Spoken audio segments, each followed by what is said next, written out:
Good morning, everyone. Good morning. I haven't even started speaking, and the photographer's already taking photos of me. Good morning. It's a beautiful Tuesday. Good to see everyone around. We are all here today to take part in important conversations. I'm very pleased to have you all here today.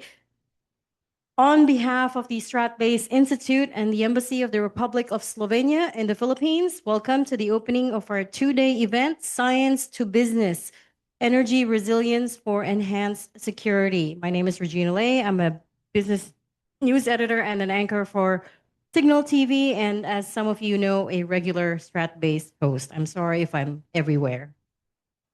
On the face of it, Slovenia and the Philippines don't seem to have much in common. But look on the surface and look underneath the surface, look closer, and you'll find that there's actually a lot of shared ambitions and shared priorities. Climate security, disaster resilience, and the modernization of the defense sector have all become urgent priorities for both Slovenia and the Philippines. As every single one of you know, the Philippines is highly exposed to climate change induced natural disasters, and the government invests significantly in the transfer of science and research and development to businesses to better manage these challenges. Furthermore, the ongoing geopolitical tensions in the Middle East have once again exposed the fragility of global energy systems and the risks faced by countries dependent on external supply. So, for both the Philippines and Slovenia, this emerging energy crisis reinforces the strategic importance of advancing renewable energy solutions while urgently improving energy efficiency. So, this is going to be a two-day forum, as you all know, and we are expecting to glean a lot of insights and be able to share best practices with one another. This is also an extra special occasion because we've got delegates from Slovenia who flew all the way into Manila to be able to join us in this two-day conference. Please give them a warm round of applause.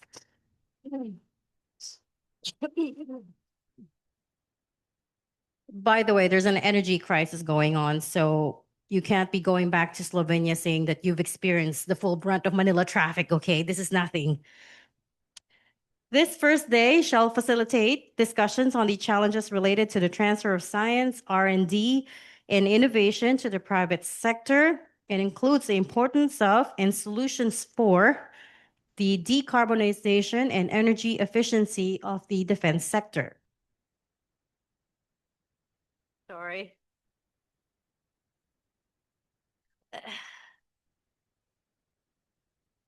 At the same time, we also expect discussions on the digitalization and the use of artificial intelligence in crisis management, particularly in strengthening disaster resilience.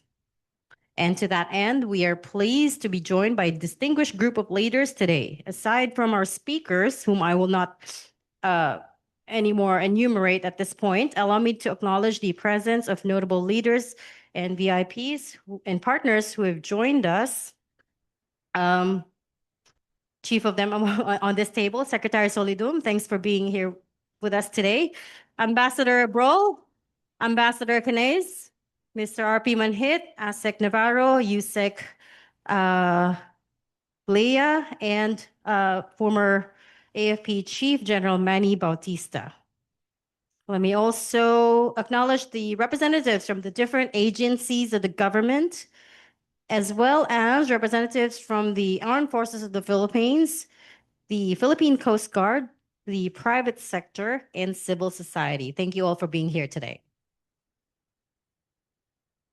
To officially open our program, please help me welcome warmly the Ambassador of the Republic of Slovenia to the Philippines, Her Excellency Dr. Smiljana Knez.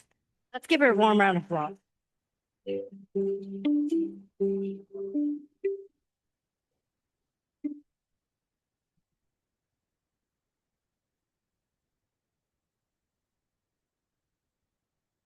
Sorry about that. Miss Regina might be used to this place. I am a little bit less, so sorry about that. Dear Secretary Solidum, dear Jusek, buen dia, dear, of course, Excellency, ladies and gentlemen, distinguished guests, dragi gostje iz Slovenije. Energy is one of the most used words these days. Governments around the globe are adopting measures to mitigate the negative effects of disruption of supply chains and growing prices. Renewable sources of energy are a solution, but as much as we may invest in RSEs, it will most probably never be enough. Never be enough to catch the demand, ever-growing demand. There is a strong need to be more efficient and cost-effective in energy production, infrastructure, and usage. Energy efficiency lowers prices and raises standard. It means less exposure to geopolitical disruptions, and it also means better mitigation of climate change. These are, everything that both of our countries are very vulnerable to. For Slovenia, energy efficiency is a priority for many decades already. And this is also in line with the European Union energy efficiency measures, including the EU directive from 2023 that establishes energy efficiency as a binding principle across all economic sectors in the European Union. The Slovenian government lately invests more and more into science, research, and innovation. We will hear more about that from our Minister of Higher Education, Science and Innovation a little bit later. And we have here a delegation from Slovenia that will show a clear example later today of a good cooperation between science and research on one side, and of course academia and government and end users. So this was the partnership of Ministry of Defense and Green Tech cluster of Slovenia that was formed already in 2020 called CNM. And as a result, a range of high-tech energy efficiency solutions have already been presented. They caught attention of international stakeholders like European Union, NATO, United Nations, and so on and so forth. So it is a lot about investing more in science. It is a lot about build better connection between academia and private businesses. I'm very much looking forward to the discussions of transfer of science to commercial sector in the first panel, use of the artificial intelligence and digitalization in disaster risk management in the second panel, and really well needed serious discussion on energy resilience of defense sector. Those interested among you to meet Slovenian research institutes and companies are more than welcome to join us tomorrow as well. The choices we make about energy will shape our prosperity and security. And Slovenia stands ready to cooperate closely with the Philippines through technology sharing, academic collaboration, and public-private partnerships.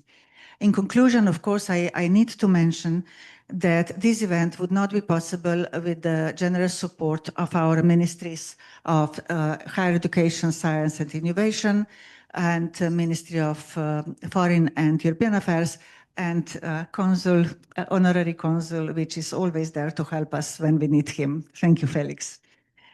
So I thank sincerely Strat-Based Institute as the partner in the organization of today's conference and tomorrow B2B.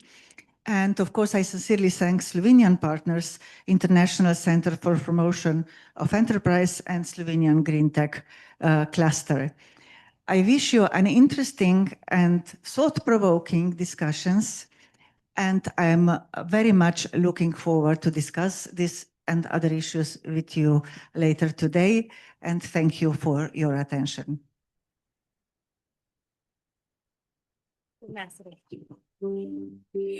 Thank you, Ambassador Canais, for that inspiring message. I absolutely agree. The choices we make about our energy future will shape our prosperity. So, we are also honored to have with us today the Chief Operating Officer of the Strat-Based Group, Mr. Rupert Paul R.P. Manhit, and he will, may I invite him to come up on stage to give his opening message. Please give him a warm round of applause.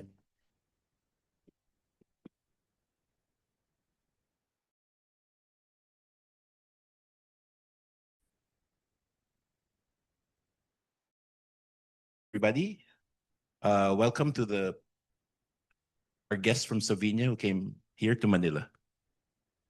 The present conversation all over the world at present is centered on the challenges brought about the ongoing tension in the Middle East. These developments remind us of the vulnerabilities in our systems, particularly energy. Moments like this do not only expose risks, they also present opportunities.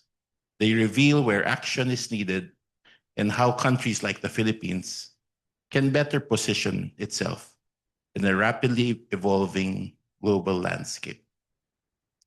As I mentioned yesterday during our press briefing with Ambassador, it is in situations like these that we need to think and act strategically.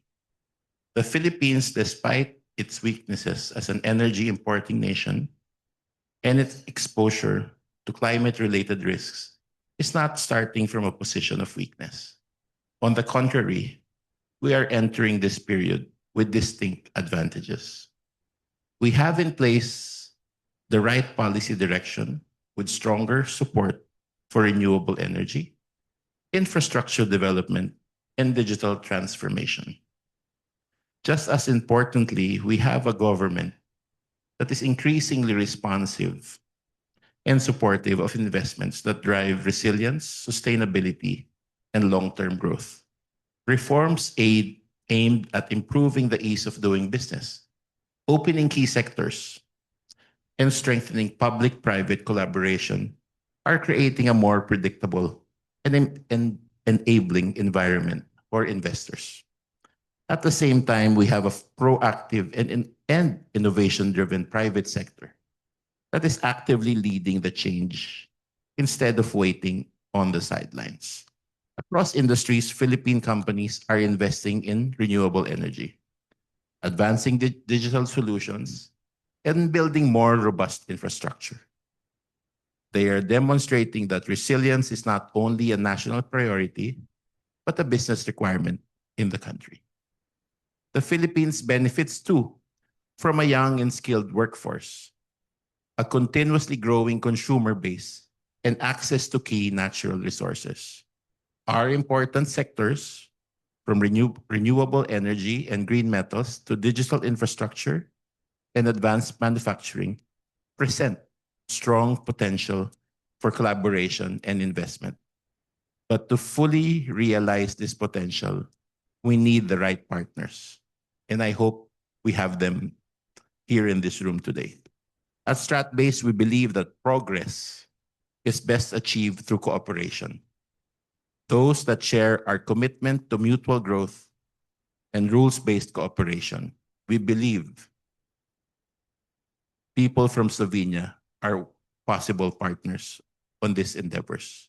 Slovenia brings with it not only advanced technologies and strong research capabilities, but also a model of close collaboration between government, private sector, and civil society, an approach that is essential to building strength at scale.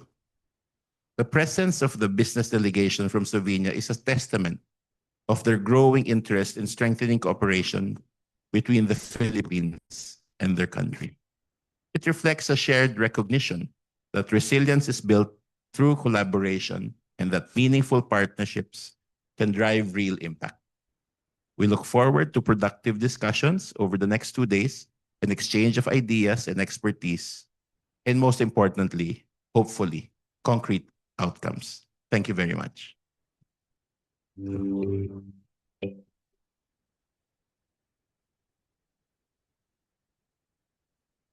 Thank you so much, Mr. Manhit. Also very inspiring. And you're absolutely right to point out public-private partnership is going to be key here. Okay, and with that, I'm also honored to invite a special message from His Excellency, Dr. Igor Papic, Minister of Higher Education, I should say, I'm sorry, Science and Innovation of the Republic of Slovenia.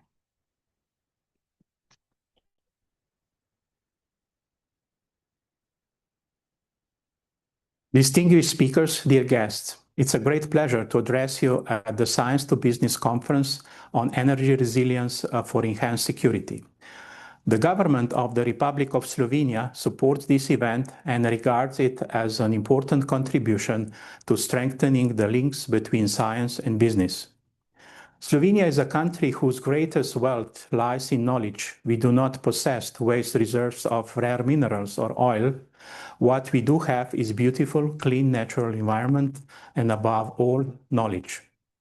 The transfer of this knowledge into practice, especially into the economy, is essential for the development and prosperity of our country. This government is fully aware of that. That is why we have made significant investment in both knowledge and its application. Allow me to briefly highlight the key measures within the responsibility of our ministry. We have amended 2 of our core legislative acts, with one of the most important changes being a substantial increase in funding for science, research, innovation, and higher education. We have doubled the funding for science, research, and innovation. Moreover, the amended legislation stipulates that funding will continue to grow until it reaches 1.25% of GDP. In the field of higher education, we have adopted an entirely new law which sets a clear commitment to increasing funding until it reaches 1.5% of GDP. In doing so, we have ensured stable and favorable financial conditions for long-term development. However, funding alone is not enough. Infrastructure also plays a crucial role. This is why the government has launched the largest investment cycle in scientific research and innovation infrastructure. New faculties and research institute buildings are being constructed and significant investments are being made in modern research equipment. These efforts are creating an environment in which knowledge can truly flourish.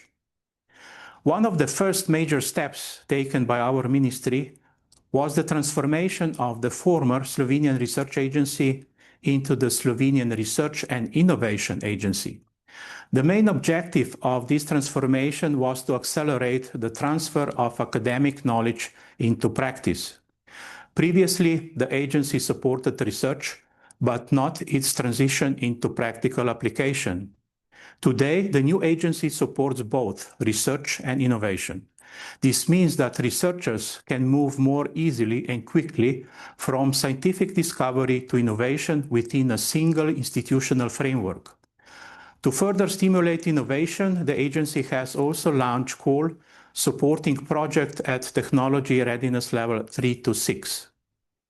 I'm glad that the theme of the Science2Business event in Manila aligns so closely with our national priorities. Energy resilience in the face of geopolitical disruption is a crucial aspect of our security and sustainable development. At the same time, improving energy efficiency is essential in addressing climate change.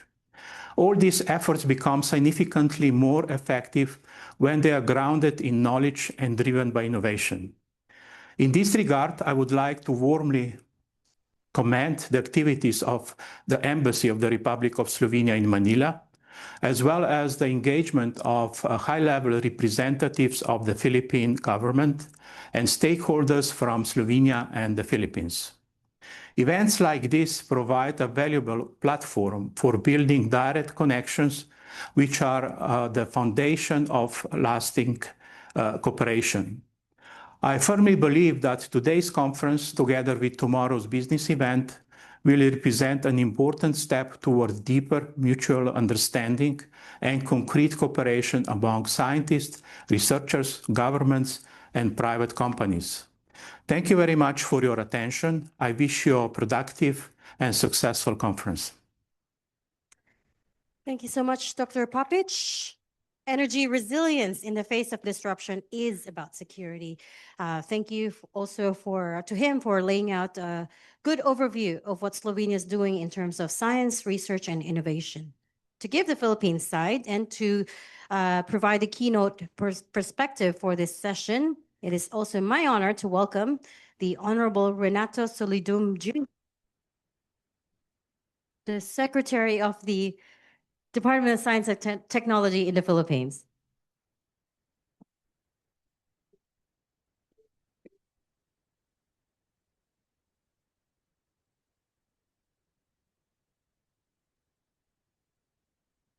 Her Excellency, Dr. Smiliana Nez, Ambassador of the Republic of Slovenia to the Philippines, His Excellency Nicholas Brul, Ambassador of Switzerland to the Philippines, Mr. Rupert Paul, or RP Manhit, CEO of Stratbase, distinguished guests, ladies and gentlemen, good morning. Warm greetings to everyone. The Department of Science and Technology is honored to be with everyone here at the Science2Business Energy Resilience for Enhanced Security. And we extend our sincerest appreciation to the Embassy of the Republic of Slovenia and the Stratbase Institute, as well as to their partners from the European delegation to the European Union delegation to the Philippines, the International Center for Promotion of Enterprises, the Green Tech Cluster of Slovenia, and the Ministries of Defense and of Higher Education, Science, and Innovation of the Republic of Slovenia for bringing us together in this endeavor. The Philippines and Slovenia have a long-standing history. Both countries have been in a diplomatic friendship for almost 33 years by now. This partnership is rooted in our common grounds as both recognize the importance of research, development, and innovation in addressing the dilemmas we continue to tackle. But before I proceed, if you look closely at our two flags, they are very, very similar. Color red, blue, white with the 3 stars. How much more can we say? We are very close. But please allow me to introduce to you the DOST system for you to fully understand our mandate. The Department of Science and Technology, or DOST, has 3 sectoral councils.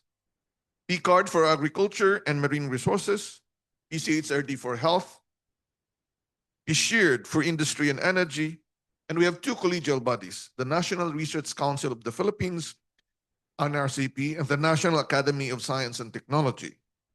Focusing on fundamental research is NRCP, while NAST or NAST provides recognitions and advisory. These bodies guide activities, fund projects, and support research institutions in their sectors.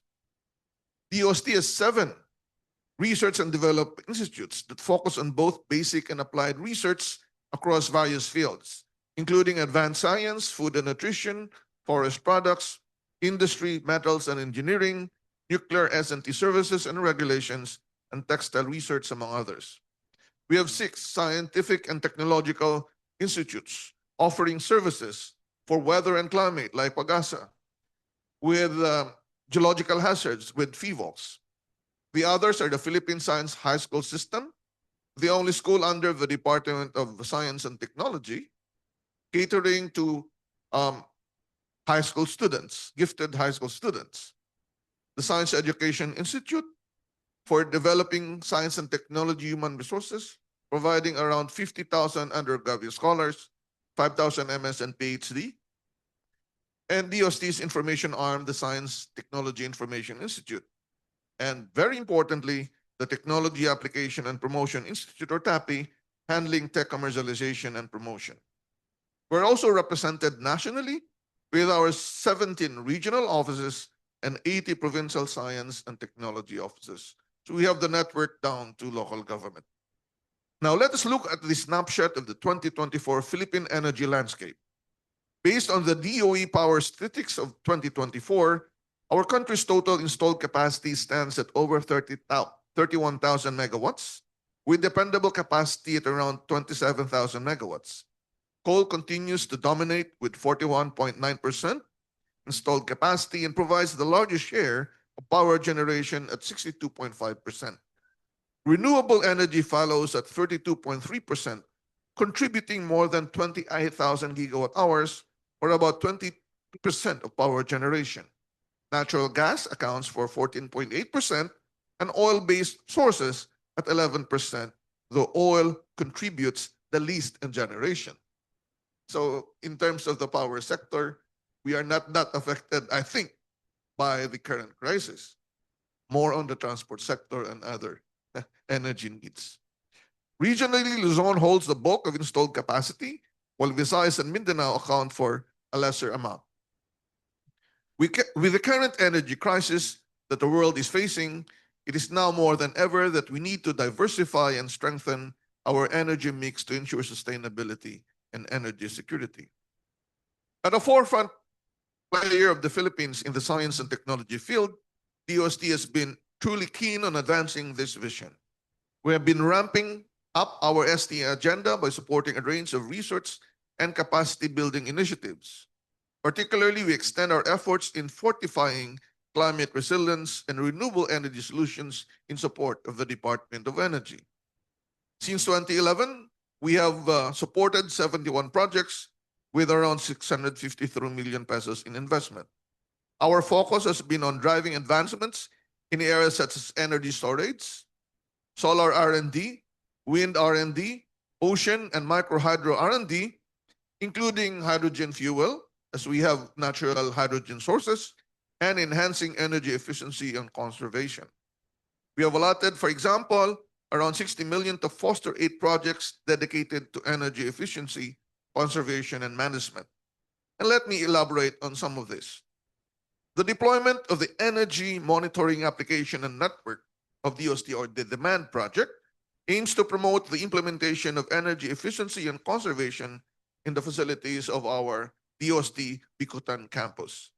Through this project, the locally developed energy monitor and e-sensor devices of EDS electrons were deployed in DOST sites to strengthen the initiative of the government's goal to achieve energy efficiency and conservation practices. We also funded the capability building on energy efficiency and conservation program for state universities and colleges in 6 regions in the Philippines. And this was implemented by the DOST Industrial Technology Development Institute under the government's energy conservation program, which aimed to reduce energy consumption in government facilities. We also collaborated with Ateneo de Manila University to enhance and market Exora Intellects, a machine learning platform designed for smart energy management. We're also supporting startups that would look at energy, water efficiency with Internet of Things and AI. In addition, we developed the WattSmart, an energy monitoring system tailored for micro, small, and medium enterprises, MSMEs. This system significantly minimizes energy waste by providing thorough energy audits, on-site data collection, and expert consultation. With this technology, businesses can monitor their energy consumption in real time, conveniently accessible online. In terms of energy storage projects, we have many projects. Some of these are the following: Holy Angel University, Techno Philippines Innovation Corporation, and Ed Systems Engineering Services have come together to create an innovative and bankable home energy storage system, or HES. This system incorporates machine learning, inference to optimize self-consumption over the long term. We have distributed 10 HES units and have been deployed to indigenous people community in various places in Luzon and the Visayas. We have supported the integrated flywheel energy storage management system by the De La Salle University, which focuses on enhancing energy dynamics to improve the overall quality of the electric energy supply. When it comes to solar research and development projects, we have funded Ateneo de Davao to develop the microgrid solar PV system, an off-grid 50 kilowatt hybrid solar PV system that provides electricity to the remote communities. Note that we are not replacing the Department of Energy, we're supporting them to help power up communities which are outside of the current grid. The supplied electricity powers buildings and street lights, school lights, and other educational equipment, corn or rice milling machines, and other relevant equipment devices. Another project is the design and performance evaluation of a microscale concentrated solar power technology project, which developed a working concentrated solar power system for electricity generation and process heating. Lastly, we have the P-Solar. Piso is peso, or the money unit here. It is the payment innovation for solar home system ownership by layaway routine implemented by University of Southern Philippines. It is a platform for real-time monitoring of solar home system health and usage, along with a payment innovation developed by the University of Southeastern Philippines. Our efforts in waste-to-energy technologies have led to the successful establishment of a 25 kilowatt direct combustion waste-to-energy use case system. It's an integrated system located at the University of the Philippines, Los Baños. Additionally, we have conducted studies on co-hydrothermal treatment and densification of low-quality feedstock to optimize gasification processes, and we have many other projects done by other organizations. In another promising initiative, researchers have successfully converted organic waste generated from vegetables and fish to the Cagayan de Oro public market into high-quality methane. This methane is then stored and transported in tanks, providing a viable alternative to traditional LPG and CNG gases, which are similarly utilized in household applications. This is essentially biodigesting technology. On wind energy, we supported the establishment of a small wind turbine development and testing laboratory led by the Central Philippines University in Iloilo, which encouraged the adoption of technologies by local communities. On ocean energy, we also supported the development of the Ocean Renewable Research Facility in Mindanao, in the Mindanao Renewable Energy R&D Center. And this supports research and development on renewable energy technologies consistent with our policies on energy utilization. Now, these are just some of the projects that we implement, and it is just a fraction of what we have supported and are currently supporting. Guided by our clear roadmap for energy efficiency and conservation, we are implementing a range of initiatives to strengthen the Philippines' energy sector. With a projected budget of around 400 million until 2028, we aim to implement cost-effective local energy-efficient technologies for MSMEs, local communities, and government offices. Complementing these initiatives, we also plan to create Center for Energy Research and Innovation and promote policies that provide incentives for MSMEs to adopt energy-efficient technologies. Together with this are other programs on energy, like the development of electric vehicles, electric trikes, electric motorcycle, electric jeepney, electric buses. We have already electric boats and electric ferries, and energy-efficient irrigation machines. Now, for the years, DOC and our partners have generated vast amounts of data. But then we have to look at how we use artificial intelligence and geospatial analytics in making our country more resilient. Our goal is not simply surviving, but economically thriving. And that is why we integrated many programs on developing wealth and protecting the wealth that we generate. So many times, decision makers spend more time looking for data than actually using it. In a world that moves fast and in a nation that faces urgent challenges, this slows us down. We can no longer afford this fragmentation. As the department that advances innovation, DOST must lead in connecting information, institutions, and insights. Through our Geospatial Analytics and Technology Solutions program, or the GATES program, it is not related at all to Bill Gates. Many of our counterparts would ask about it. But GATES is an integrated program. This is an AI-ready geospatial platforms. And this is the DOST's geospatial backbone. It will unify data across our programs in food security, climate resilience, disaster preparedness, health, education, and many others like infrastructure, allowing these data sets to interact and reveal new relationships by combining digital transformation, geographic information system, and AI. So this is where geospatial technologies and geo-AI come together. In the area of disaster risk reduction, AI-driven spatial analytics allow us to go beyond color-coded maps. They enable impact-based forecast estimates that show not just where hazards might occur, but how many homes, schools, or hospitals could be affected. This helps our local governments and communities prepare smarter and act faster. The same technology can also help ensure food security by revealing which areas are most vulnerable to hunger and malnutrition and guiding interventions to where they are needed most. In health and education, spatial data helps us to see service gaps that are often hidden in plain sight, showing where access to health facilities or science education remains limited and helping us allocate resources more effectively. And in governance, geospatial intelligence strengthens efficiency, transparency, and public trust, ensuring that decisions are informed by data and that the benefits of science reach every community, and even including energy. So, GATES operationalizes the national AI strategy of the Philippines through geospatial intelligence and responsive innovation. It collates the data that will feed into our national AI programs.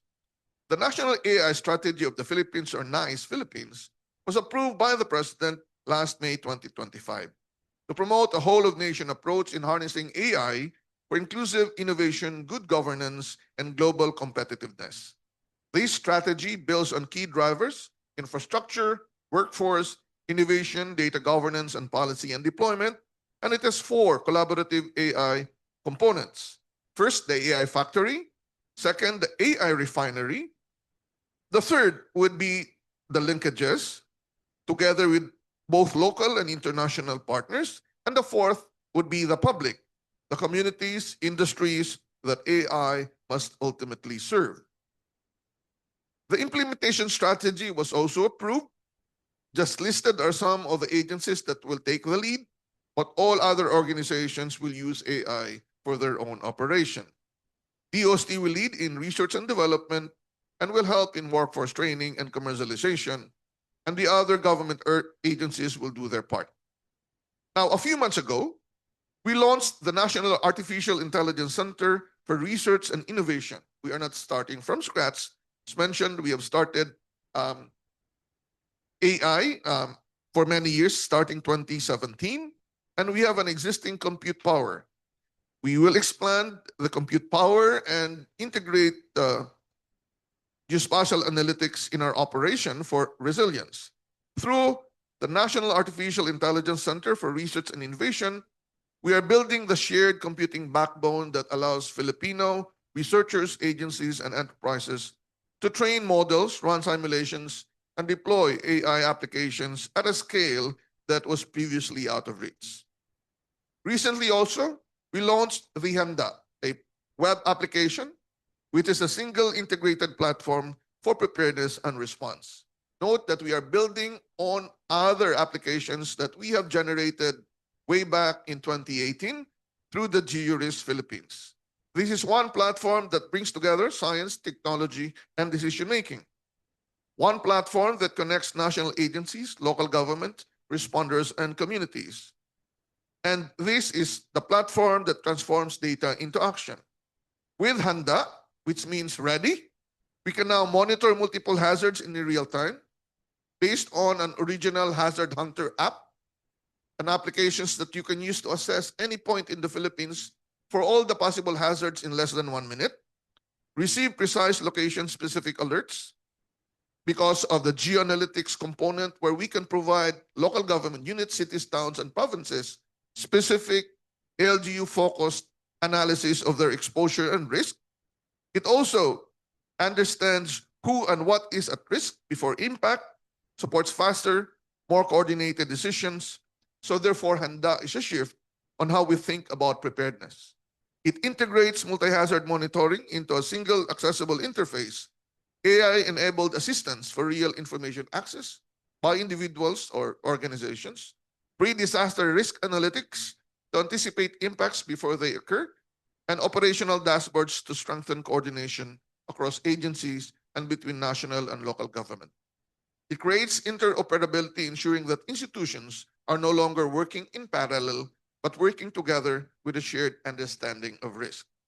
So the success of Handa will be defined by how it is used, and this is an example of how we develop resilience, not only in energy, but how energy can be assessed and can be used more appropriately to make our communities more resilient. So being involved in today's gathering is one step further towards the advancement of our mission. Undoubtedly, Slovenia showcased and will showcase a lot of breakthrough in their research development and innovation landscape. And it is for this reason that we are excited to witness as to how this meaningful partnership will thrive. Just like in the Philippines, we are changing the landscape of science and technology by pushing for innovation. Knowledge is important unless it is applied. That is why Albert Einstein said, imagination is more important than knowledge, and that imagination is now turned as innovation. Amid ongoing global uncertainties, this shared commitment shall become stronger, reinforcing energy resilience and resilience to climate and disaster threats is no longer optional. It is a necessity.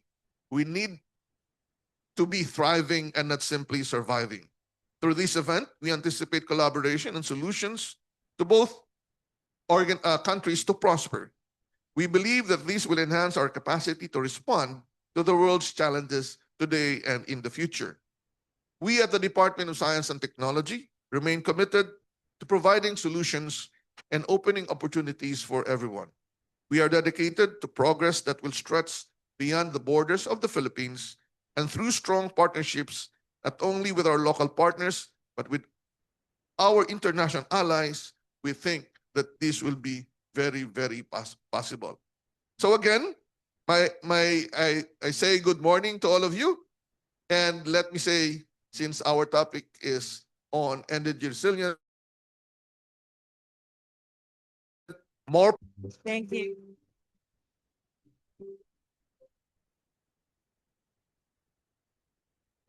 Thank you so much, Secretary Solidum. That was a fantastic scene setter. And may I invite Ambassador Canais and Mr. Manhit back up on stage for a quick photo.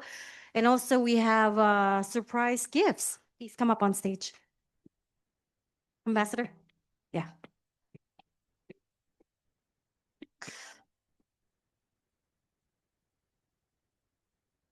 Imagination is more important than knowledge. I like that. I'm going to take that away, Secretary.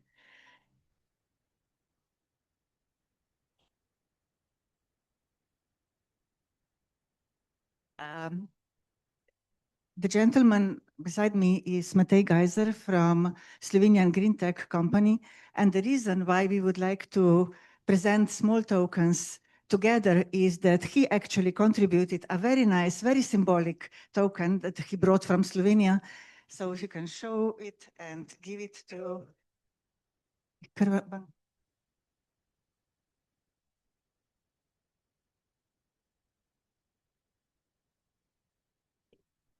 Actually, as you can see, it's actually our symbol. Yes. It's actually our highest Slovenian big mountain. We are very proud of it. And as you can see, Triglav is also kind of three heads. So let's together shape future, as you mentioned, and the ecosystem together reach the stars. Thank you very much. Thank you very much. Thank you. Thank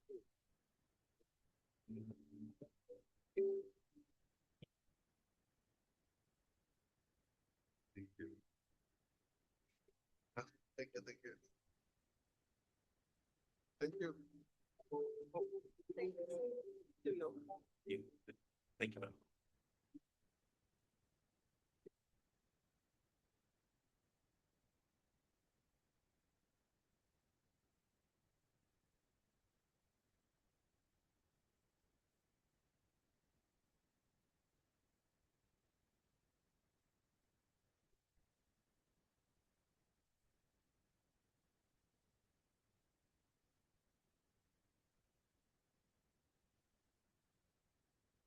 Okay, that was a great scene setter. We've set the stage.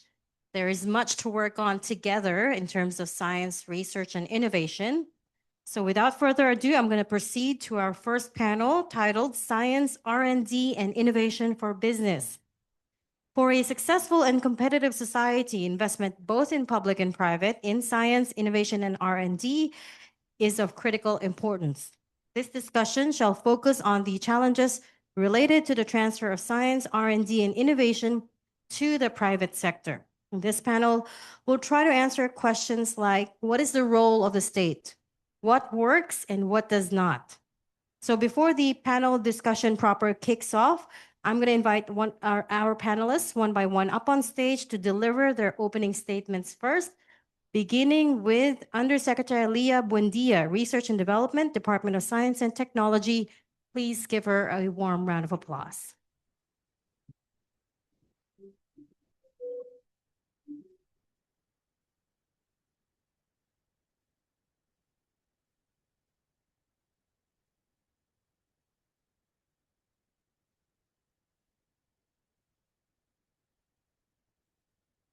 Good morning, everyone.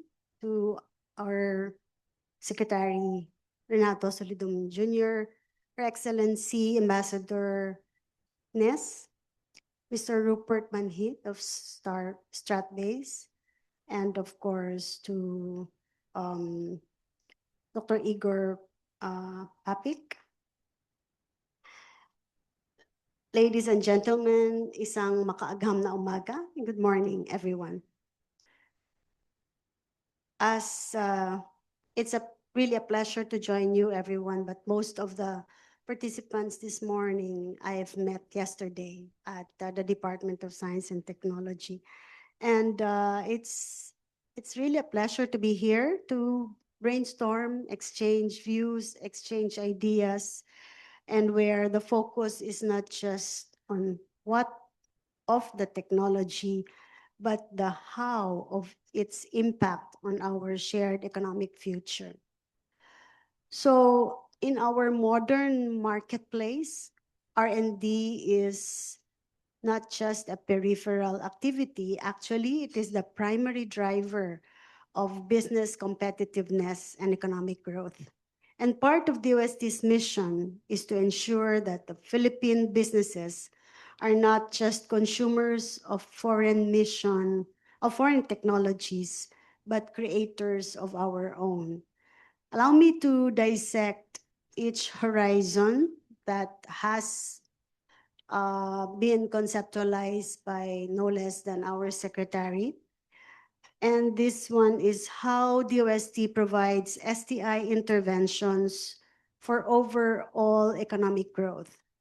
In Horizon 1, we drive a productivity and efficiency surge by retooling our production base through programs like Small Enterprise Technology Upgrading Program, our Cradle, and our BIST, aiming for at least 10,000 tech-based and micro, small, and medium enterprises to secure local jobs.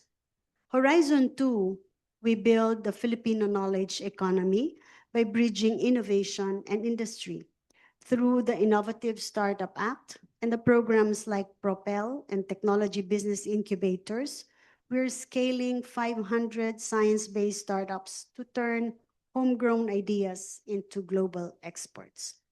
Horizon 3, and this powers all of this, is we engineer the industries of the future, utilizing advanced facilities like our Advanced Manufacturing Center, our ADMATEL, and our EPDC to secure a future-proof, climate-resilient economy. To achieve modernization goals of Horizon 1, we acknowledge that we must equip both our people and our processes with the right tools. DOST supports MSMEs through the implementation of our Small Enterprise Technology Upgrading Program, or what we call SETUP, that promotes competitiveness and boosts productivity through technology, product standards, and consultancy or technical assistance. This assistance provides the seed fund that local firms need for technology acquisition. It helps them upgrade equipment, automate processes, and move up the value chain. Ultimately, through this program, we aim for our MSMEs to step up, scale up, and surge up. We also support MSMEs through programs like collaborative R&D to leverage Philippine economy, or what we call CRADLE, and the business innovation through S&T, or what we call BIST. CRADLE fosters collaborative R&D between companies and researchers to solve immediate technical bottlenecks, while BIST provides financial assistance for firms to acquire strategic technologies. And these programs ensure that Horizon 1 is not just about acquiring new technologies, but about building a sustainable culture of innovation and high-level productivity within our local industries. Part of DOST's strategy in building the Filipino knowledge economy is anchored on Innovative Startup Act, signed in 2019. This landmark legislation promotes Philippine startup ecosystem through the joint mandates of the DOST, DICT, and the DTI. For 2025, R&D funding for startups has increased by 58%. Collectively, although we have the most number of startups funded, we have already provided 197 innovative startups that benefited from over 657 million through the Startup Grant Fund programs of DOST, DICT, and DTI. To support innovators at every stage, we invest in technology business incubators and innovation hubs that allow the startups to focus on our product development rather than overhead. As of 2025, DOST has funded 95 TBIs with 101 million, supporting over 2,000 startups to drive socioeconomic development in a knowledge-based economy. And to bridge the discovery to deployment gap, DOST launched Propel, which provides technical and financial support to ensure brilliant prototypes successfully transition from the lab to a competitive, mass-produced market reality. So these various activities, from supporting the implementation of the Innovative Startup Act down to DOST's own initiatives for innovators, represent legislatively bounded whole-of-government approach. To achieve Horizon 3, the future-proof economy, DOST invests in R&D initiatives for the future. DOST is now moving beyond traditional research and now identified into 8 transformative R&D programs, which we launched in 2025. These initiatives range from AI virtual hubs, quantum technologies, to smart agriculture, biologics in pharma. These are all the 8, Industry 4.0, and these are what we call the 8 big ticket areas. We also provide services through our different facilities to help the industry sector to make products market ready. We're also actively partnering with PESA and the higher education institutions establish knowledge, innovation, and science technology parks. And these are university-based hubs where we create new startups and spin-offs while upskilling our human resources. And these are designed to strengthen the linkages among academia, the industry, and the government to drive sustainable economic development. These centers are not just laboratories, they are engines of new Philippine industrial age, where academia and industry collaborate to engineer homegrown solutions for different industries, driven by science, powered by technology, and anchored in innovation. With that, thank you very much.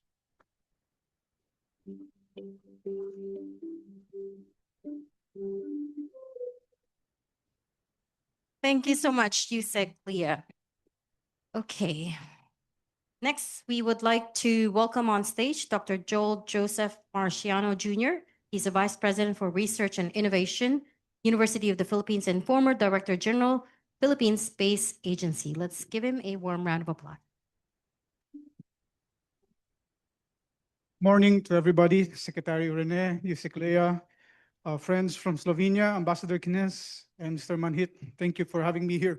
Really just a quick introduction of my office. The Office of the Vice President for Research and Innovation, OVPRI, of the University of the Philippines is a relatively new office.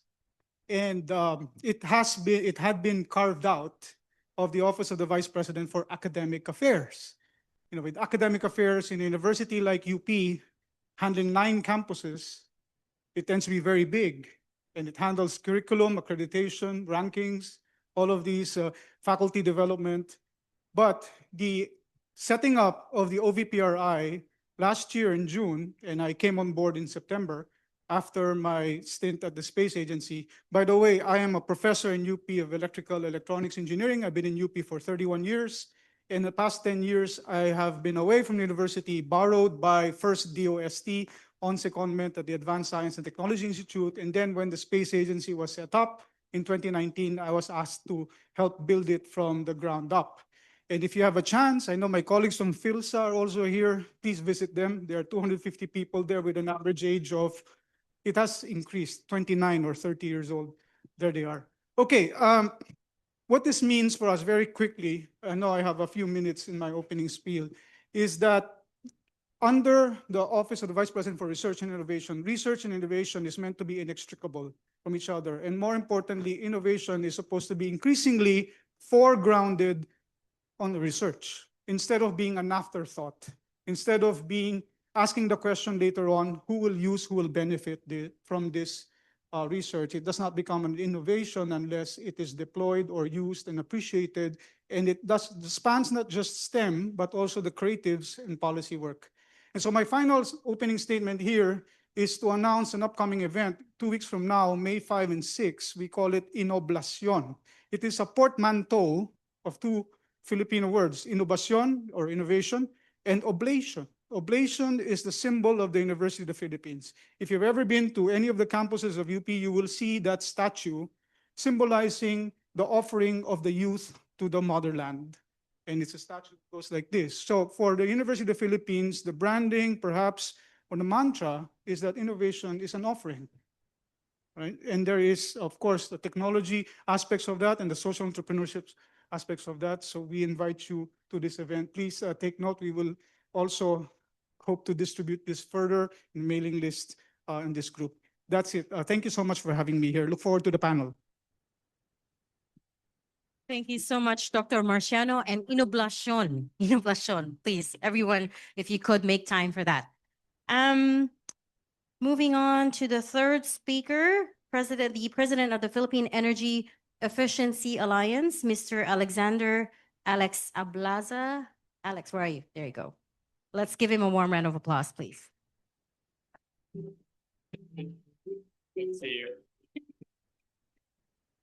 Good morning, everyone. I'll try my very best to keep within my 5-minute limit. But let's talk about energy efficiency and actually avoiding. Do you know that we have 182 million tons of oil equivalent as an indigenous resource waiting to be harvested?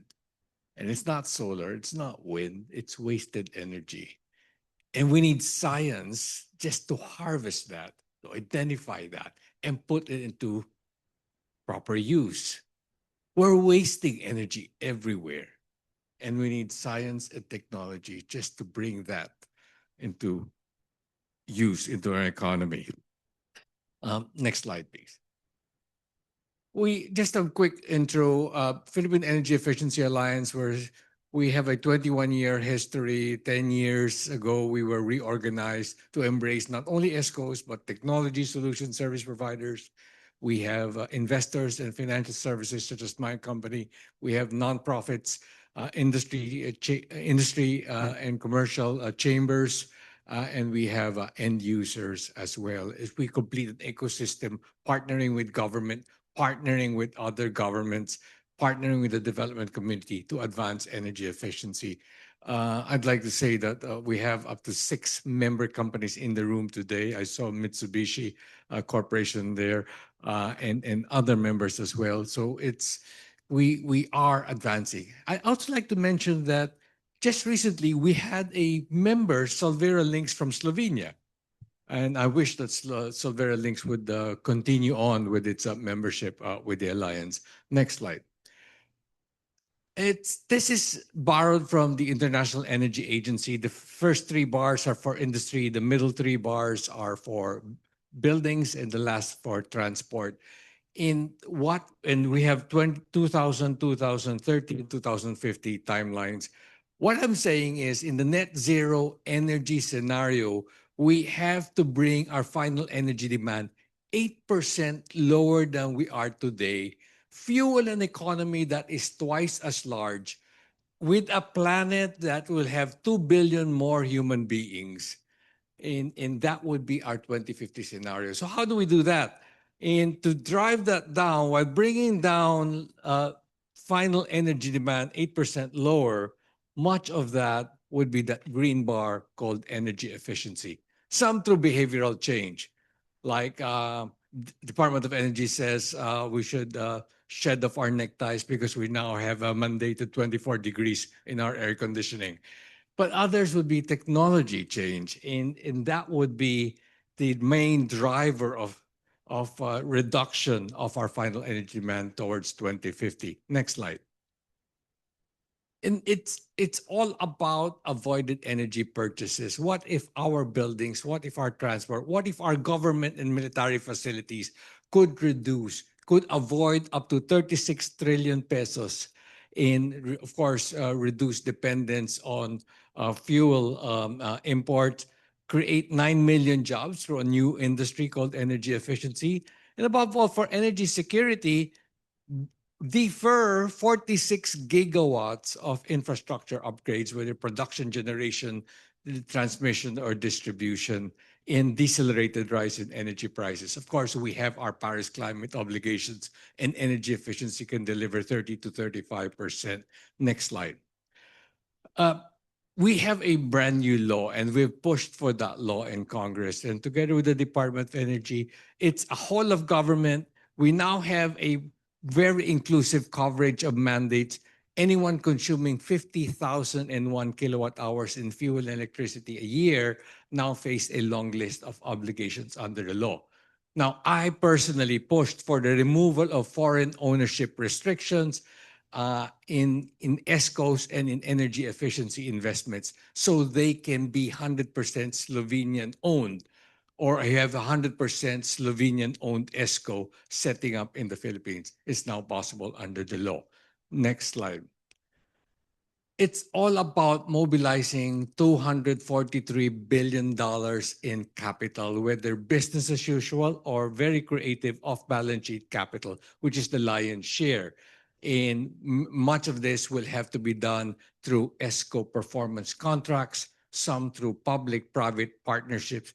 Like, the most prominent large PPPs could be for military camps, because that's the biggest energy efficiency use of ESCO model in the United States. Next slide. And it's all about the continuous harvesting of energy losses by improving efficiency of technologies. Our air conditioning, our cooling, our motor, our lighting, our compressors, like every 10 or 15 years, they improve in 30, 40, 50% efficiency than they were 15 years ago. But that's not possible without science. Next slide. And my last slide is, we have this valley of death. How do we bring technologies down to market, cut the risk, and make them investment grade? So there are 2 stages.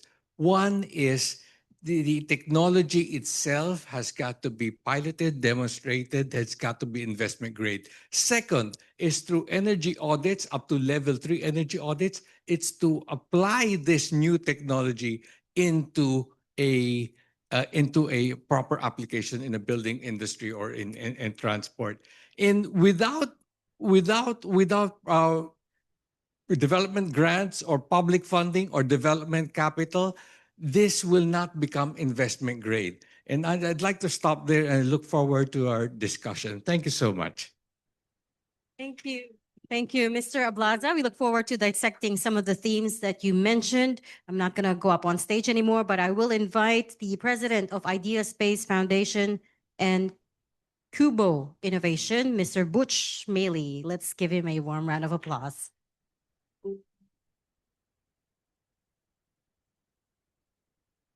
If you look around the world today, many of the largest companies in the world began as startups. They began in a dorm room, in the case of Facebook, in the case of Apple, and other companies, Google, they started in somebody's garage. What the Philippines is doing with the help of DOST and the government is to have our own robust and strong startup community. With a lot of young people, I'm the only old person in the startup community, actually. But let me go on to my next slide. This started in 2012 when my boss, Manny Pangilinan, who heads Philippine Long Distance Telephone and Metro Pacific Groups, set up a fund to start investing in startup companies in the country. We've invested in over 53 companies today. We still retain our stakes in those companies. We've helped over 700 startups, 31 accelerator programs, including our signature Idea Space Accelerator program. Next slide, please. But the big thing is in 2016, we started something called the Kubo, or QBO Innovation Hub. It's a public-private sector partnership between DOST, DTI, JP Morgan, and Idea Space. We're stage agnostic. We don't care whether they're early stage or they're more mature. We're multi-sectoral. We have startups in every single area that you can imagine in the Philippines. Next slide, please. And Kubo Innovation has we've had over 200 events. We've thousands of people attend our events around the country. And we do have a team that goes all over the Philippines to spread the gospel that young people don't have to go abroad in order to do well. They don't have to join a big company in order to do well. What they can do is start their own company and create wealth for themselves, their employees, their families, and their country. Next slide, please. These are some of the things that we do. We're trying to build the community. We helped start Philippine Startup Week together with the government. We have something called Kubo Cities. That's a team that goes around to distant places around the country. We have everything starts with a Q. It's a millennial thing. Incubate. We host startups we give them free space. We also provide free mentorship. Collaborate. We host international delegations. In addition, we send startups overseas. Next slide, please. I just wanted to highlight this one program because this is sponsored by the European Union. And we've run it for 2 to 3 years in a row now. But the whole idea is to prepare startups to enter and to do business in Europe. Next slide, please. These are just some of the names, prominent names in the startup universe. One of them, I think, is DOST Secretary Rene's favorite, Wella. It's an educational software package, helps schools run their business. These were started by 2 young kids from Cagayan de Oro, just 8 or 9 years ago, with DOST support. And today, I'm happy to say They sold that company for 450 million pesos, or something like close to $5 million. In addition, they have a stake in that company that's being taken public on the Thai Stock Exchange. So it's just one example. This is just 8 or 9 years of the explosive growth and the employment opportunities of startups. Packworks is again a DOST-sponsored. Its goal is to digitalize sari stores around the country. You may have noticed these ubiquitous 7-Eleven type stores all over. You may have noticed they're still run using the old manual form of accounting and everything, where their aim is to change that. Metromart is a online grocery shopping startup. Cropital, it's a way to lend farmers, make loans to farmers. Kumu, 15 million viewers. Whatever you want, whether you're playing piano in Batanes or you're a singer here in Manila, you can get on Kumu and make money because it's a global audience. Next slide, please. And our whole belief is that Filipino startups can change the country, they can change the world, and hopefully we'll work together with Slovenia in this enterprise. Thank you. Thank you so much, Mr. Maley. We also look forward to breaking down some of the things that you talked about. Okay, that's the Philippines side. And now we're going to welcome the Slovenian speakers.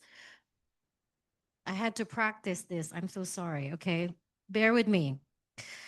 Our first speaker is Dr. Ilya Gasan Osoynik Chernivets. How did I do? Thank you for your kindness. Thank you. What was it? Chernivets? Chernivets. Top marks. Okay. Yes, thanks very much. Associate Researcher of the National Institute of Chemistry of Slovenia. Please give him a warm round of applause. Yes, thank you very much.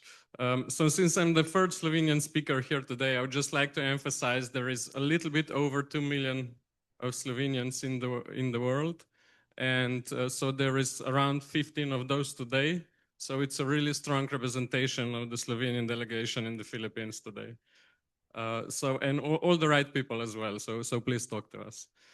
So I want to go a little bit into more detail about what we are doing in Slovenia. I come from the National Institute of Chemistry. We have a long history of innovation.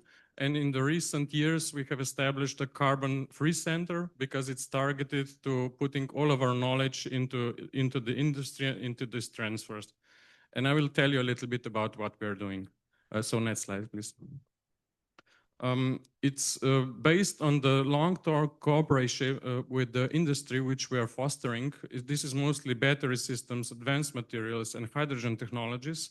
These are the technologies and the areas which we are now pushing through and which we are now working together really in close contact with the industry, but also to academia to put on the market.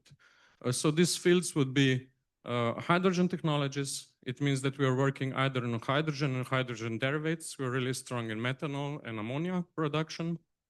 Then on the other field, we have carbon capture. And in those cases, this would be carbon capture from air. So it's direct air capture. It's carbon capture from flue gases, from the industries, from combustion, as well as fermentation offsets of CO2. And what we are also supporting is various advanced materials which are fostering and enabling these technologies. So these are catalysts, these are electrodes, these are membranes, these are sorbents. So really strong in those fields. Next slide, please. And these are a couple of our activities which we are now going together and enabling going closer to the market. So I would like to emphasize we are working on the level of pre-development. So we are not working in development because industry has strong development capacity, but pre-development is something that we have identified is really important in this day and age. Because what comes out of the labs, then you have to translate a little bit, and then development can take over. And this a little bit, it's really important. So it's not a little bit, it's really crucial. So this is where the capacity such as our center comes in. So the fields that which we are working on is green hydrogen, which we kicked off the Center for Carbon-Free Technologies now, and we are coordinating a network for hydrogen and battery energy storage in Slovenia. So this is a research and innovation partnership. Then in carbon capture, I will just mention the more important things now. It's carbonates. It's also a newly established platform, industrial research platform for carbon capture utilization. We're really fostering utilization. I hope I will have an opportunity to talk to you more about that later on. And also heat and water utilization as well. And then we have various environmental technologies which we're going into. So apart from water treatment, also getting energy during water treatment, for example, with electrolysis. And what is also important is critical raw materials recovery. So looking at various industrial streams, looking at various degraded areas, and seeing if we can get something out of that for our own resilience, from our own feedstocks, or from our own energy uses. So thank you very much. I hope to connect with you. Thank you so much, Dr. Chernovich. And I do hope you talk a little bit more about the carbon capture during the panel, as the Philippines has pretty big ambitions for net zero as well. Okay, last but not the least, please let us all welcome Mr. Bostian Veronic, CEO of Baboost in Slovenia. Please give him a warm round of applause.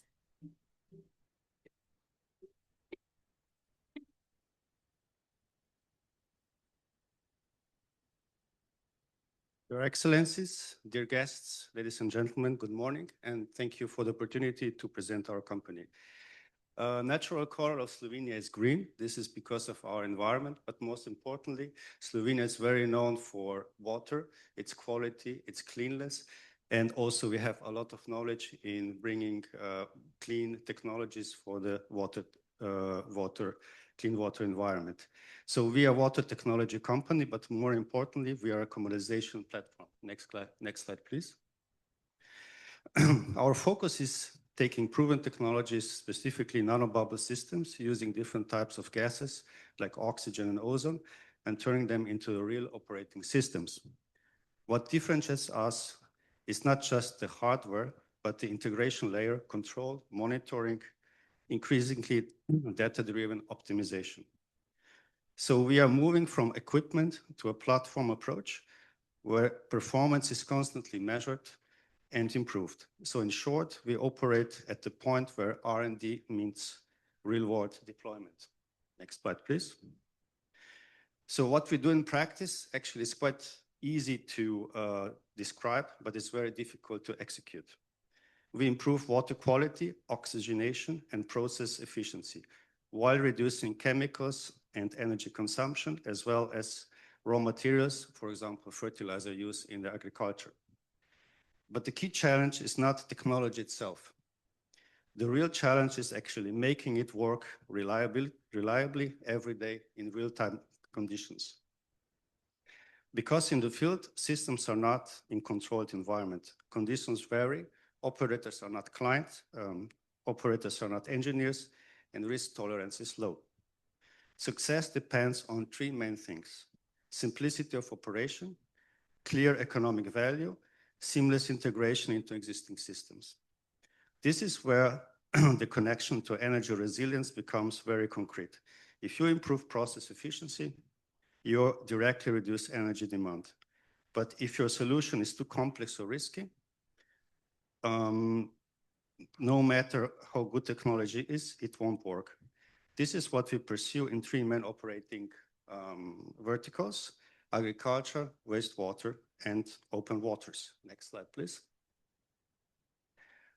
So let me talk a little bit from our experience and anticipate a little bit discussion today.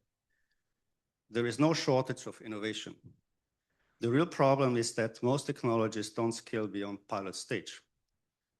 From our long experience, 5 things drive adoption. There must be a real demand, not just theoretical need. Customers prioritize low risk over high performance. Solutions must prove themselves in real conditions, not just controlled environments. There must be a clear path from pilot to deployment to scale, not endless testing. Technologies only scale when you sell results, not equipment. Because ultimately, customers are not buying innovation, they're buying reliability and outcomes. So if I can summarize in one sentence, innovation does not fail because of technology, it fails with weak transfer mechanisms and lack of real market pull. Thank you, and I'm looking forward to this interesting discussion. Thank you so much, Mr. Veronique. Actually, if I could just have you stay on stage, and I'd like to call back Undersecretary Buendia, Dr. Marciano, Mr. Ablaza, Mr. Mealy, and Dr. Chernovitz for the panel discussion proper. This session is going to be moderated by Mr. Ludwig Federigan, non-resident fellow at the Strat-Based Institute. Mr. Federigan, you have the floor.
Maite. Good morning, everyone. My name is Ludwig Federican, and I welcome you to panel 1, which will focus on science, research and development, and innovation for business.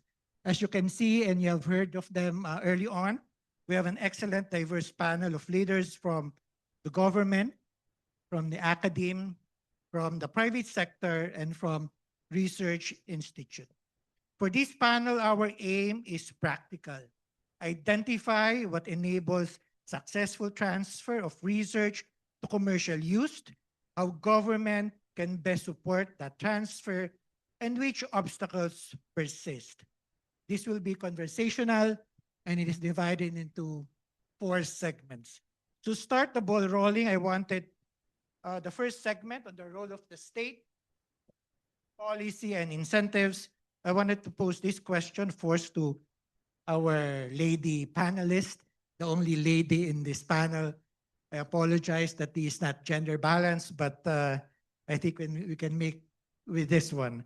So to Yusek Buendia, from DOST perspective, which government instrument or programs have proven most effective at enabling research to business transfer in the Philippines? For example, funding models, incubator grants, procurement pathways, or regulatory sandboxes. Could you give one recent example and explain what made this successful? Well, policy side, I think there are already policies in place like the Innovation Startup Act and the National Innovation Council, which oversees all of the innovations in the country. While we provide funds for startups, I think the gap is on the scaling up, meaning we need more of the market, we need more information of the market, and we need more people to invest.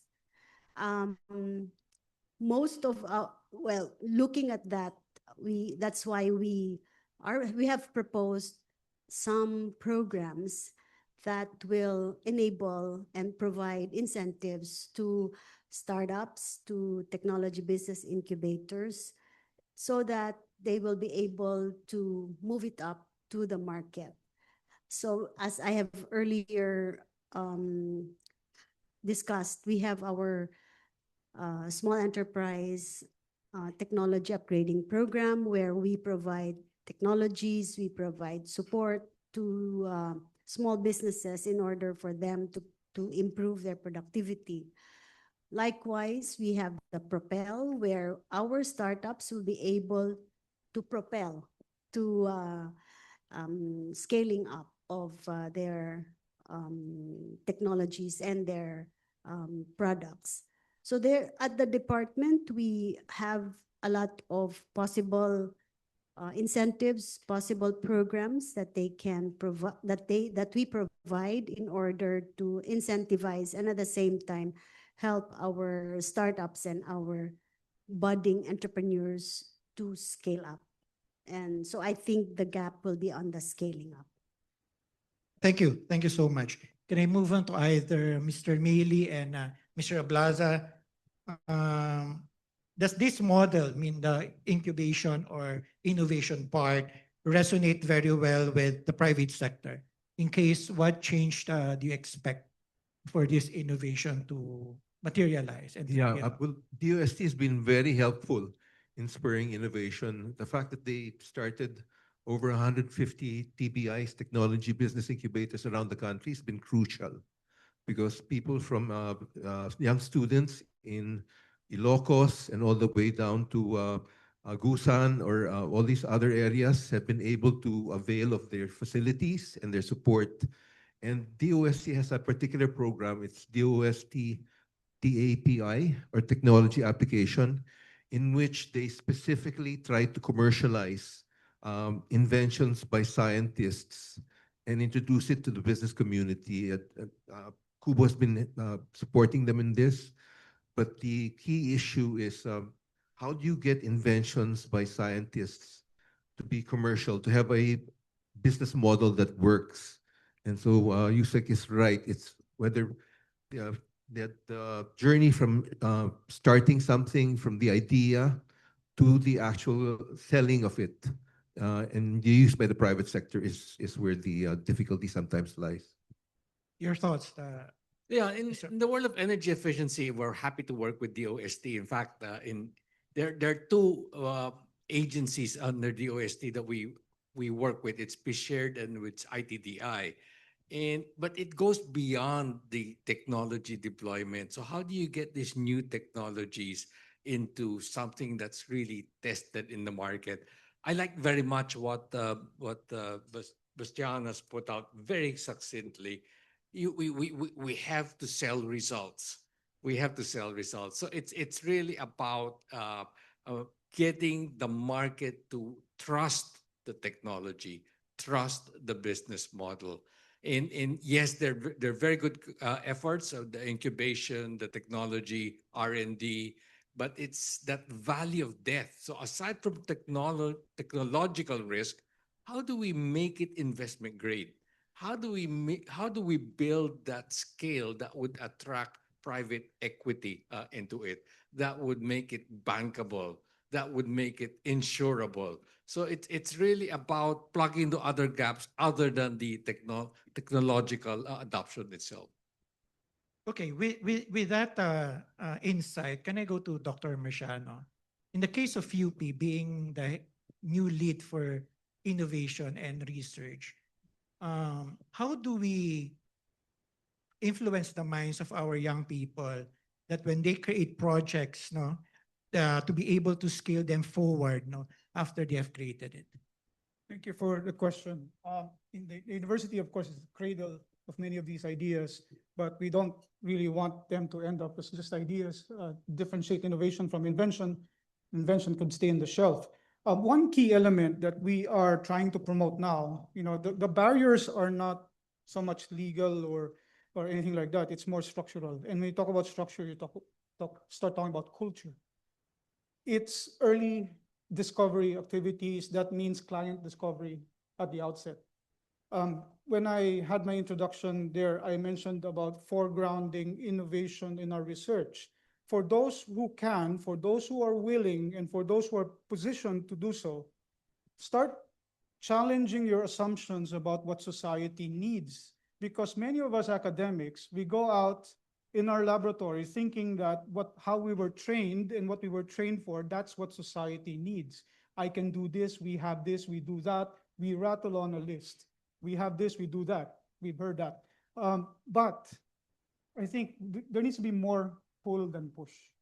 So a very interesting first meeting that happened would be something like the professor or the academic stays quiet. Okay, just lists down the assumptions.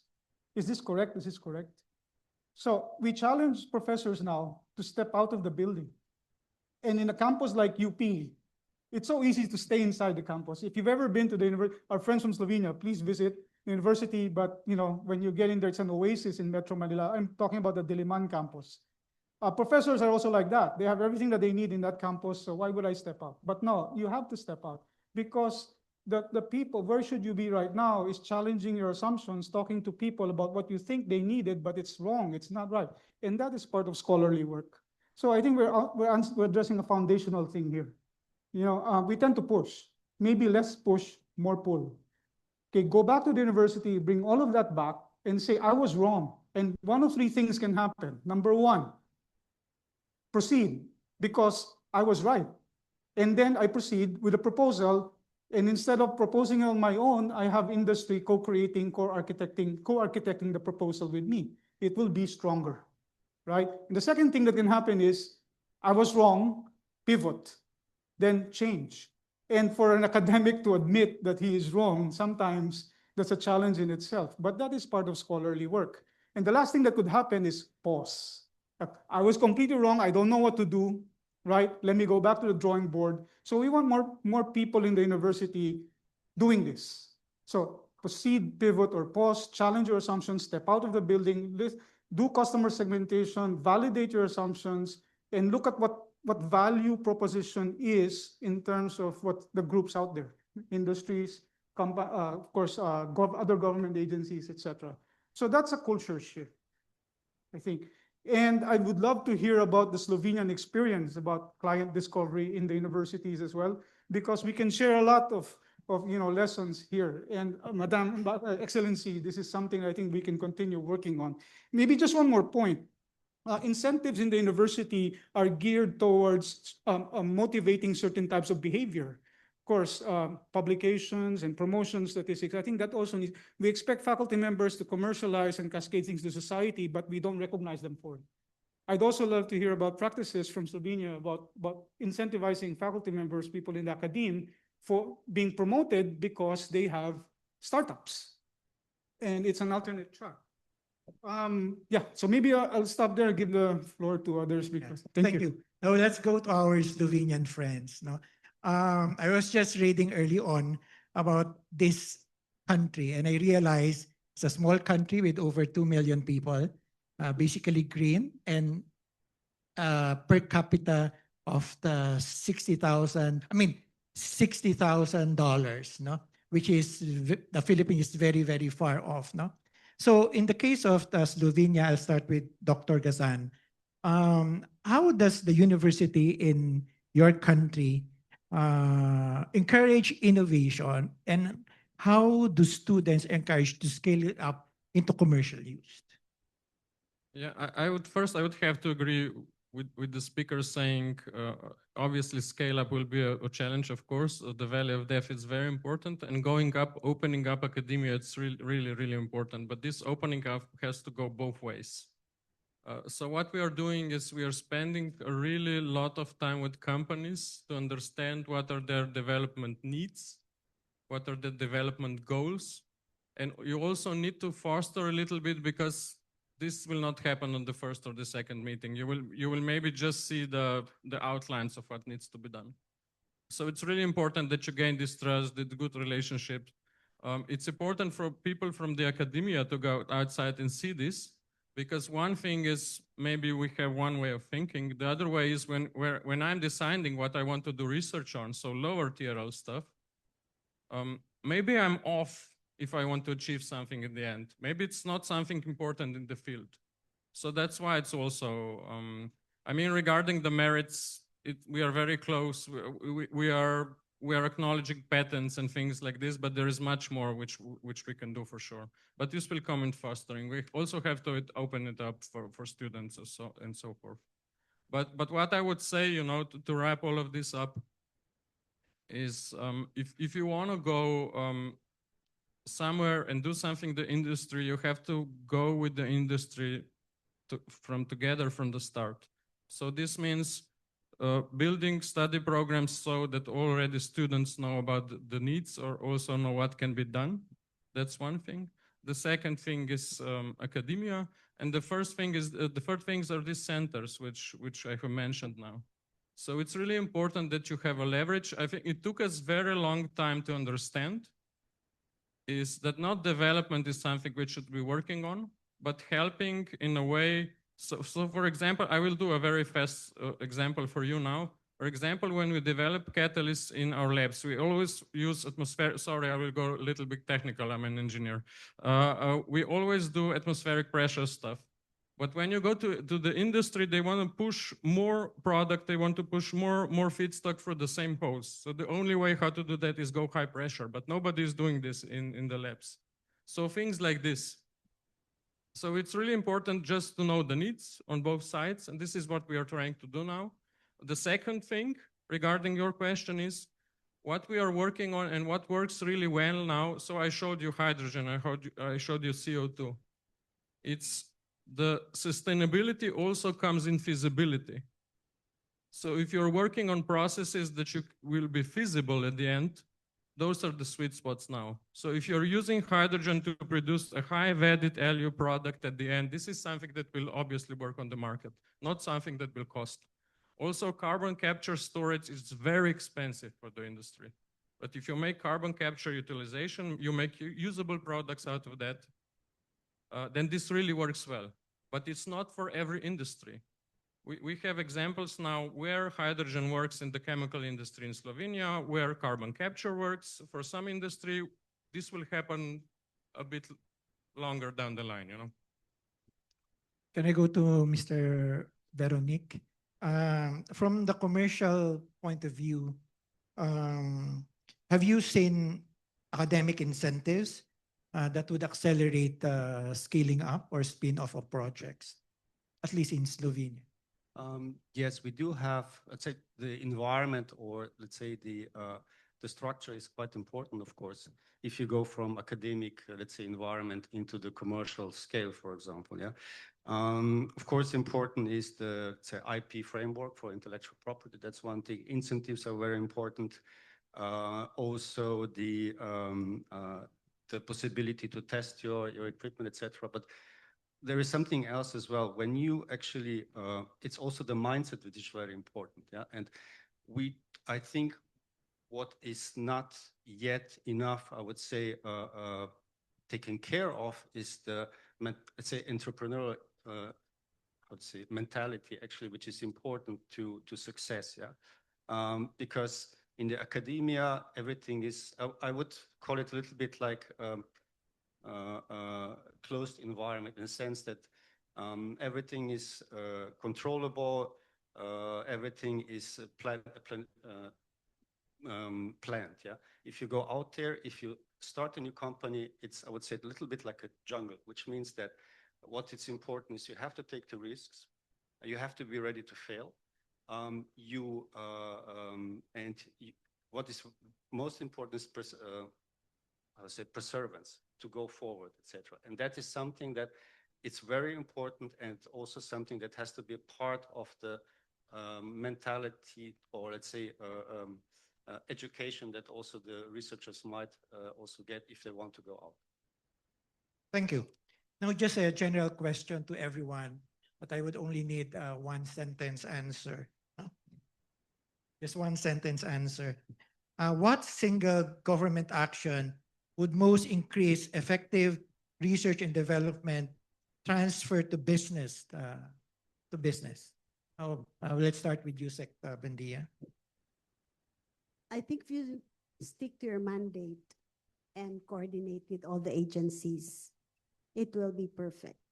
If R&D will be picked up by, for example, DTI for the scaling up, or for the business side, and DTI, the scaled up, will be pursued by PESA or other agencies. So I think stick to the mandate and then try to pick up where you are needed by that specific agency. Thank you. Your thoughts, Dr. Michelle? Maybe, I don't know if I can answer that with one question, but maybe two parts. First one for the universities, I'd say fix the plumbing. That means absorptive capacity for innovation means also for universities in the Philippines in general, and we look forward to engaging universities in Slovenia on best practices for this, is really putting up efficient business-oriented support services for research and grants administration that will allow us to improve our pre-award, post-award closeout of grants. And the bottom line there is that academics in the Philippines are taking a larger share of administrative burden than they should. Therefore, the technical runway is shortened. That's why we don't reach TRL level 6 or 7. And when industry comes in and says, well, you need a little bit more there, maybe invest a little bit more. I can't come in.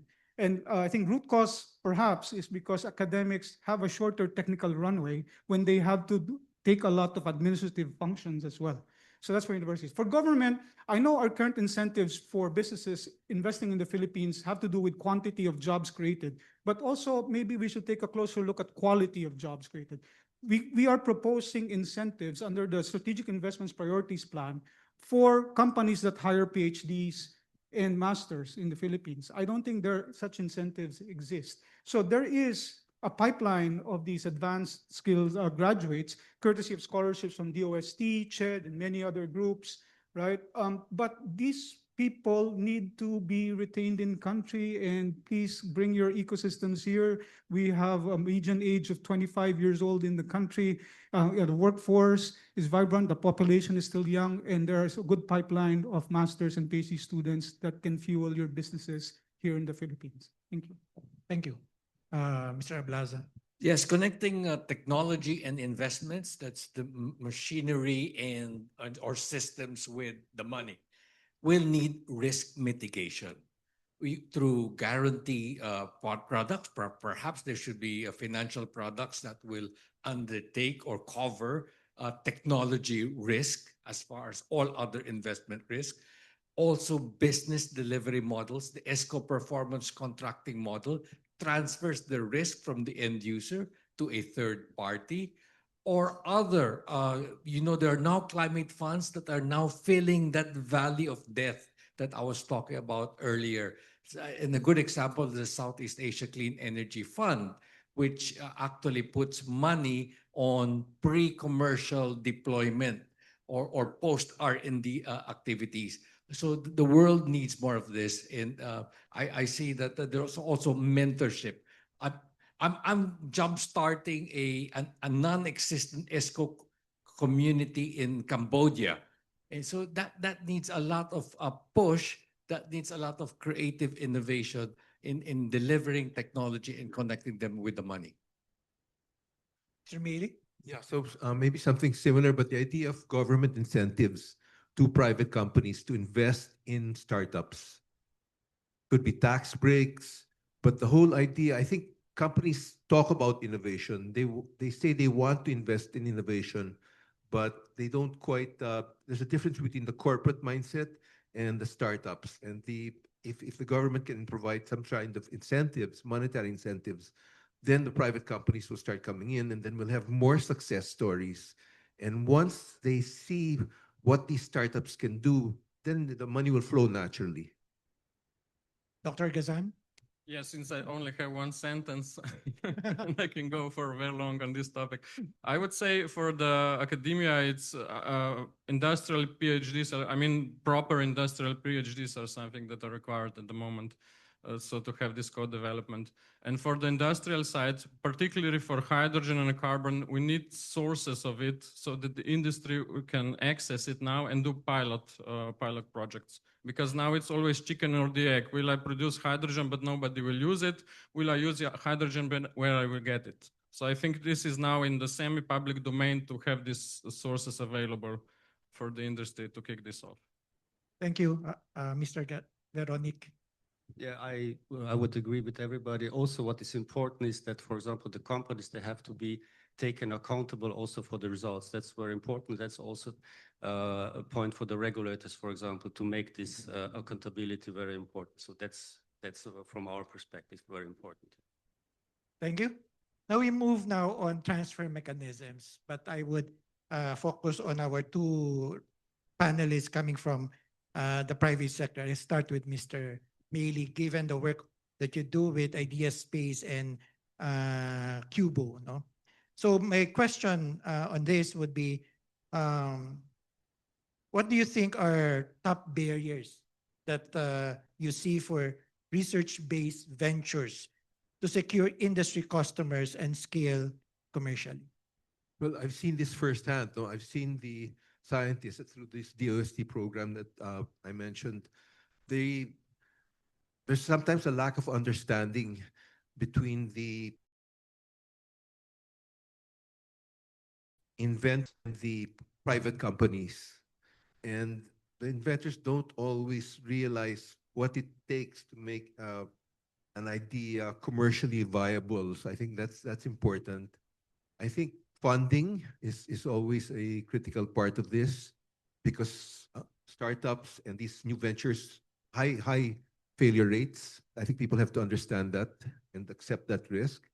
And then I guess the third thing is just the lack of awareness sometimes on the part of corporations of that our universities are actually capable of producing so many ideas which they can use in commercial settings and for their businesses. I have a specific question to Mr. Blaza, no? Coming from the energy efficiency, no? Specifically, as someone whose expertise belong to this industry, how do you recommend researchers design proof of concept pilots so that private sector buyers are comfortably adopting the technology?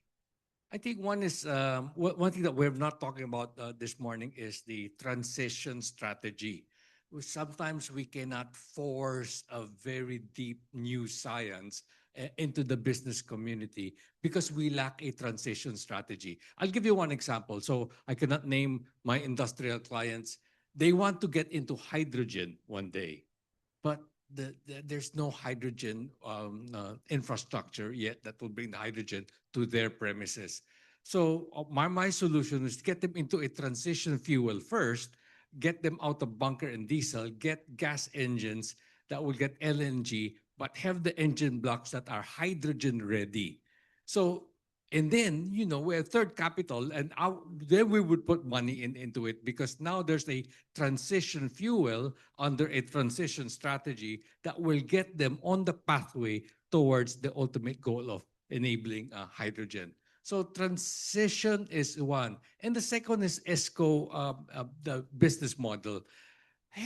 Instead of commercial buildings or government buildings or military camps or even industrial plants, trusting a new technology, why don't we get ESCOs or energy service companies to study technology and put their trust in it, put performance guarantees behind it, and now transfer that investment risk to the ESCOs instead of the end users themselves. So deploying the technologies in pseudo build, own, operate, maintain, and transfer, we will be transferred to specialist companies who will understand, who will spend more time in post R&D analysis, who will spend more time in piloting and demonstrating, and even mentoring end users. So that this is itself a mechanism that will ease the adoption of technology. Transfer the risk first through the contracting model, and then it finally gets adopted by the end user. Thank you for that insight. Just a follow-up question, but I want to address it to Yusek Buendia, because you made mention the transition of science into business. Does government, especially DOST, think that they have to play this role, translating that science into the use of the business? And if you do, was there any example that DOST have done this in the recent past? Well, our programs have been the testament to all of this, transitioning from research to business. We have the setup, which we have implemented since 2009. We have our cradle and our BIS program, which we have implemented since 2017. We have our TBIs and our startups, which we have implemented since 2018. So all of these are the proof that we have been transitioning from not only research results, but transitioning from results to business. Not the commercialization itself, but I think pre-commercialization and towards commercialization eventually, if this will be scaled up to more businesses in the future. Thank you, Yusek Buendia. Like to recognize the secretary for his ideas on doing this such programs, because he's the one pushing us to perform more on scaling up and on doing technology to business itself. Thank you once again. The next segment would be on good practices between Slovenia and Philippine experiences. So I wanted to pose this first question to Dr. Gazan.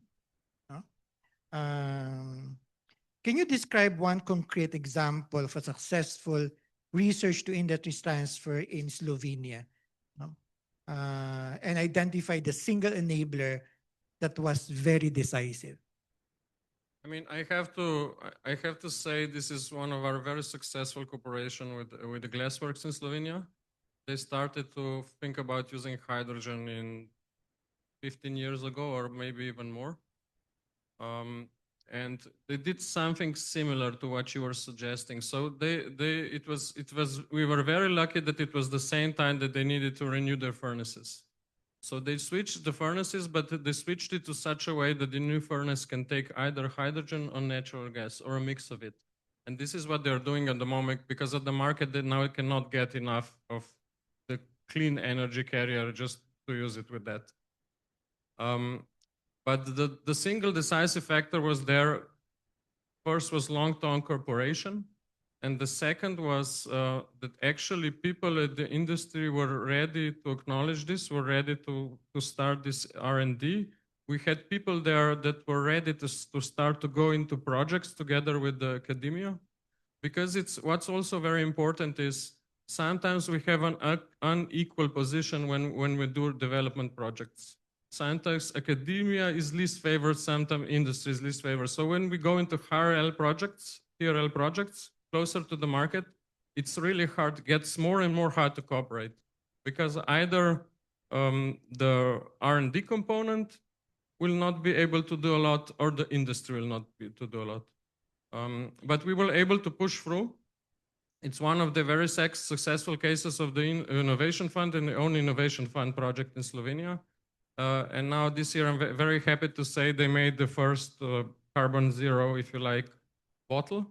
And this is now going onwards as well. So, but it's a long-term cooperation story. And the decisive factor is the technologies are here. The enabling environment is kind of here if you want to find it. I mean, it can always be better. But the people, if you have the right kind of people, the right kind of knowledge, the right kind of human resources, and people that want to work together, and it's not always the case, I would say this is the most important. Thank you, Dr. Gazan. Anchoring on the insights of Mr. Ablaza on science to business transfer. Now, this is a general question to everyone. What practical action would you recommend to policymakers and industry players to bridge this particular gap of science to business transfer? We can start with Mr. Veronique. Yeah, so in terms of practices, when we are talking about how to commercialize a technology, for example, one thing is, for example, there are different ways how to do this. One is, of course, licensing the technology, for example. This might be appealing, but on the other side, let's say if you're talking about more complex systems, more complex technology, that will require different steps. For example, usually what we have done in the past is we went the path from the project-based approach, where we deployed our technology, we tested out technology with the partners, also through the different European projects, like for example, Horizon is a very example one where we work together over several years with different institutions, academia, and other companies in the European consortium, which was very valuable for us. And then the next step would be when we reached a certain tier level 6, 7, or 8. We went out and we, in different countries, we went through pilots. And then the next step would be finding the right partners, distribution partners, for example. And also the last step would be creating a joint venture in different, let's say, countries to implement that technology or even go to the local production. That's, for example, a path that we are planning and pursuing also in the Philippines. Dr. Gazan, in the point of view of coming from a research institution. Yeah. I would come back to the Slovenian Philippine opportunities to cooperate because I think it's something I still have to mention. So the present delegation here is really strong in enabling some kind of technological, novelties. You saw a lot of them, and we were talking the whole week about that as well. But I think it's really important of saying, I would like to emphasize this networking approach. And it's a really good approach that our clean tech cluster does as well. And also we have the readiness of our Ministry of Defense. So they have a very clear line about the R&D which they want to do. So sometimes venues like this are also interesting if you can start a little bit lower, do this kind of piloting, which you're not quite sure what you want to do, or you're not quite sure if everything will work, but then build up. Mr. Mealy? Yeah, I think the key thing is more public-private sector partnerships, no? Because we need the government there, and we need the private companies, we need academe, and we need more PPPs bringing those different sectors together. There's a new world that's being born every day in different countries, and the Philippines can't afford to be left behind. I think Indonesia has like 13 or 19 unicorns. We don't have, which are billion-dollar startup companies, and we don't have any so far, but we are on our way. But we need that partnership with all these different sectors to make it work. Sir Blaza? If you were in the business sector, you wouldn't want to be the first adopting the technology. Being the first is the most painful. You take the most risk. You like to follow somebody who did it ahead. One barrier I see, I work across 17 markets in Asia and the Middle East. The one big barrier I see, it's very difficult for the market to get success stories and even failure stories from commercial, industrial, or even government. Why? Because many of, let's say, if an ESCO project is protected by NDAs or confidentiality, I won't mention the name. There was a mall, a very popular mall from one of the largest developers in the Philippines who has pioneered in thermal energy storage and creating slurry ice during the nighttime and using it for cooling during peak hours of daytime. But the project failed because it was maybe under-engineered for its actual use, or the climatic conditions were not correct in the assumptions. But the point is this: because it's under wraps, protected by NDAs and confidentiality, people cannot learn the lessons of why such technology failed and how it could be corrected. And that project gave the market a trauma that kept from other commercial and building owners that willingness to adopt thermal energy storage. And also success stories. Success stories are under wraps. So I think while they have every right to protect what is private and confidential and what may be a trade or business secret, I think government can maybe think of an incentive for them to share their demonstration project and give market and investors the confidence to replicate that. So it's the success stories is very much protected. You don't see much of that in the solar, but for cooling, for heating, for industrial processes, these are all protected by NDAs. So there might be legal and policy measures to correct that. Thank you, Mr. Blaza. In the point of view of the academe, For industries, really, this advanced skills deployment incentive is something that can help, in my view, bridge the gap between industries, private sector, and universities by not just incentivizing quantity, but quality. We do produce them in the Philippines, this talent in terms of research and innovation.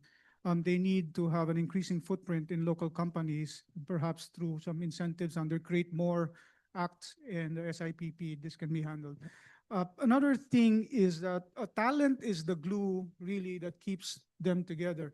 When we talk about IP, intellectual property, maybe our companies should, at the end of the day, the university's output and outcome is still people. They're the number one product of the universities are still people. And the universities love to publish what they research on, and it's in the open literature. So companies, what are your incentive for working with universities if everything's going to be out in the open anyway? Fight over the people that can produce those things for you, right? So it's not necessarily just the IP, but it's the people who can produce the IP for you. So that's one model that has worked overseas because you have an industry consortium around the research laboratory in the academe. They give money, but they are not really looking at the IP per se because the university loves to publish that papers. And they have their rankings to worry about. And from the rankings, of course, they will have a better reputation. They can attract more students. The engine will be vibrant. But fight over the people that the universities produce who can produce that IP in turn for you. Those papers, those patents, etc. So I think that's something that we can increasingly focus on as well in the relationship because the IP is still important. We can still invent, we can still create these startups, etc. But the people, the partnerships, strong partnerships are born of people flows, not necessarily on project flows. Thank you. thank you, Dr. Mishara. Very good insight from the perspective of government. Well, I think putting the right environment for research and for the industry partnership should be there. Less of controlling, more of co-creating. Like, for example, change in mindset when it comes to procurement, when it comes to funding research, when it comes to business to technology to business. There are a lot of hindrances when it comes to policies. Hindrances where our researchers are curtailed when it comes to extending their technologies. So the right amount of control and, of course, the right amount of being lenient to providing the right environment for co-creation should be there. Not really full control of everything. Thank you, Yusek Bendia. At this juncture, I will now open the floor for if there are any questions from the audience. And if you have any question, please state your name and your affiliation, and of course, the question that you would like to ask to any of our panelists present today. So please, the lady on my right side. Good morning. Good morning, everyone. I'm Dr. Catherine Buenaflor from the Ateneo de Manila University. So, academic culture globally is still largely driven by publish or perish mandate, where success is measured by citations rather than community impact. To all our panelists, so how do we fundamentally shift this culture so that research is productized for the real world from day one? From your experience, what is the one structural change that actually works to bridge this gap? And what is the one traditional approach we must finally stop doing? Thank you. Who would like to take the first shot? Oh, Dr. Michelle. I dealt with that a little bit earlier. One structural change that we can do is encourage more people. For me, I'm an academic, but the past 10 years I've been out of the university. So I've been looking at the university from the outside, looking back in. In particular, University of the Philippines. being out of the university adds a lot of value to you as an academic when you come back to the university. And one of these things that we've learned when we were setting up the space agency is client discovery, because we can keep pushing what we know, but we formulated this whole value chain where at the end there's socioeconomic benefit from all the investments that are going to be made on the space program. It helps us, it guides us on where investment should be placed in that value chain, where we're weak, where we're already strong, so commensurate investments. But as we did that, we had to talk to people, and that challenges what we know. I think it's a mindset set shift for anybody in academia to actually step out of the portals of the university. No matter how good Ateneo de Manila campus is, in the UP campus is, we have to step out. How can we solve a clean energy problem if we have not been to the offices of the Department of Energy? And we have not, how can we solve a climate change issue, environmental science, if we haven't been to the Department of Environment and Natural Resources? Secretary Tony is there, and we signed an MOU or an MOA, was very productive. So that's my quick answers. Client discovery, challenge your assumptions, more pull, less push. And maybe that can translate to promotion criteria down the line. Thank you. Thank you. You want to share, Yeah, Mr. Meili? actually, I just want someone answer word money. I think if once schools and scientists and professors realize that they can earn a great deal of money, and I'm coming from the private sector, from what they're doing in the lab, from the research, their whole orientation will shift naturally, because it's going to benefit the schools, it's going to benefit the professors, and everybody in that university setting.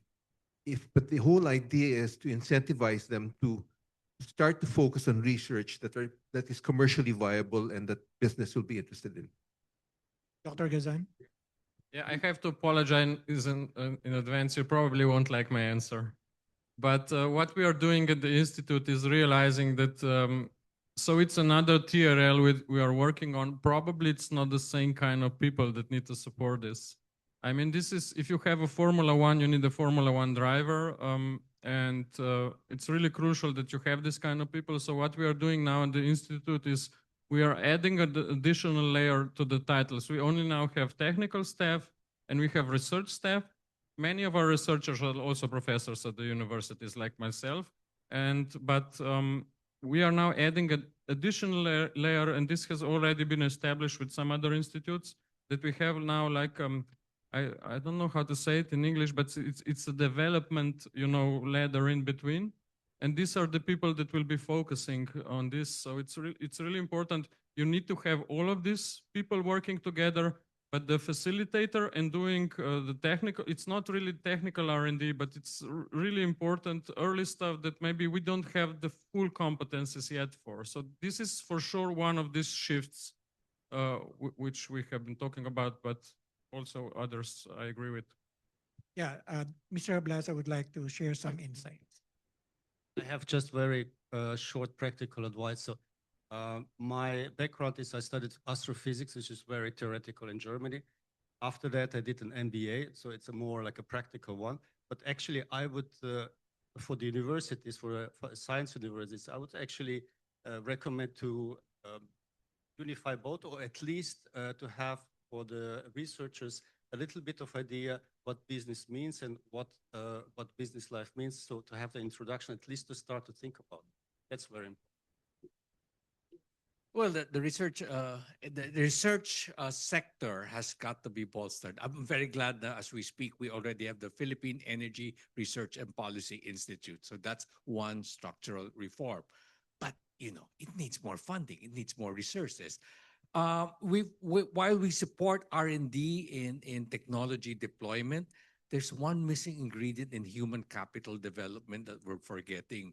Actually, it's the non-degree programs. It's the vocational courses. And TESDA does not have the scope that's wide enough to cater to the needs, let's say, of the energy efficiency sector. I'll give you an example. They have training courses on very small air conditioners. But for the big chillers, there's no such training program. So non-degree programs, the plumbers, the electricians, the boiler operators, mind you, this will be the jobs that will not be threatened by AI. These are the jobs that would survive beyond 2030. We need to strengthen that base because you cannot transform the market purely on research and technology and intelligence, but actually we need the literal muscle to make that happen in the market. Yes, Dr. Buendia. Yusek Buendia, sorry. So I think there should be a change in mindset for the academe, whereas before promotion only lies on the indicator of publication. Now I think there could be like putting more weight on technology transfer, commercialization, putting more weights on this, meaning you can also be promoted even if you don't publish, but you have technology spin-offs, etc. So putting some weight on this and then retooling our researchers to be like having a mindset of the business sector, like what our colleagues here from Slovenia said. He studied MBA, but he's an astrophysics physicist. So I think putting that mindset of the business to the researchers would be one of the change in the mindset of the academy. Yeah, thank you. Rejoinder Yeah, to what please. Gatsan said, because I read him very much. We need the Formula One drivers in the university. We need them to be very deep special. People criticize the ivory tower, right? But you have to have an ivory tower before you can descend from it. You have to be good at something as a university, right? That's the vertical. What we're also referring to is you need a T across the I. And that comes with different people and different skills. To solve societal scale challenges and entrepreneurship, you need T-shaped people, not just strong and good at what they do, but they can also work with teams and with project management, empathy, and all of that teamwork skills. I think that's important for the universities to have support teams as well. Thank you. Thank you, Dr. Machado. Fantastic. Satisfied? Yeah. Yeah, I'm so sorry we've run out of time for another question, but you can grab these distinguished panelists during lunch. I'll let Ludwig wrap up now.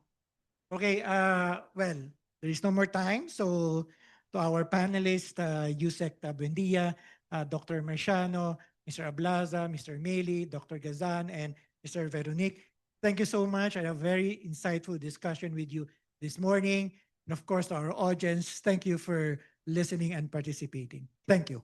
Thank you everyone for that deeply insightful conversation. I took away a lot of ideas. At this point, may I invite back on stage Ambassador Canes to give your tokens of appreciation, and also Mr. Manhit.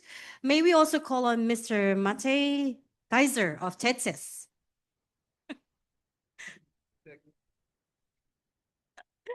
I get another bonus point here for pronunciation.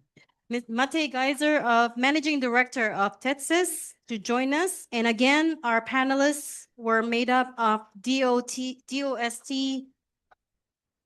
Undersecretary Leah Buendia, UP Vice President for Research and Development, Dr. Joel Joseph Marciano Jr., Philippine Energy Efficiency Alliance President, Mr. Alex Ablaza, Idea Space Foundation and Kubo Innovation President, Mr. Butch Maley, Dr. Ilya Gasan Osoynik Chernivets, Scientific Associate Researcher of the National Institute of Chemistry of Slovenia, and VABU's CEO, Mr. Bostian Veronique.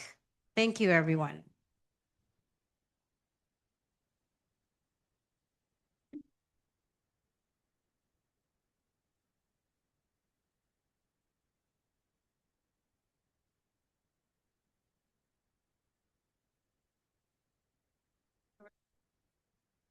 Yeah.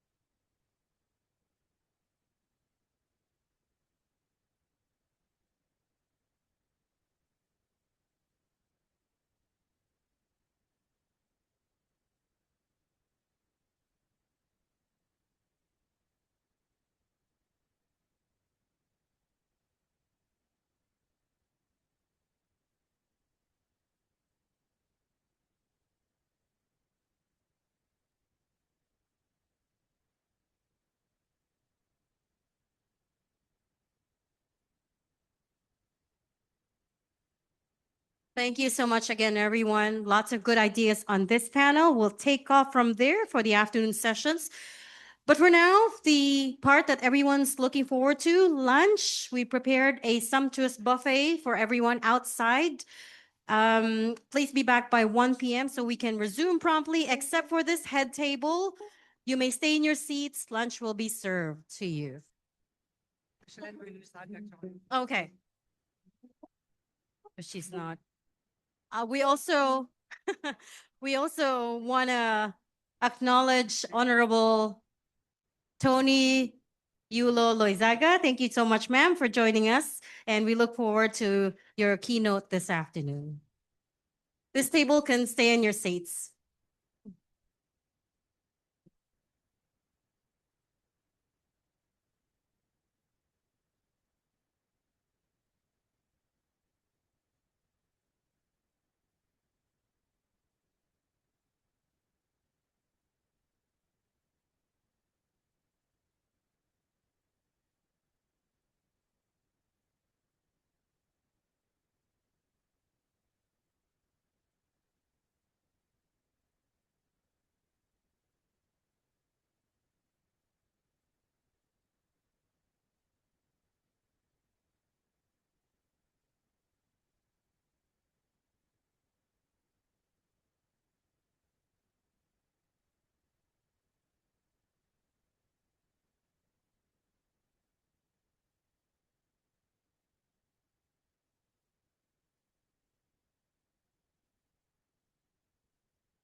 I love all of the exchanging of business cards and ideas and selfie taking that I'm seeing. So it's great. All fun, healthy conversations. If I could have just the people at the back to start taking back your seats and settling down so we could kick off, please.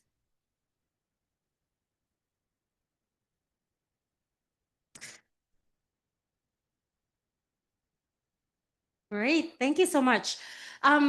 I hope you guys all enjoyed lunch. And I apologize there wasn't more traditional Slovenian food, but I think they did their best. I hope it was hearty for you anyways.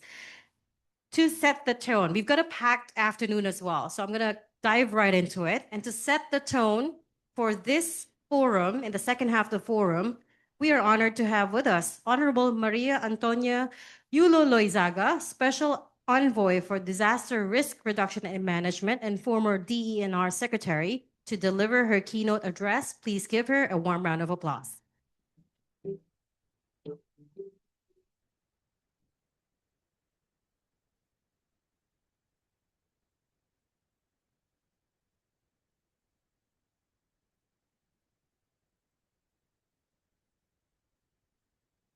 Yes, good afternoon.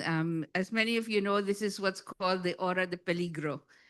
Everyone is either half asleep or wanting to step out and go back to their offices. But good afternoon, and thank you very much to Her Excellency, Smiliana Quines, for this kind of invitation. Of course, to the organizers, Ms. Dr. Dindo Manhit and RP Manhit, for kindly inviting me to give this message.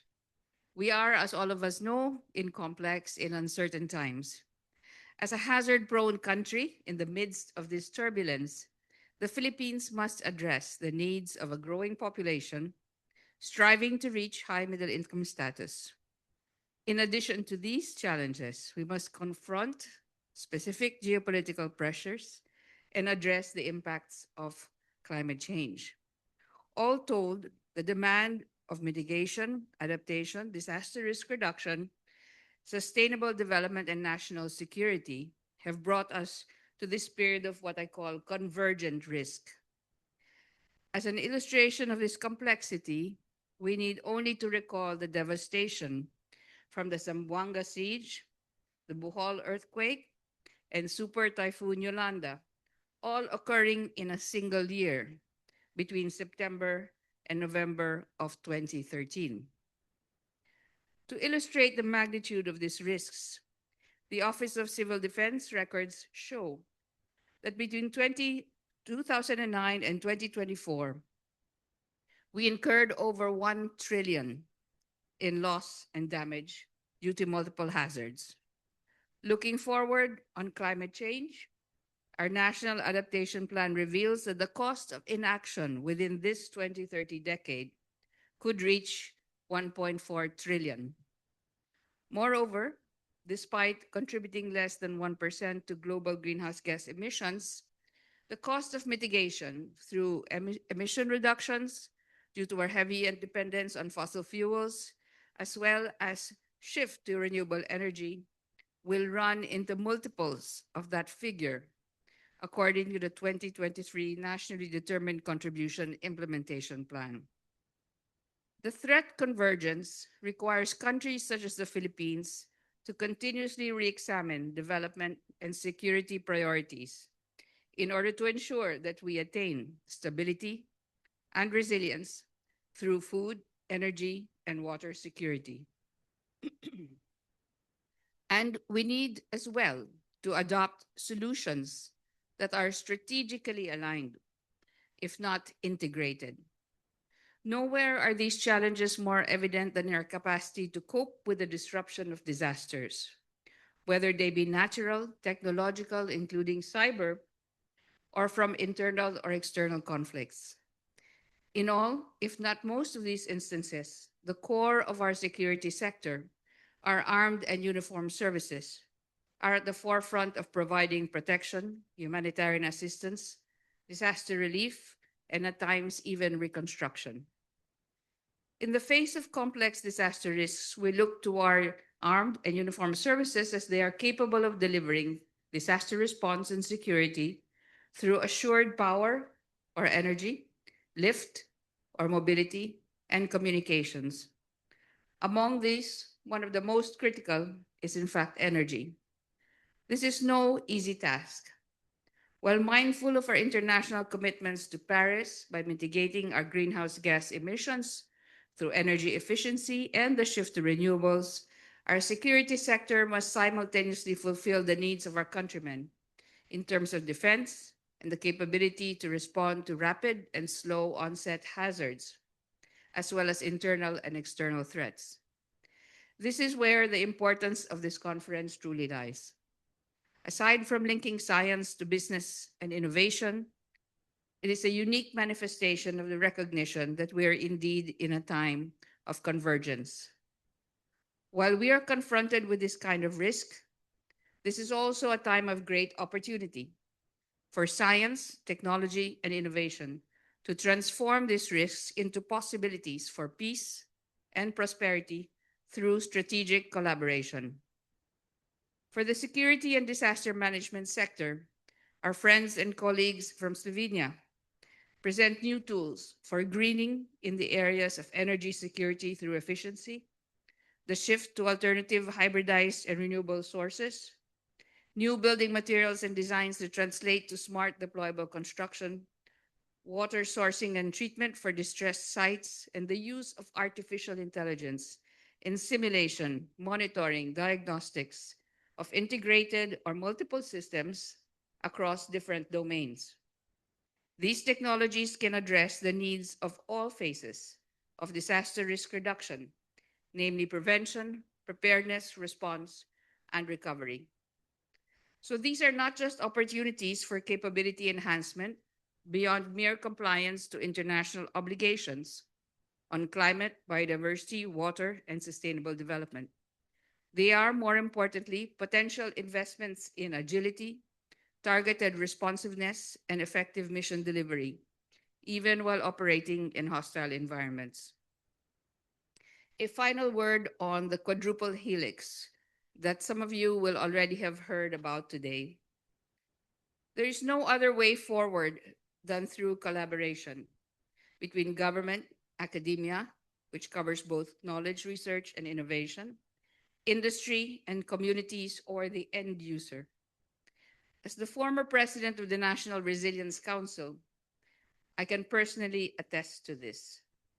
We must therefore incorporate the end user in our quest for truly transformative innovation.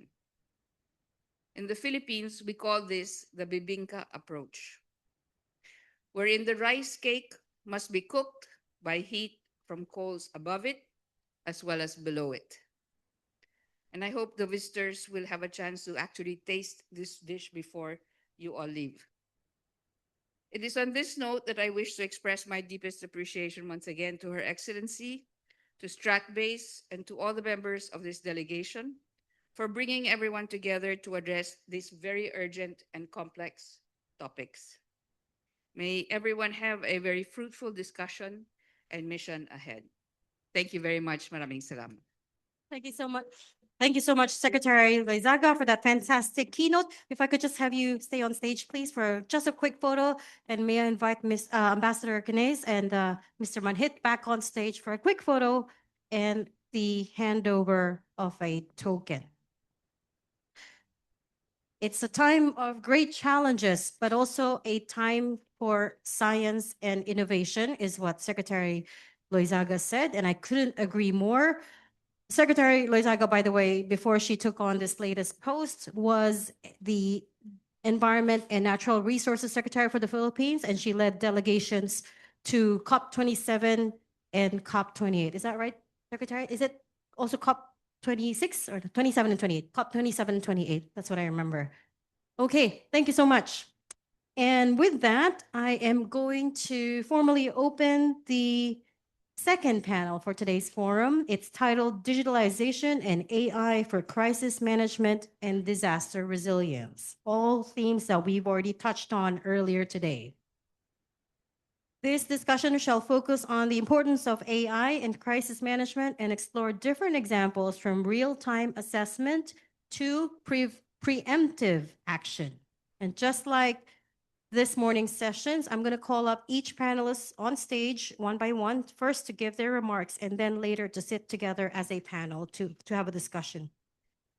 First and foremost, Undersecretary Harold Cabreros, he's the Administrator of the Office of Civil Defense and Executive Director of the National Disaster Risk Reduction and Management Council, or NDRRMC, and would have wanted to join us today as the first panelist for this session, but unfortunately he needed to be called away to an urgent meeting, and he sends his regrets. He really wanted to be here with you guys.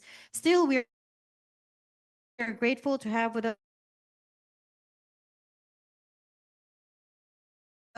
Communications Technology Service. Please give him a warm round of applause.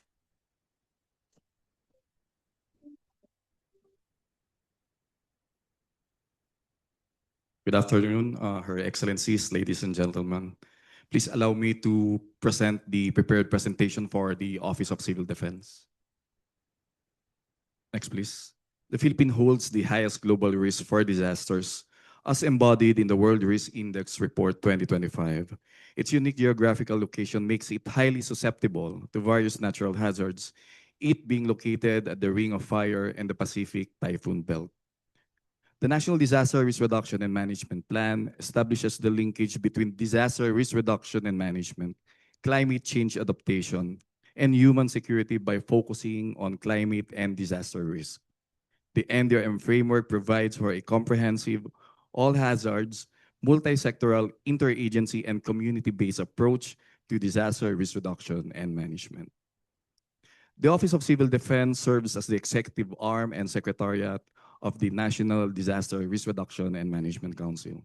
It is charged with the mission of administering a comprehensive national civil defense and disaster risk reduction and management program by providing leadership in the continuous development of strategic and systematic approaches, as well as measures to reduce the vulnerabilities and risk to hazards and manage the consequences of disasters. The Philippine DRM Act of 2010 has constituted and mandated the NDRMC as the highest organized and authorized body in disaster risk reduction and management in the Philippines. At this point, I would like to provide our insights on the operational and potential impacts of artificial intelligence to the Office of Civil Defense. AI can enhance OCD's proactive dream operations by enhancing DRM platforms, such as the NDRMC monitoring dashboard and the FeelAware by fusing data from CCTV feeds, drones, satellites, sensors, logistics systems, and social media into one intelligent common operational picture. Here are some potential uses of AI. First, predictive early warning. AI can use data from the Philippine Atmospheric Geophysical and Astronomical Services Administration, or PAGASA, and the PHIVOX to produce impact-based forecasts and targeted advisories. Second, the automated situational report analysis, wherein AI can consolidate reports from the national government agencies, local government units, and other stakeholders, analyze crowdsources input, and reduce human error in providing near real-time situational awareness. Third, faster evidence-based decision-making. AI-enabled GIS and scenario modeling can support rapid risk assessment, resource prepositioning, and coordinated response. And lastly, logistics and resource optimization. AI can predict supply gaps, optimize routes in disrupted areas, and improve inventory warehouse and relief distribution efficiency. To realize AI's full potential for disaster resilience, OCD will focus on 4 strategic actions. First, build an AI-ready workforce. We need to institutionalize an AI and data analytics training, strengthen partnerships with DOST and the DICT, and promote digital leadership in our emergency operation centers. Second, strengthen cybersecurity. We need to enforce the zero trust principles, protect critical platforms, and beef up our coordination with the DND's Computer Emergency Response Team for threat intelligence and incident response. Third, build resilient digital infrastructure. We need to modernize interoperable, cloud-enabled EOCs, integrate FeelAware and DOST Handa, in our operations to ensure redundancy, connectivity, and nationwide accessibility. Lastly, there's a need to finalize the AI national policy. We support the DICT and CSC joint memorandum on this on ethical, trustworthy, and human-centered AI adoption across the government. In closing, the foregoing activities or programs will result to a secure, skilled, and digitally resilient OCD capable of AI-driven disaster management. Thank you, sir. Thank you so much, Mr. Ofresio. We certainly look forward to hearing more about the national AI policy. Next, I'd like to call on the Disaster Risk Reduction and Management Office Head for the local government of Quezon City, Ms. Maria Bianca Perez. Please give her a warm round of applause.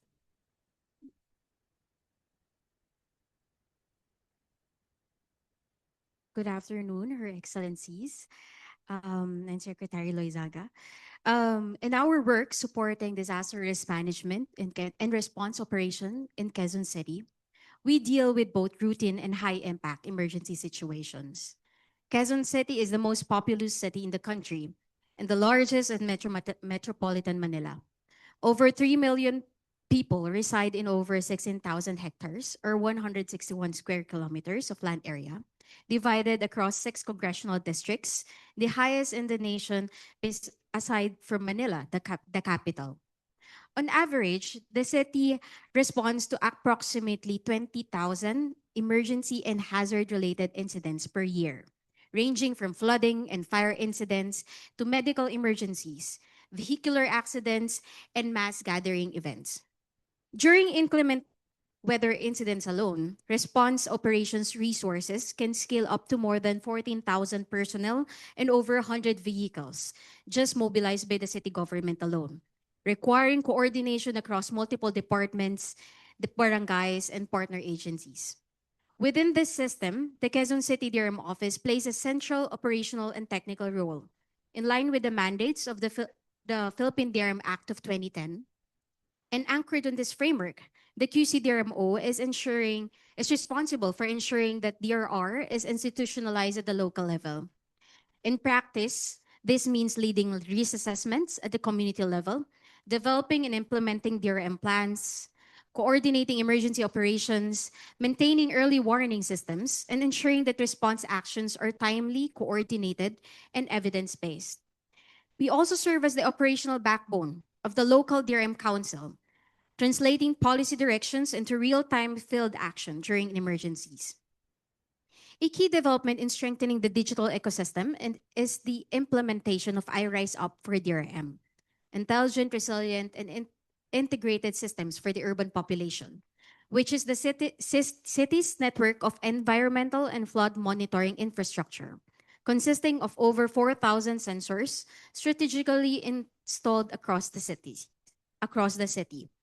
These sensors measure rainfall intensity, water level rise, and other hazard indicators, including CCTVs, and are referenced with institutional knowledge from the communities.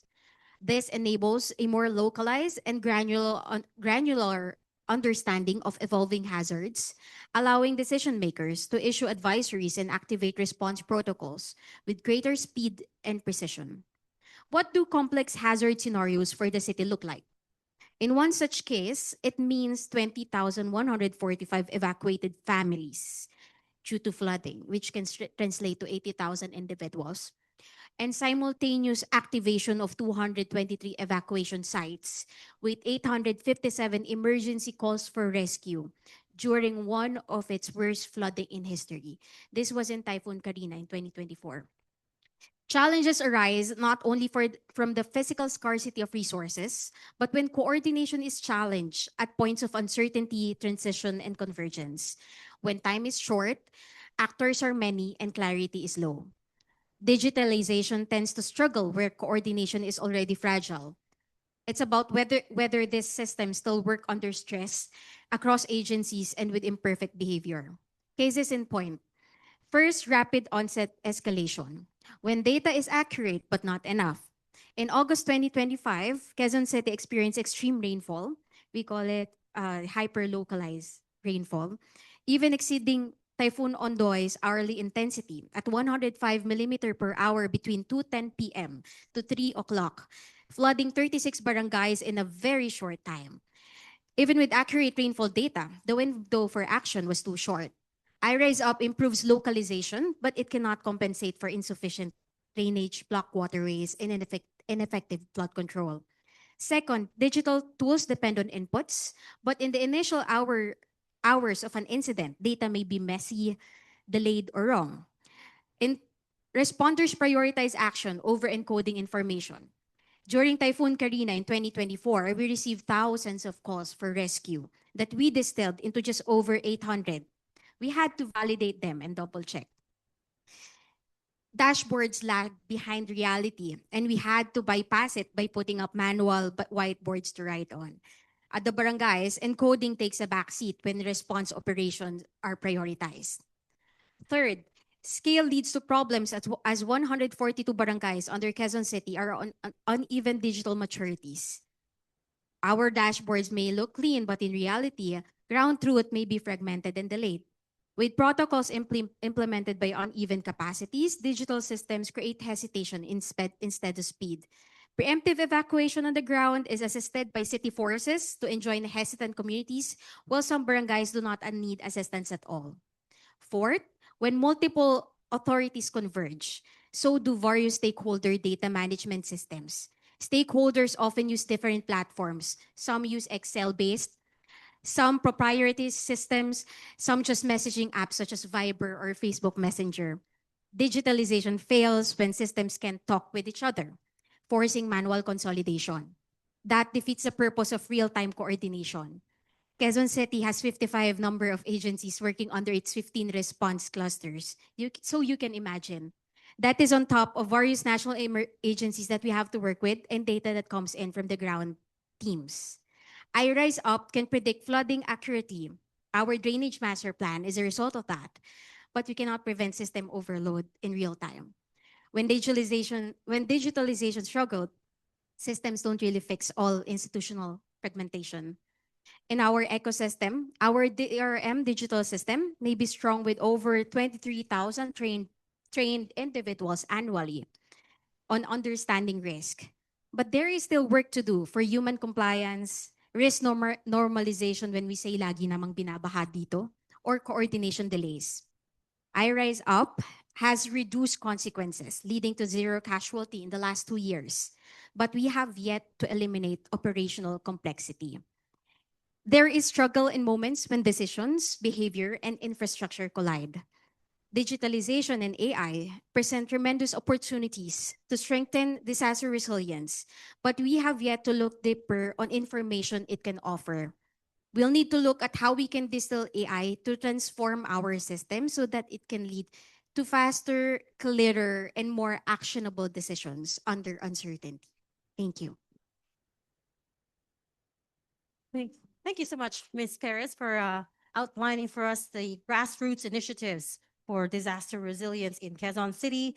Next up, I'd like to invite the program manager for the delegation of the European Union to the Philippines. Let's give a round of applause to Ms. Maria Teron Puig.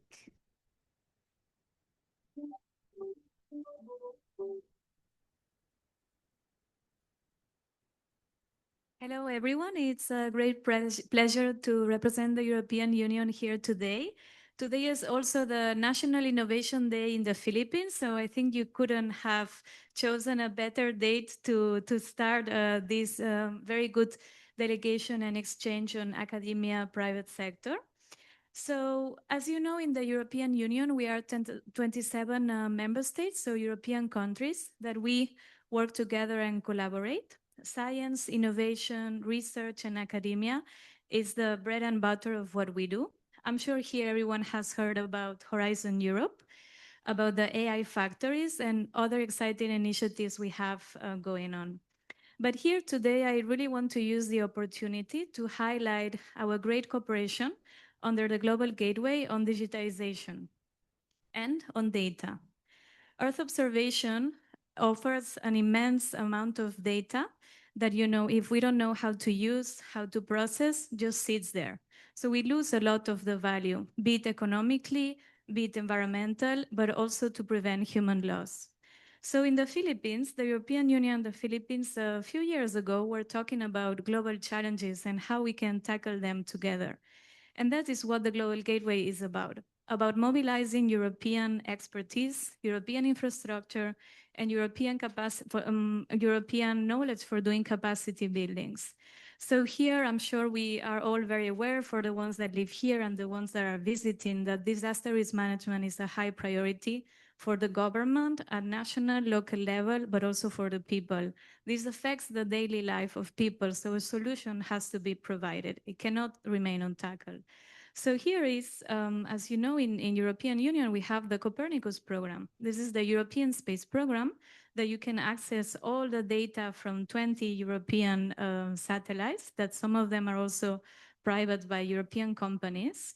And once this data is processed, it can be used for environmental monitoring, for monitoring of crops. I mean, there's endless use, and also for early warning systems. In the Philippines, this data was already used from the humanitarian side. So then we decided this was a great way to cooperate together on their global gateway. Basically, through Team Europe, so through the European Space Agency, there's two consortiums of European private sector and academia that are implementing this project. This is a 10 million euro project that established the first ever data center of Copernicus in Asia. Then we have developed the services together with the Philippine Space Agency and the Department of Science and Technology that were most needed. One of them being ground monitoring, so for earthquakes, landslides, then agriculture, forest, and also marine biodiversity. I also recommend the ones that are here to visit the great biodiversity that the country has. But then we have also developed the skills at national and local level, because the data cannot be used if there's not a direct knowledge about it. And we have also been working with the youth, because they are the future, so they can also know how to use this data. So this has been a great example on how putting all these elements together of academia, private sector, and the government, following the needs that the country here, our partner Philippines, needs, but also to make a difference. And I'm also happy to share that this data center is now being expanded to ASEAN countries, and the Philippines is leading. So we're very grateful, and thank you also to Secretary Loizaga. We also work with DNR and AMRIA and many, also PAGASA and the OST, for the great cooperation, and looking forward to discussing a bit more later. And thank you very much. Thank you so much, Ms. Puig. Lots to talk about there, and some of the themes that we've already touched on as well. We can flesh that out during the panel. Our next speaker is the Managing Director and Chief AI and Data Officer for the Center for AI Research. Please give a warm welcome to Dr. Erica Legaran. Thank you. Good afternoon, everyone. Her Excellency, Secretary Loizaga.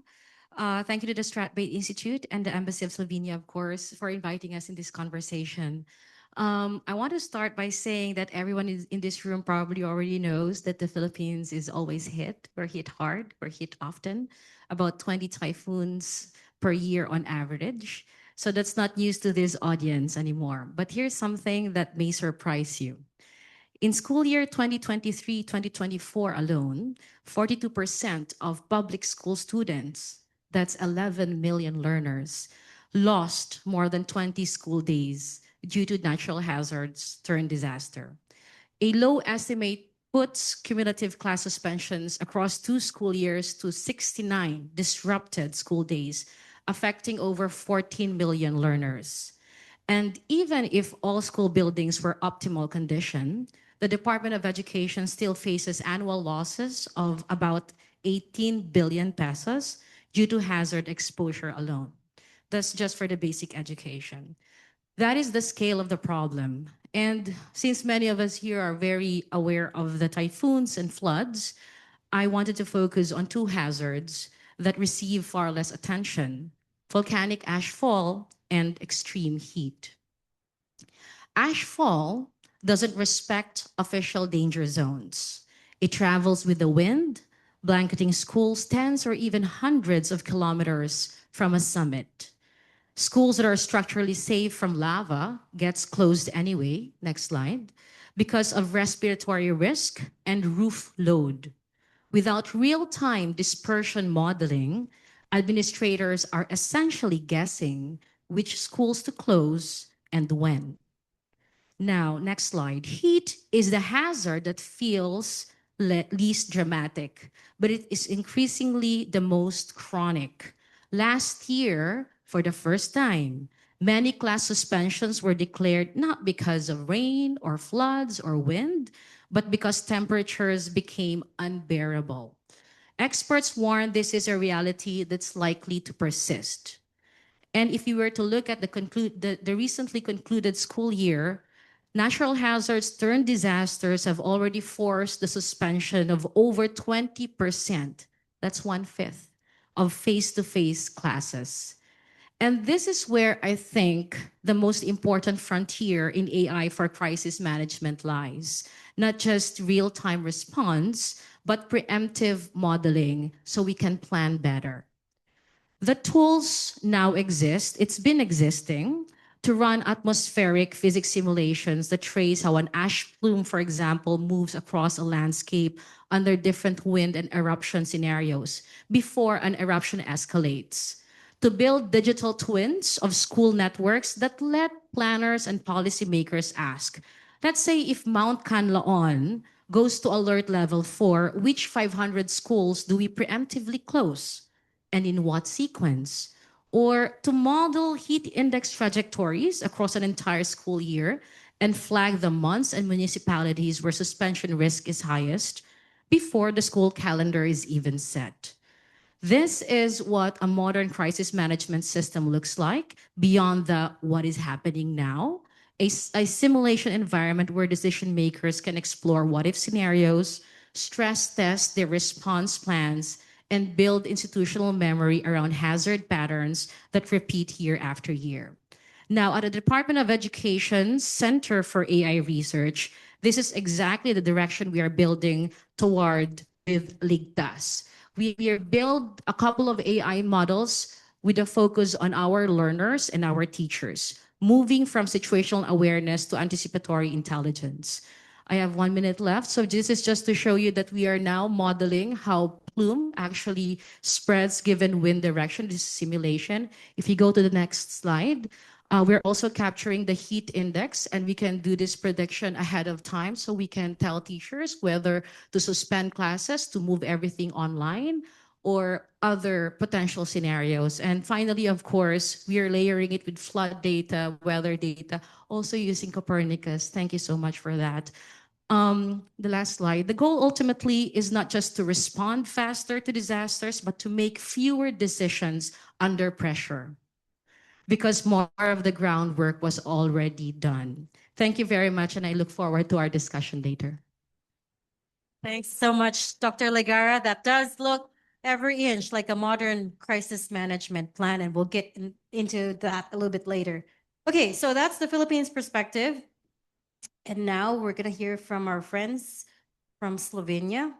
And first up, I want to invite the head of business development for Argo XR.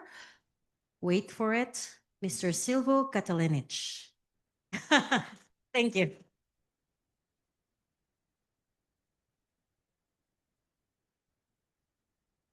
Perfect. Thank you. Good afternoon to everybody. My name is Silvo Katalinic. I come from Slovenia, obviously, from a company called R999. We are more than 35 years already on the market at the intersection of 3D technology, digital interpretation, and user-facing execution. We are active across critical infrastructure, construction, energy, pharma, but as well as culture, tourism, and of course, manufacturing industry. We are turning complex operational knowledge into usable field guidance through digital twins. Now, I'm sure if you ask what is a digital twin from 10 different persons in this room, you're going to get 10 different answers, and all of them are going to be probably correct. But instead of only telling you, I also want to show you. So we've prepared a little video, and maybe we can start from there. So the problem that we are solving is that the know-how of the most senior personnel in critical infrastructure teams, maintenance crews, lives in their heads. The documentation is dispersed. The response times is too long. The human interpretation of resolving a process is too big. And we want to solve this by a digital twin of knowledge, which is basically a digital twin of the infrastructure, either through scanning, BIM, CAD/CAM, and then we allow those teams to attach their tacit know-how directly where it is executed, on the terrain, on the ground. So the whole infrastructure for the whole life cycle, for the whole lifetime, has everything attached in the context of space and time, so that their future maintenance crews can learn, can onboard faster, can onboard and train in an immersive way, and of course, to reduce the response time when disaster strikes. So yeah, it is a digital twin for capturing, standardizing, and delivering operational expertise across the entire life cycle of an infrastructure. It is meant for onboarding, maintenance, training, and fieldwork. What we have realized is that 80% of time is saved with the efficient protocol documentation through our IT solution, 60% faster searching of correct information, correct documentation with the functionality of a RAG-based AI solution, 25% of less downtime by a fast remote assistance. When I say remote assistance, it's not just a video call, it's a video audio call with the intersection of a digital twin between the operator and the operator on the field and the helper in the central.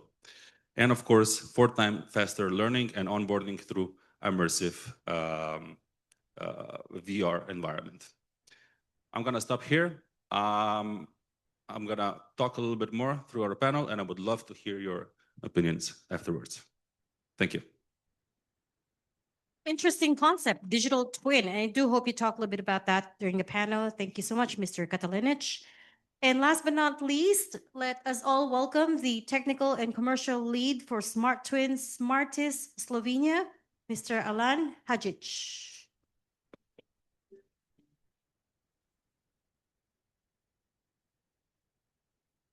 Thank you.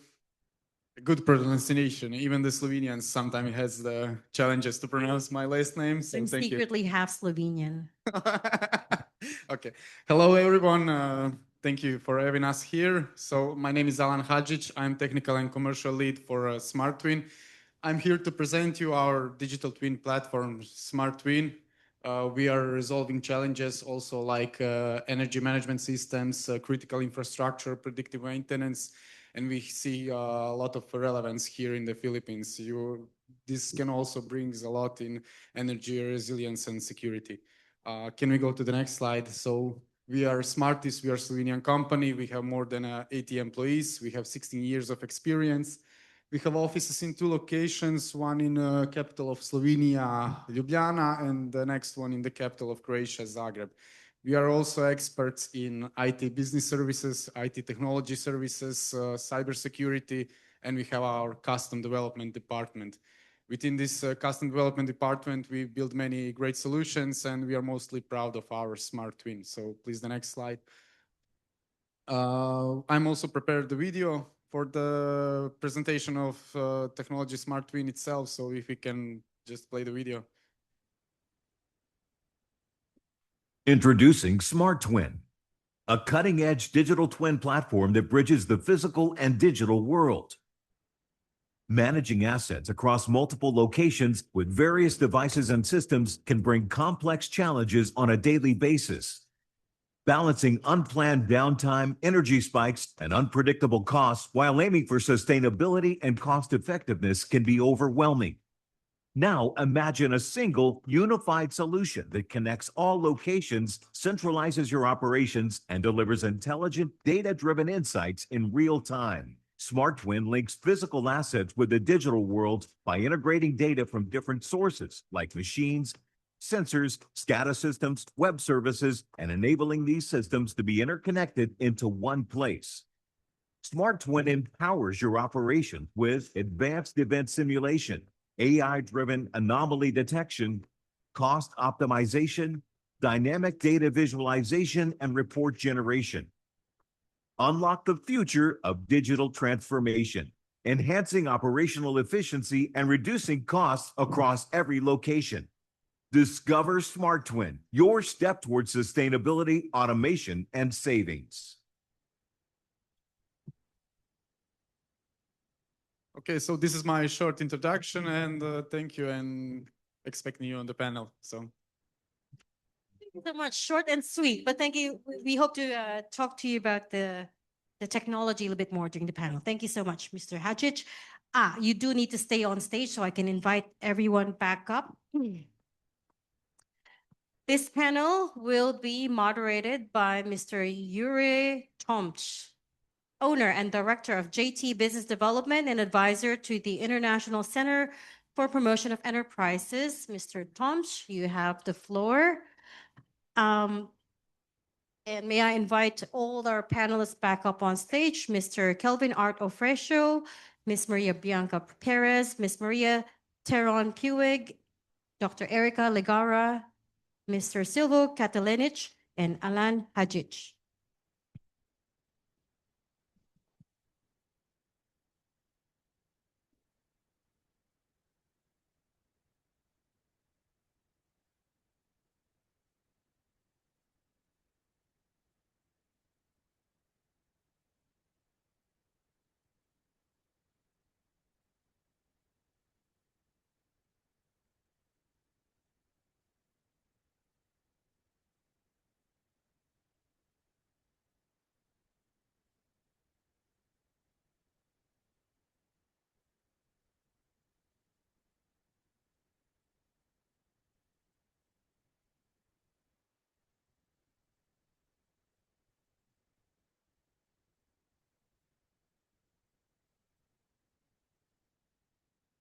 Mic test. Your Excellencies, it's a pleasure to be here in Manila again. To our Filipino friends, magandang hapon po sa inyong lahat.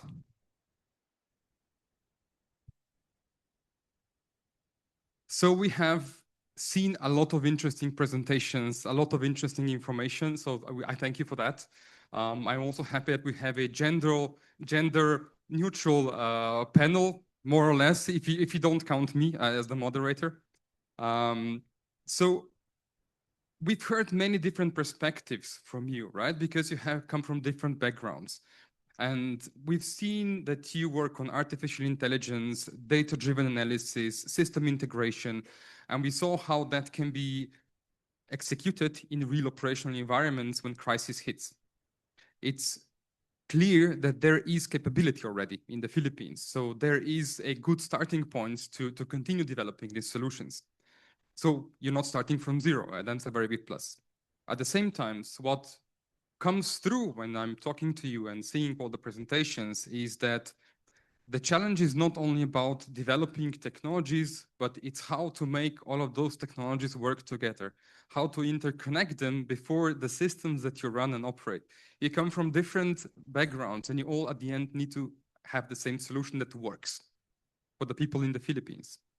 So what we also heard from Mr. Secretary in the morning, there's a lot of investment also in startups, in renewables, in various types of energy.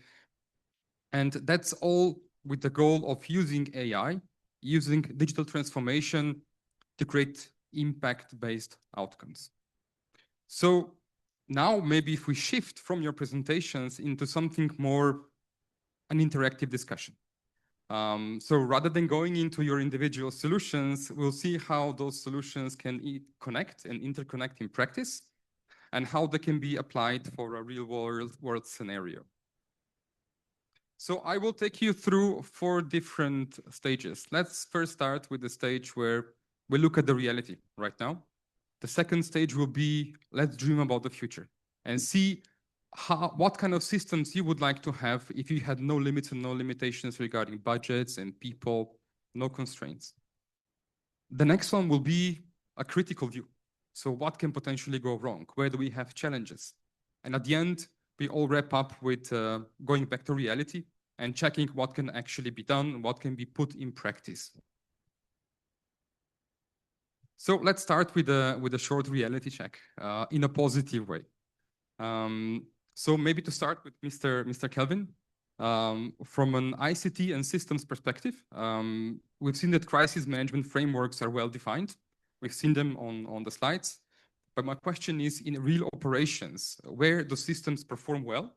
And where do you still see gaps in coordination and information flow? All right, sir, thank you for the question. Well, in the mandate of the NDRMC, we are, of course, guided by its law, the Republic Act 10121. And as a matter of fact, the government agencies are working on that coordination mechanism. Now, we have integrated systems such as the Emergency Operation Center and our incident command systems. And same as well, we have also adopted the response cluster approach. With those systems being adopted by the National Council, we have seen that our efforts in terms of disaster risk reduction and management is doing its function and its purpose. But on a high pressure situation, this is where information technology, digital transformation, and AI will come into play. Because as of the moment, the Office of Civil Defense is currently in its infancy stage in adopting AI, and we're still working on our digital transformation. We are glad that one of the key developments that we have seen is the DOST Handa platform, wherein AI has been included. And this can provide predictive analytics that can also give us early warning, better decision support system, and of course, the common operational picture. Maybe just to follow up, if you can give us 2 examples where the systems struggle most under pressure. Okay. We have another initiative with the one of the partners. We call it the FeelAware system. The particular struggle of this system is the data sharing. In the case of the Philippines, that's a particular problem for us. Although we have institutionalized the formal data sharing agreements, the challenge on integrating this data into one platform through the use of either API or other means, we're having a hard time for that. Second is the probably the digital divide. Although we were able to provide interventions or information system solutions, what matters most is the connectivity of our end users. Same as well, the learning landscape. If they are really into technology-based solutions or they're still preferring the traditional means. So those are the 2 challenges that we are facing right now.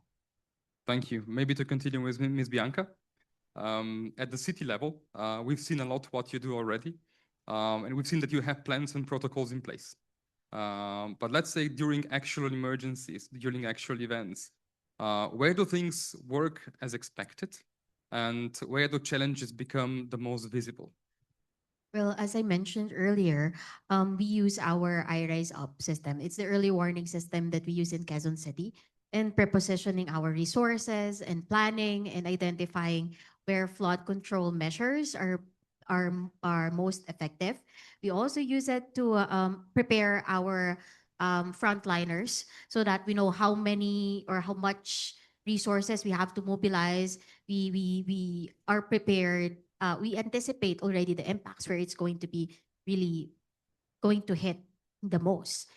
The challenge lies when during high pressure situations, as I mentioned, when the system is overwhelmed because of the hazard manifestings, and the data is accurate, but there is failure because infrastructure and the of course drainage systems could not cope with what is projected that would happen. So for instance, I mentioned earlier, when we experience hyper localized rainfall in just under an hour, we have the data that could say that, we experience this amount of rainfall in just a short time.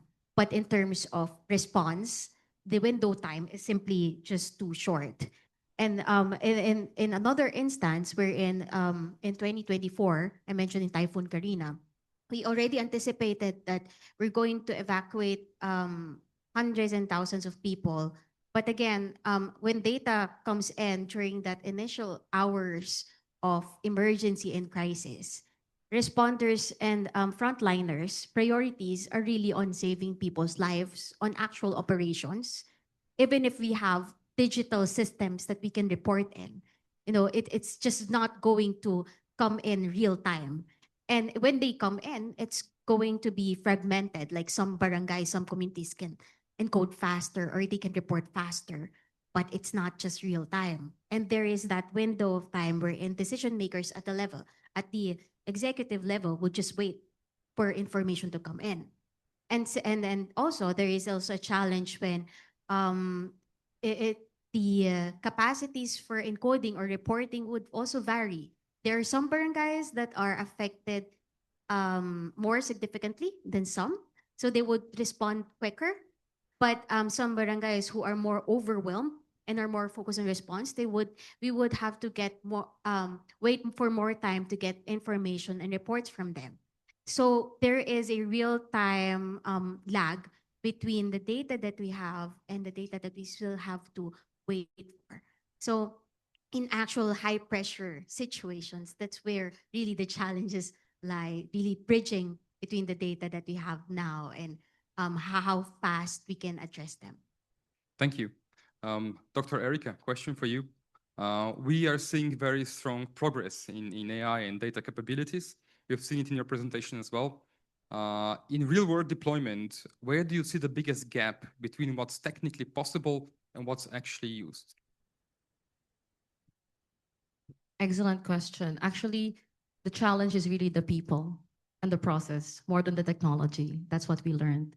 No matter how accurate the models are, if the ground is not ready to change the way they do things, then that is a big challenge. So how we do it is we look at the entire life cycle. Before we inject any technology in the process, it's always good to have the champions who are the end users to actually say, this is what we need, Erica. Can you build this for us? But that's just the beginning, because that's just coming from leadership, like what Secretary Loizaga said earlier, bibingka, right? Top and bottom. And even if you have champions at the leadership level, cascading it down is another challenge. Hand holding them in using the system is another challenge. So this is where we need really strong stakeholder management more than the technology aspect. Although for the tech people here, I know we have a lot of other challenges as well in terms of performance metrics.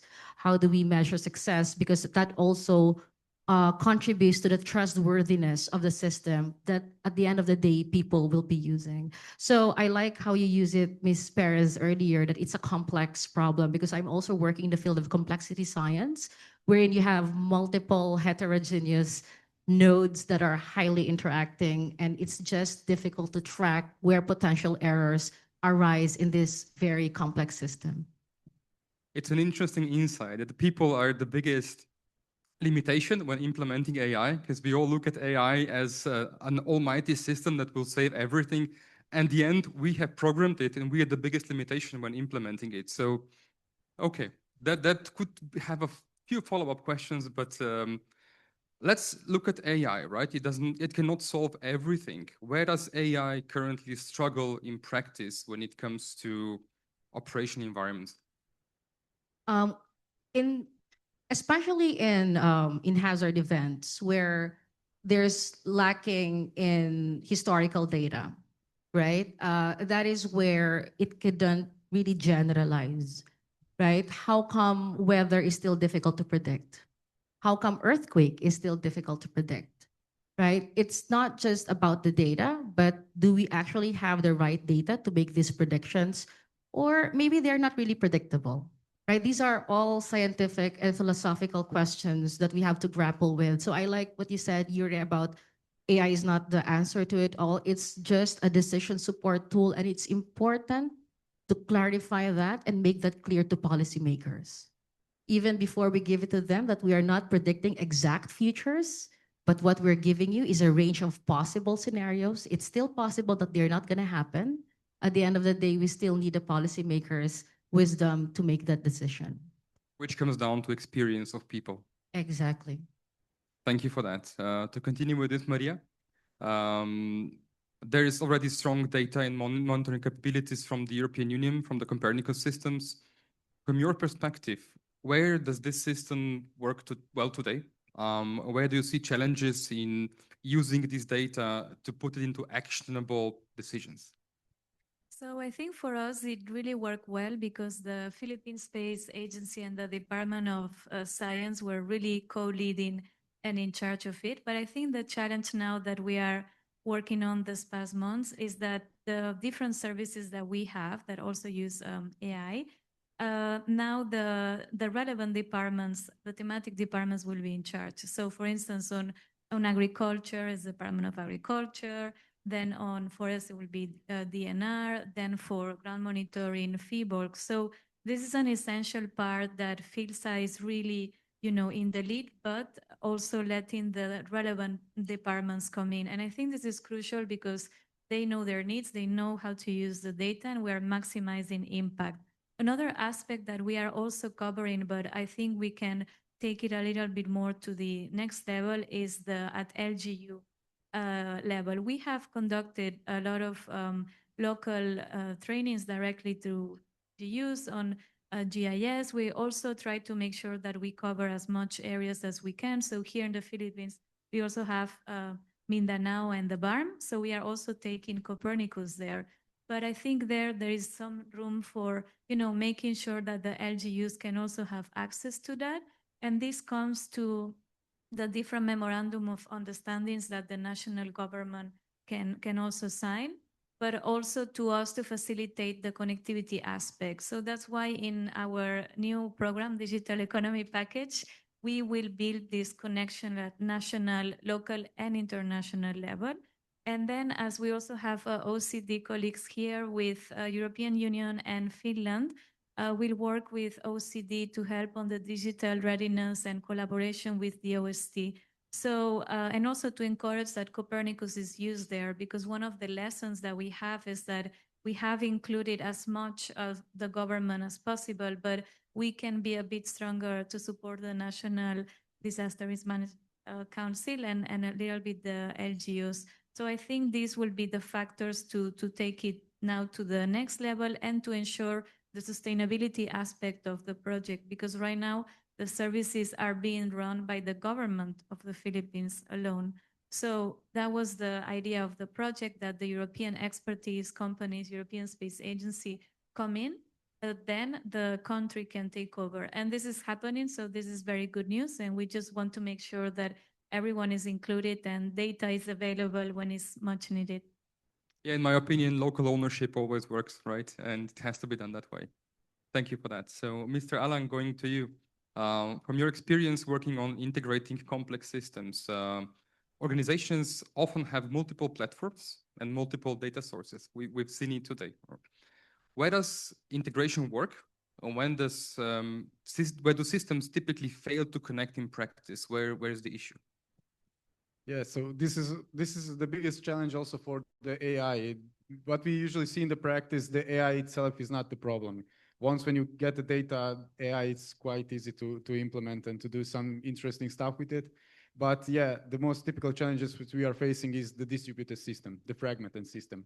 You can have your organization on multiple locations. Then you can have on every location, then you have a combination of multiple different protocols, multiple different systems, from the SCADA, from the sensors, from the IoT devices. And yeah, the first step is to connect this data. And here we see the huge advantage for a digital twin, because digital twin are typical the technology which can combine and connect this fragmented data and make a digital representation or a replica of your real system. And from that point on, you can move on optimization, on the AI integration, etc. Thank you. Mr. Silva, in real emergency situations, like a typhoon here in Manila, situations, procedures, and processes exist, but execution can still vary significantly. And that's down to people. Well, we're talking about AI and digitalization. Yeah. But I don't know much about typhoons. I'm sorry. But I know that when a disaster strikes or where there is downtime, usually in Slovenia, at least, in the industries that we are working in, they rely on the senior personnel, those who really know it all. They know where the documentation is, they can read the data, they can access the data, and do the right work in the shortest period of time. But the problem is, well, people come and go. God forbid they go into retirement. God forbid they go on a sick leave or greener pastures. So that's where we want to help. We wanna capture whatever they're doing, so that when the disaster strikes, the data is there, the processes are there. We know who has done anything in the context of space, where exactly, so that they need to react. Anybody, well, mostly anybody, can pick up and do the right thing, supported by data and AI, etc. Thank you for that. So let's move to the next round of questions. So now we do something a bit different, okay? So we've heard in the morning that imagination is important. So now we go into the phase of a dreamer, okay?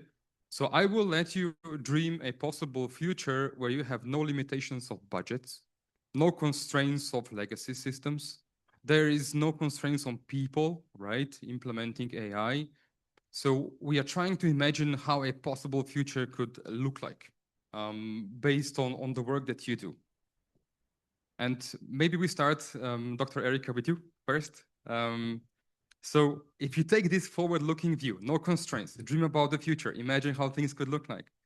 What becomes possible with AI in crisis management that is simply not possible to do today? I would focus on planning, because if in an ideal world you have the right data, your people are literate enough, they understand what prediction actually means. So that's a very ideal scenario. You will have more predictive planning. So that is what's going to happen in an ideal world. We will not putting off fires, but rather building more resilient systems that are flexible to uncertainties. So yeah, in a very short way.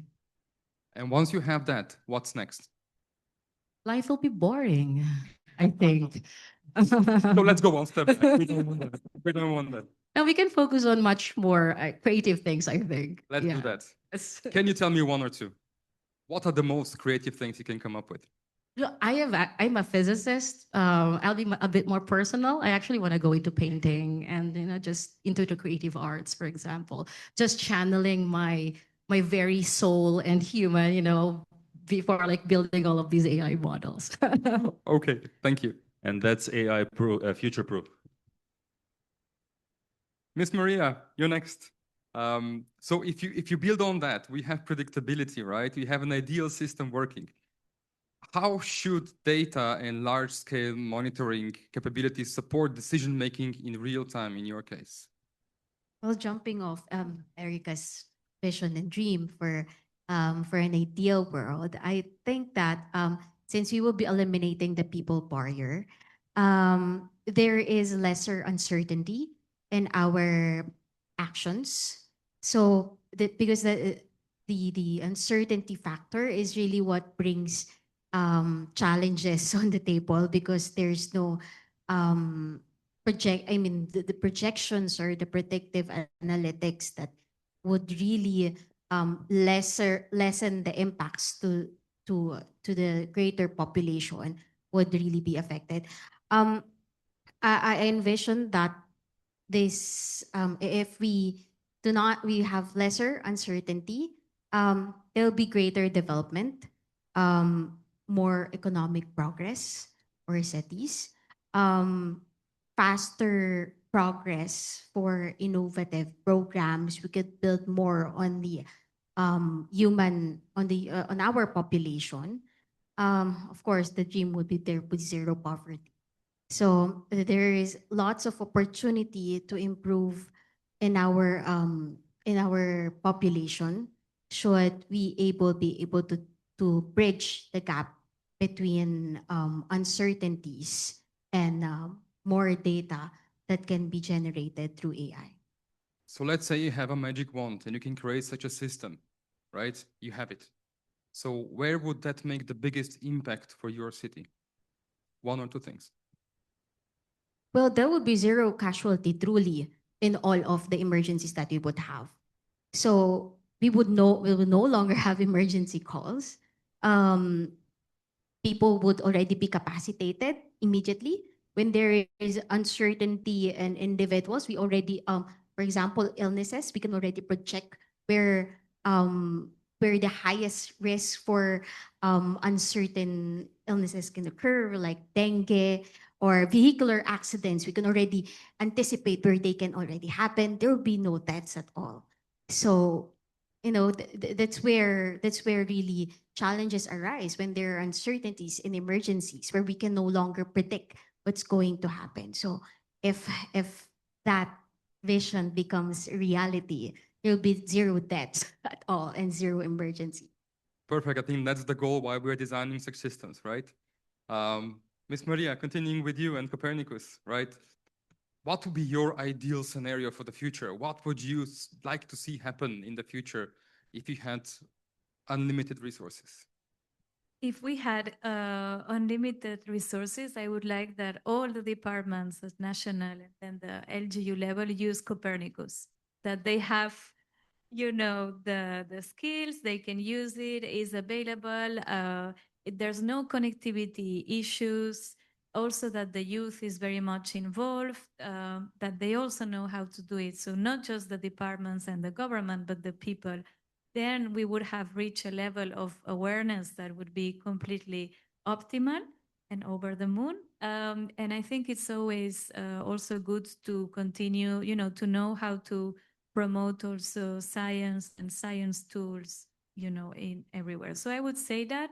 And then also, as we can go big, I would say that maybe we would have done a PPP on the Copernicus data center and that it would already be using in the ASEAN level. So now we are working on that. But if I was a dreamer, which I am, I would have gone big since the beginning and then also having even more private sector. But I am content if my first wish of all the departments in the Philippines and LGUs using Copernicus data, I would be more than happy.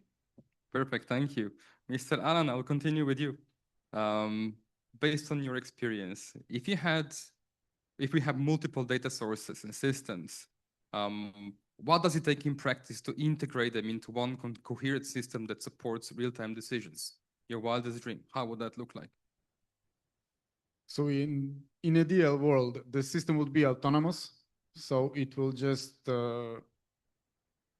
find what is the perfect context, build this perfect context, gather all this data by itself, and then continuously learning and upgrading itself. So to find the perfect regime of operating in the different situations it ships. And I believe this will be just our end goal. So no human intervention, just autonomous system who works on the perfect regime for the perfect situation. So what would need to be in place to make such a system work? Well, first we need to end this digitalized transition. I believe not as many companies are still in the digitally mature to be prepared for such a transition. But after this transition and in the advancing in artificial intelligence technologies, maybe someday there will be just a fragment of this system possible to realize. Thank you. Mr. Silva, in an ideal system, How are procedures and decisions translated into clear guided actions for responders in real time? How would you like to design it if you had all the resources? Well, ideally, you would want a great data set of already of past procedures, past processes to be included in the system. And of course, even more importantly, connected with all other systems, which is, of course, it can present a big problem for different organizations. I mean, they have SCADA systems, they have these data, that data, scattered documentation, etc. I mean, connecting everything and building a living semantic model that, with the help of AI, does not make any hallucinations, but can offer in-time solutions, can offer in-time suggestions, what needs to be done. That would be ideal. And of course, that would cost downtime, that would reduce downtime, that would reduce lost dollars, costs, related costs to the manufacturing, related costs to the energy, providing energy, etc. Yeah, but I don't think we're that far. That's a nice statement. Wrapping this round up with Mr. Kelvin. You've heard what potentially can happen, what can be done, right? How would it impact your operation? How would that improve coordination across agencies, across platforms? How would that impact you? All right. Well, let's be clear that AI should be assisting us. We should not be fully dependent on AI. That's my personal take on that. Now, with the assistance of AI, of course, integrating the different stakeholders, national government agencies, of course, the local government units and our responders, that will really beef up our operations. Imagine you have the clear operational picture on what's happening on the ground. You have an AI-assisted disaster response system. And lastly, all of our data are not in silos. All of those data are talking to each other. There's a central repository for us to really look into and dwell into those particular information so that all our decision makers, the disaster managers, will be properly guided on those following information. Thank you. Now going back to the public, anyone has a comment or a question? We'd love to hear from you as well. Anyone has an idea how the systems could work in practice, how they should be designed if you had unlimited resources? Anyone has an idea?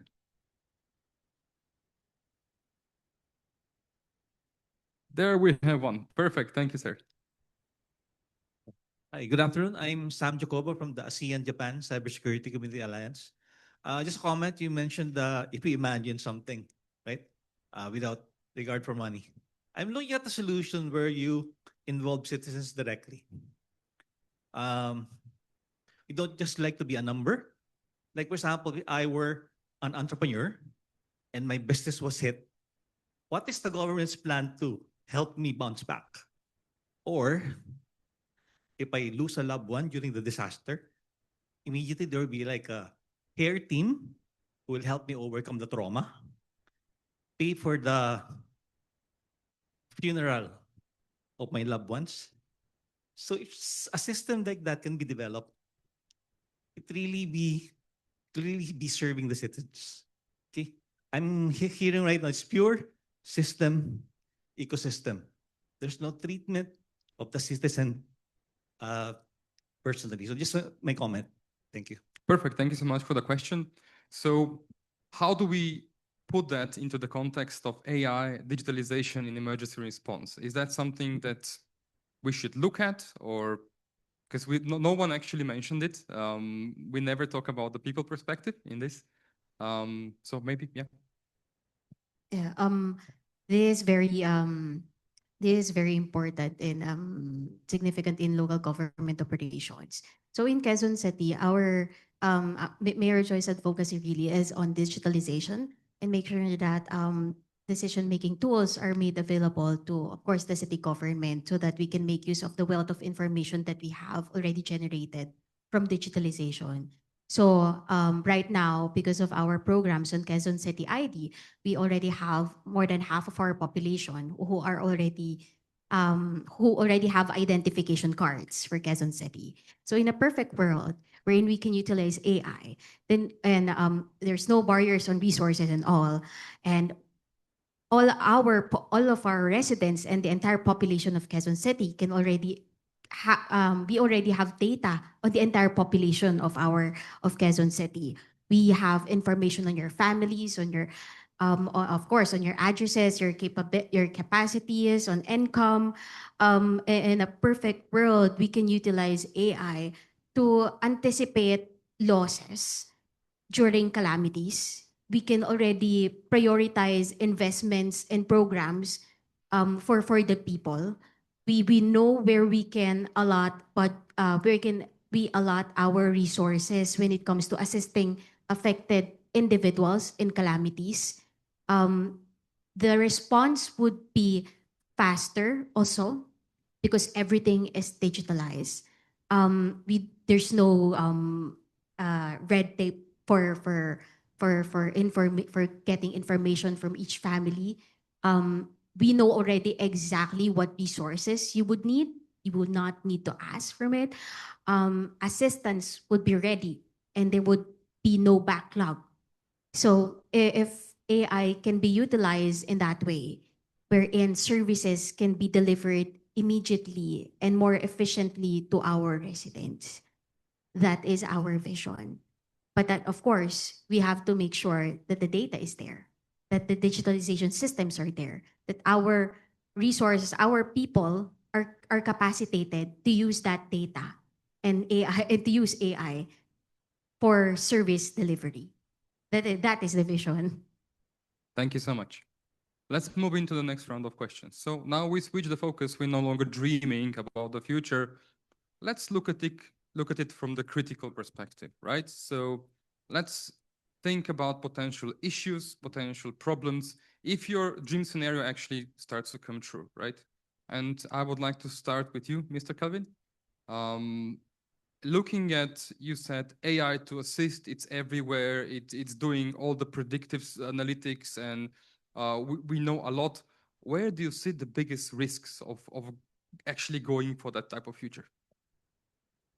Well, that's why earlier I mentioned that we should be AI neutral. I'm looking into two scenarios, disuse and misuse. If we will be disusing AI in our daily operations, probably we will not be harvesting or harnessing the potential advantage of integrating AI in our daily operations. Now, if we are misusing or probably, how can I say this? Abusing abusing the use of AI, we will be heavily dependent and heavily reliant on the outputs of this particular technology. Now, it will be very important for us that we will only be considering the neutral side. Let's make use of the technology, harness the benefits, but there will always be people validating those outputs. Thank you for that. Maybe Ms. Bianca? At the city level, I saw you wanted to make a comment, but at the city level, where do you see the risks of implementing such a system? Well, that's true. There's a thin line between abusing and misuse. But I'm looking at more on cybersecurity because the use of AI as a tool means that you have a wealth of data available. So I just hope that we could not abuse the system to farm that data or information, especially if it's about our people, and that we can use it for really better service delivery rather than on other nefarious nefarious intentions. But if we can really use it, as I mentioned before, then we can really provide services directly to our residents. There'll be lesser problems and concerns, and our resources are better invested. Thank you for that. Dr. Erica, you as an expert on AI, if it's everywhere, we use it in all the departments, all the agencies. We heard cybersecurity can be a risk, right? So how do you see that? No, definitely cybersecurity is there. But one of the strengths of AI, why we're pushing it, right, is because of scale. It can help things move faster, make things much more efficient. But that's also the disadvantage. If you have one error, that error also scales. It also multiplies, right? So if you do not have the proper guardrails in place, if you don't have the proper governance in place across the entire life cycle, from the purpose of having that AI, from building that AI system, from rolling it out to actually monitoring how it's being used, then we'll have a problem if that is really blown up to scale. What's your take on people just trusting the AI without critical? No, that's going to be bad for society.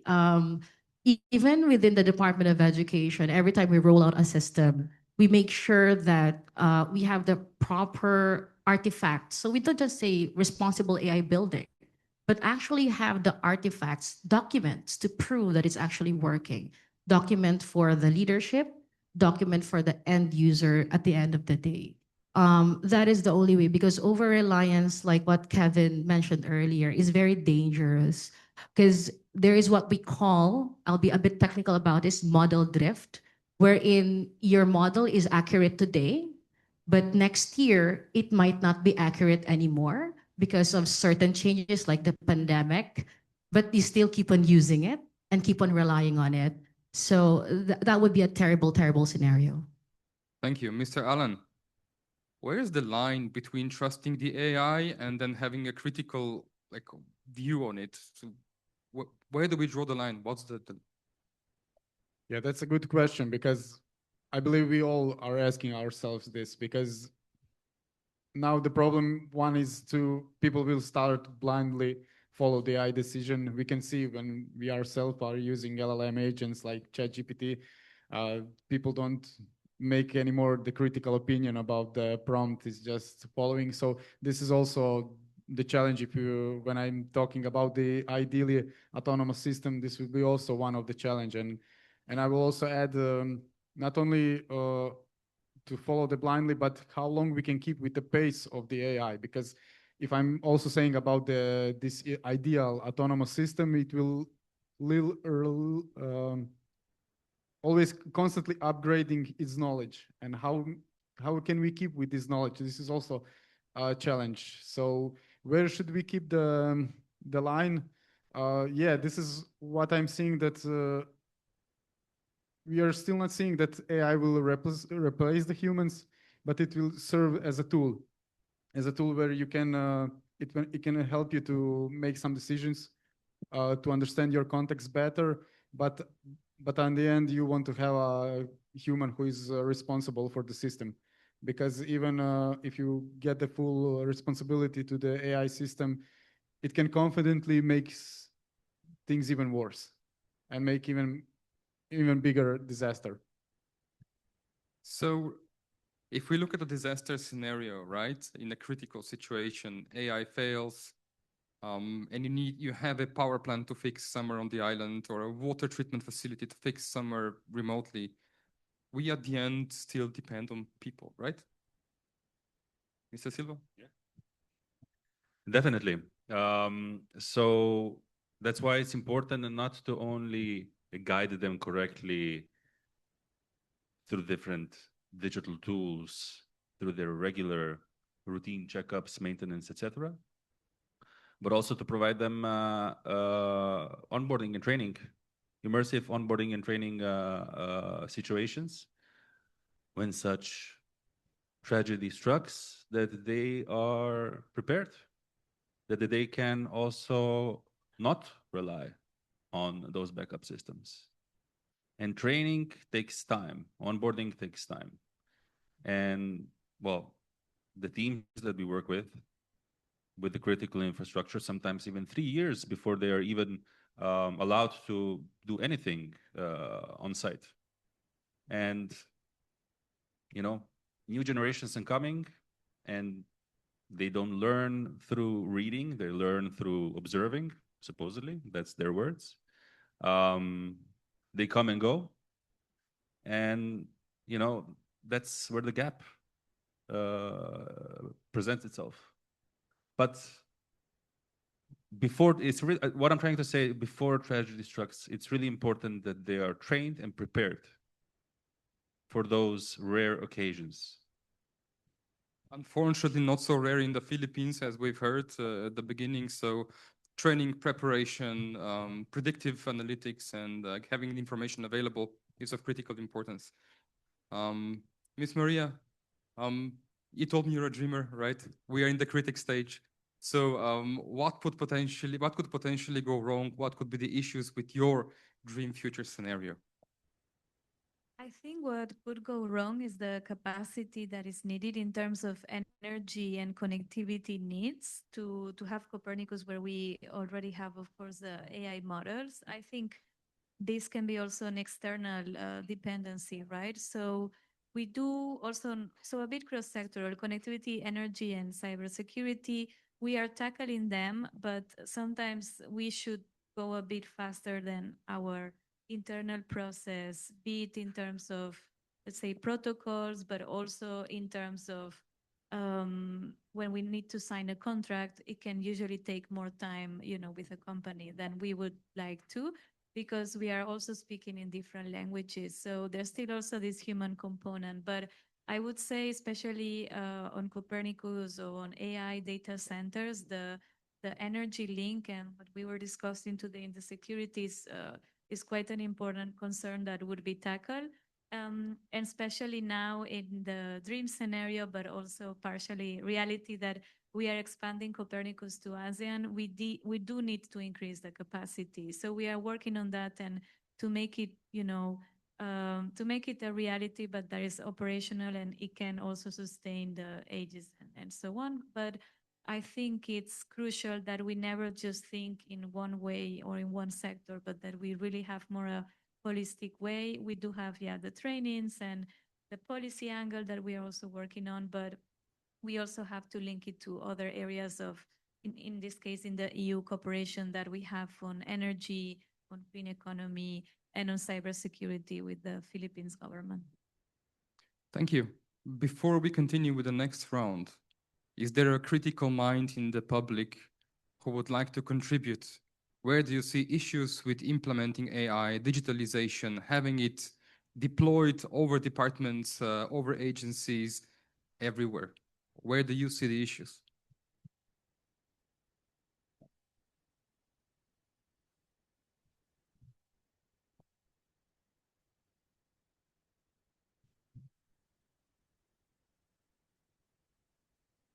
Good afternoon. I think we should bear in mind that we have to protect the respect for different cultures and for diversity of thought. That's my contribution. Thank you. I think that's absolutely correct. It's absolutely true. We have a question, comment, Your Excellency. Thank you. I'd just like to build on what the gentleman has just said.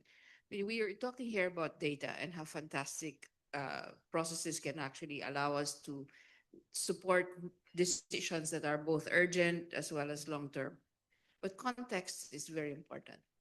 And if we don't have an understanding of context, our interpretation of whatever decision support product will actually emerge from the AI system will possibly not match what the real requirement is in terms of action on the ground. So there's a great fascination with these new tools and technology, but context, especially in the situation of disasters, where human compassion, cultures, preferences, religious backgrounds, certain values that are human need to be injected into the decision-making process, aside from the decision support outputs that AI can actually provide. And I think that that's one of the cautionary, when they're both promises and perils to everything. And here we have a technology, obviously, that can take us forward in leaps and bounds. But context is something that we need to understand. And that's sociological, that's political, it's cultural, as well as other types of dimensions of the human condition. So that's basically my comment. Thank you, Your Excellency. So how do we include context into planning for the future digitalized world, AI supported world? How do we plan with the right context? That's a really excellent point, ma'am. Always let the need come first before the technology. That's how one way to actually understand the context. More concretely, at the Department of Education, when our team was formed, there's about 19 of us, scientists, engineers, software developers. We asked the undersecretaries and the secretary himself, what are the biggest pain points, the biggest issues that the Department of Education is facing right now? Just that, not a data question, not an AI question. And then from there, we check, is this something that maybe AI could help address, right? So that is like context from the use case formulation, from the question formulation. And then we start collecting data, and then we try to also understand what's the source of data, how was the data collected, what is the sampling of the data. So it's a really a whole process, and it's not for the faint of heart.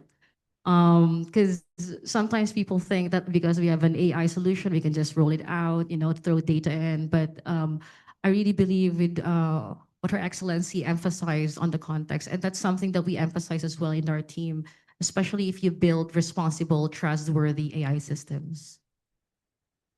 Thank you, Ms. Bianca. One of the biggest fears about AI really is because people might be eliminated from the equation when we are when we are really relying on the outputs that AI can generate. So while we have remarked that people can also be the barrier in utilizing AI and its optimizing its uses, I think we can really build on people so that they can utilize AI better as decision-making tools, and so that we can put compassion in the outputs that AI can generate. So for example,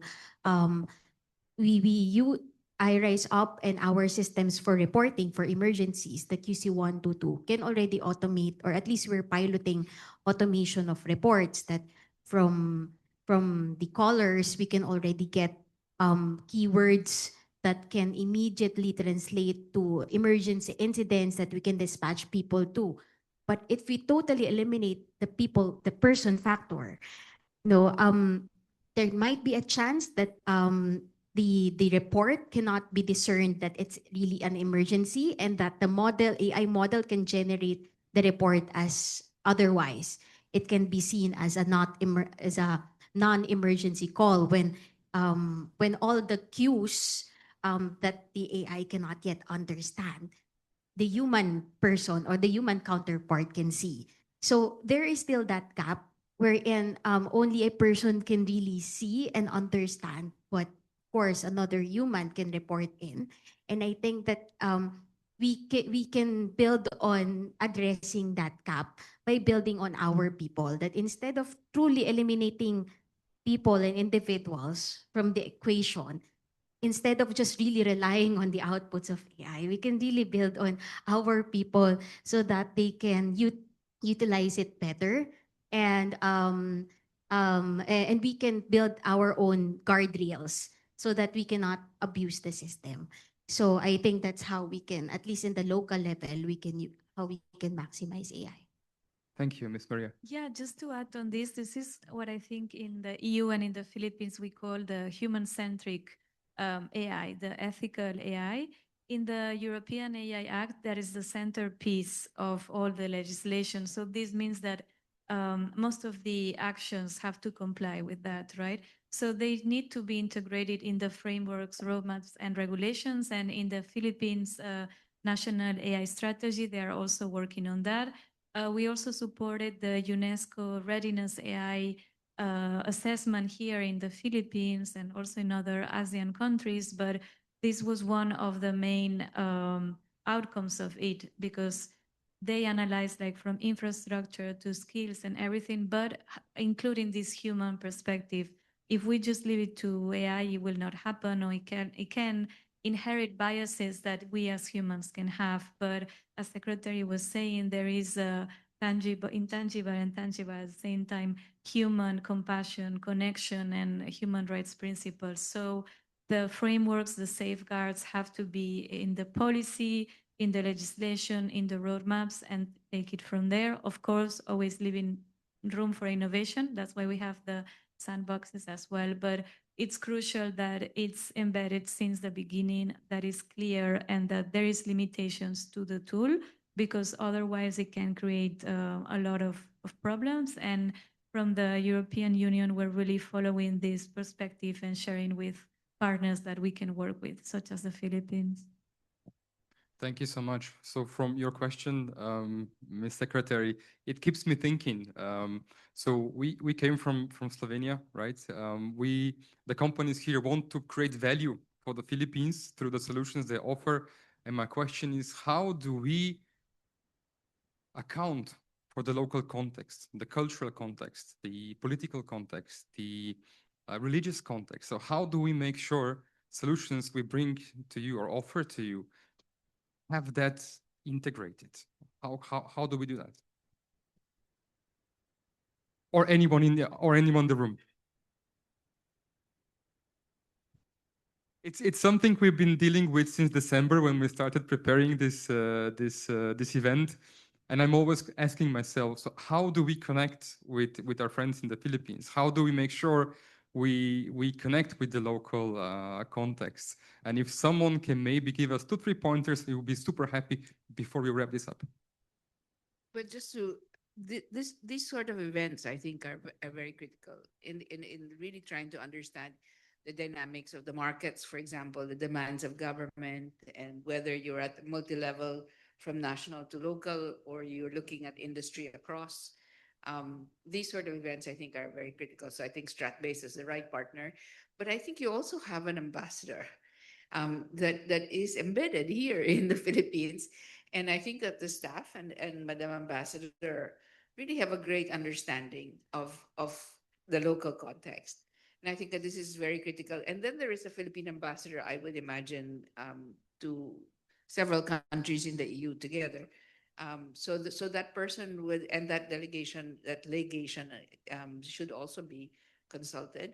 But I think that, and we were speaking about this earlier with Colonel, 1 or 2 days is really difficult to understand the whole landscape.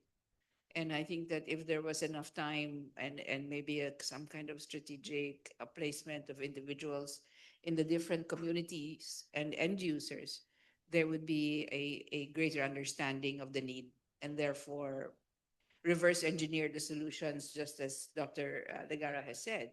You ask the right questions, you can basically reverse engineer, again, the solution based on the technologies that are available. So I think Madam Ambassador has a very great sense of the need, and so she would be one great resource. Thank you so much. We have a great in advance that I would be honored in such words. No, but as Special Envoy mentioned herself, Slovenia is very strong on ethics in AI, which is a different area. So we can learn from our colleagues back home as well, which they cooperated very closely with UNESCO and Council of Europe and OECD on ethics while using artificial intelligence. But definitely we are here to help. Thanks. Thank you so much. So what's standing between you and the coffee break is my only last question to the panelists, really short. Really short. If you had one piece of advice for the audience, for the policymakers, based on what we heard today, shortly, what would it be? Maybe we start with you, Dr. Kane. Just one advice, upskill yourself, learn about artificial intelligence. It's not just ChatGPT. It's Bianca. Maybe I would build on Secretary Loizaga's input earlier, that we have to always incorporate context. We do not forget human compassion and connections, and even using in decision-making tools, such as AI, we shouldn't really forget about people, because in the end, if especially as governments and local governments, we have to really care about service delivery to our people. We have to care about their needs and what we can do for them. In the end, it is all about helping each other and making sure that we can deliver services immediately and effectively to them. Thank you. Ms. Maria. I would say cooperation and partnership. These are the key elements and principles to offer solutions from the private sector, European private sector, Slovenian in this case, but also to really listen to the context and the needs, to provide what is really needed and to take it from there, but always with the spirit of partnership and equality. Thank you. Mr. Kevin.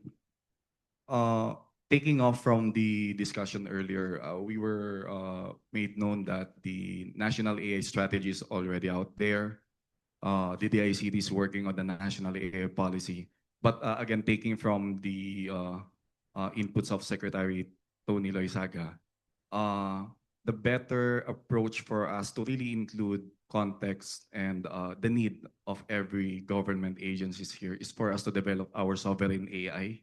An AI wherein the data will not be going outside the jurisdiction of the Philippines. Thank you, Mr. Allen. So do not afraid of AI. So look it as a tool, look it as a support for never as a replacement. Before, when we had a discussion about the interpretation, I remembered my first class in my faculty when I studied computer and information science.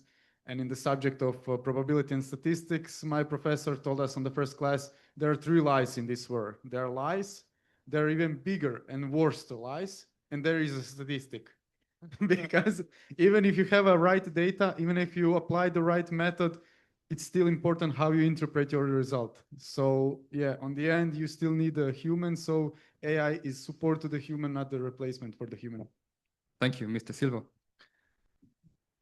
What to add, really, after such actually really beautiful remarks. I'm still getting to learn the Philippines, the culture, the industry, etc. But I think the parallels with Slovenia can be taken that the value really is in the people, obviously. I mean, that's not really such a big revelation, but talk to the most valuable personnel that you have, see what burdens them, and try to make their lives easier. That's what we do back home, and I'm sure you're gonna in any way manage to do that here yourself.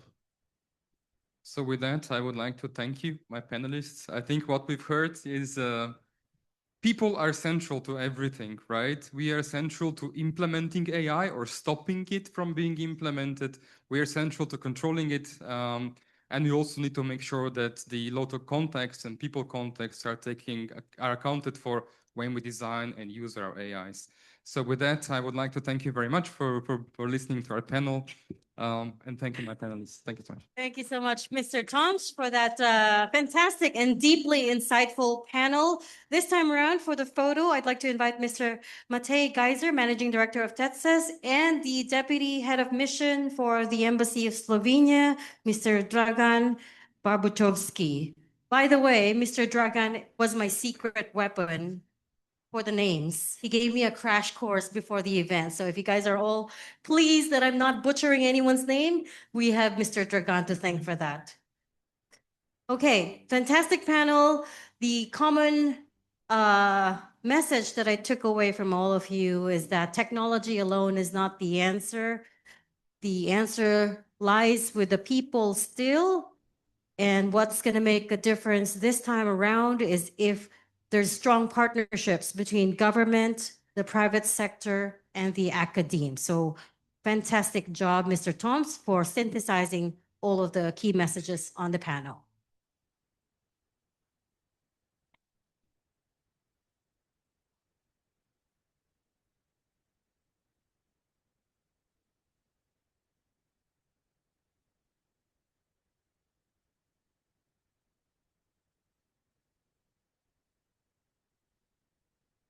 Okay, fantastic. Thank you again, ladies and gentlemen. Very insightful panel. And at this point, we're going to take a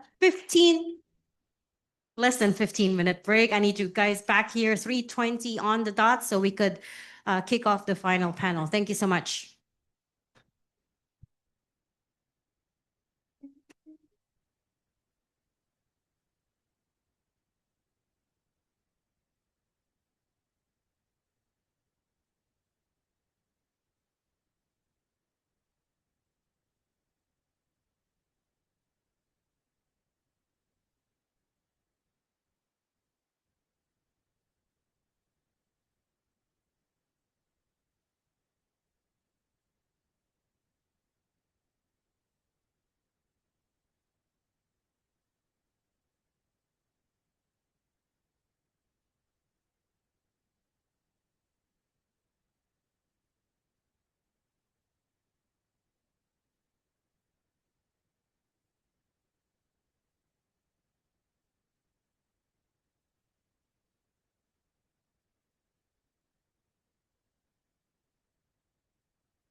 To just have everyone settle back down, take your seats,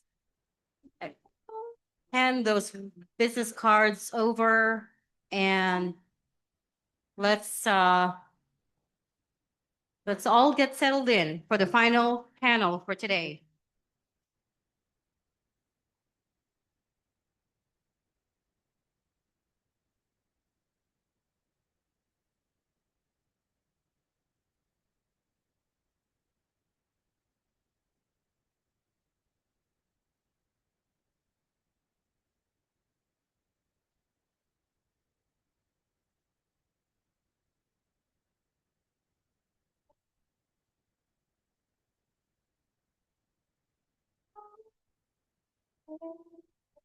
Okay.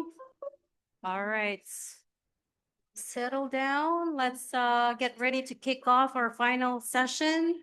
Our speakers are all ready and raring to go.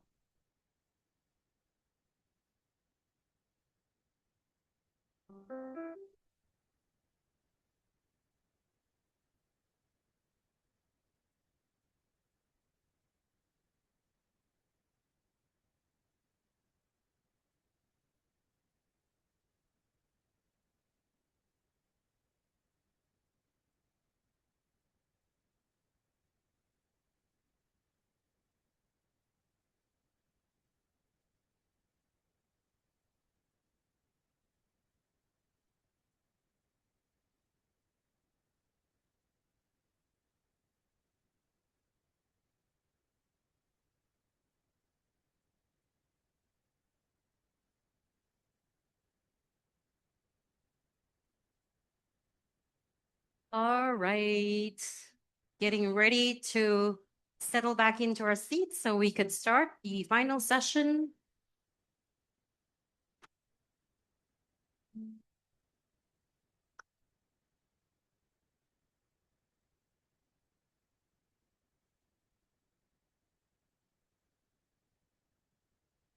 Oh, okay. 2 minutes. We've got some participants that we want to give a chance to get some snacks and some refreshments outside and have them come back in before we kick off.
Okay, everyone. I first of all, I want to thank you all for your kind attention and active participation so far today. And now we are ready for our final session for today, titled Decarbonization and Energy Efficiency of the Defense Sector. Climate change is increasingly becoming a security issue. Departments of national defense are often the first to respond to such disasters. At the same time, they themselves are exposed to challenges related to energy resilience. So what we're hoping for this panel is to explore efficient, reliable, and sustainable energy solutions for military bases and humanitarian assistance. Same as the previous panels, I'm going to invite each panelist up on stage one by one for their opening statements, after which they'll sit down together to discuss things. The Department of Energy Undersecretary Felix William Fuentebilla was meant to be my first speaker for this, but unfortunately, he's not going to be able to attend today. I guess he's dealing with a small thing called the energy crisis. But we would like to welcome his representative, Assistant Secretary Augustus Cesar Navarro, to deliver USEC Fuentebella's statement on his behalf. Please give him a warm round of applause.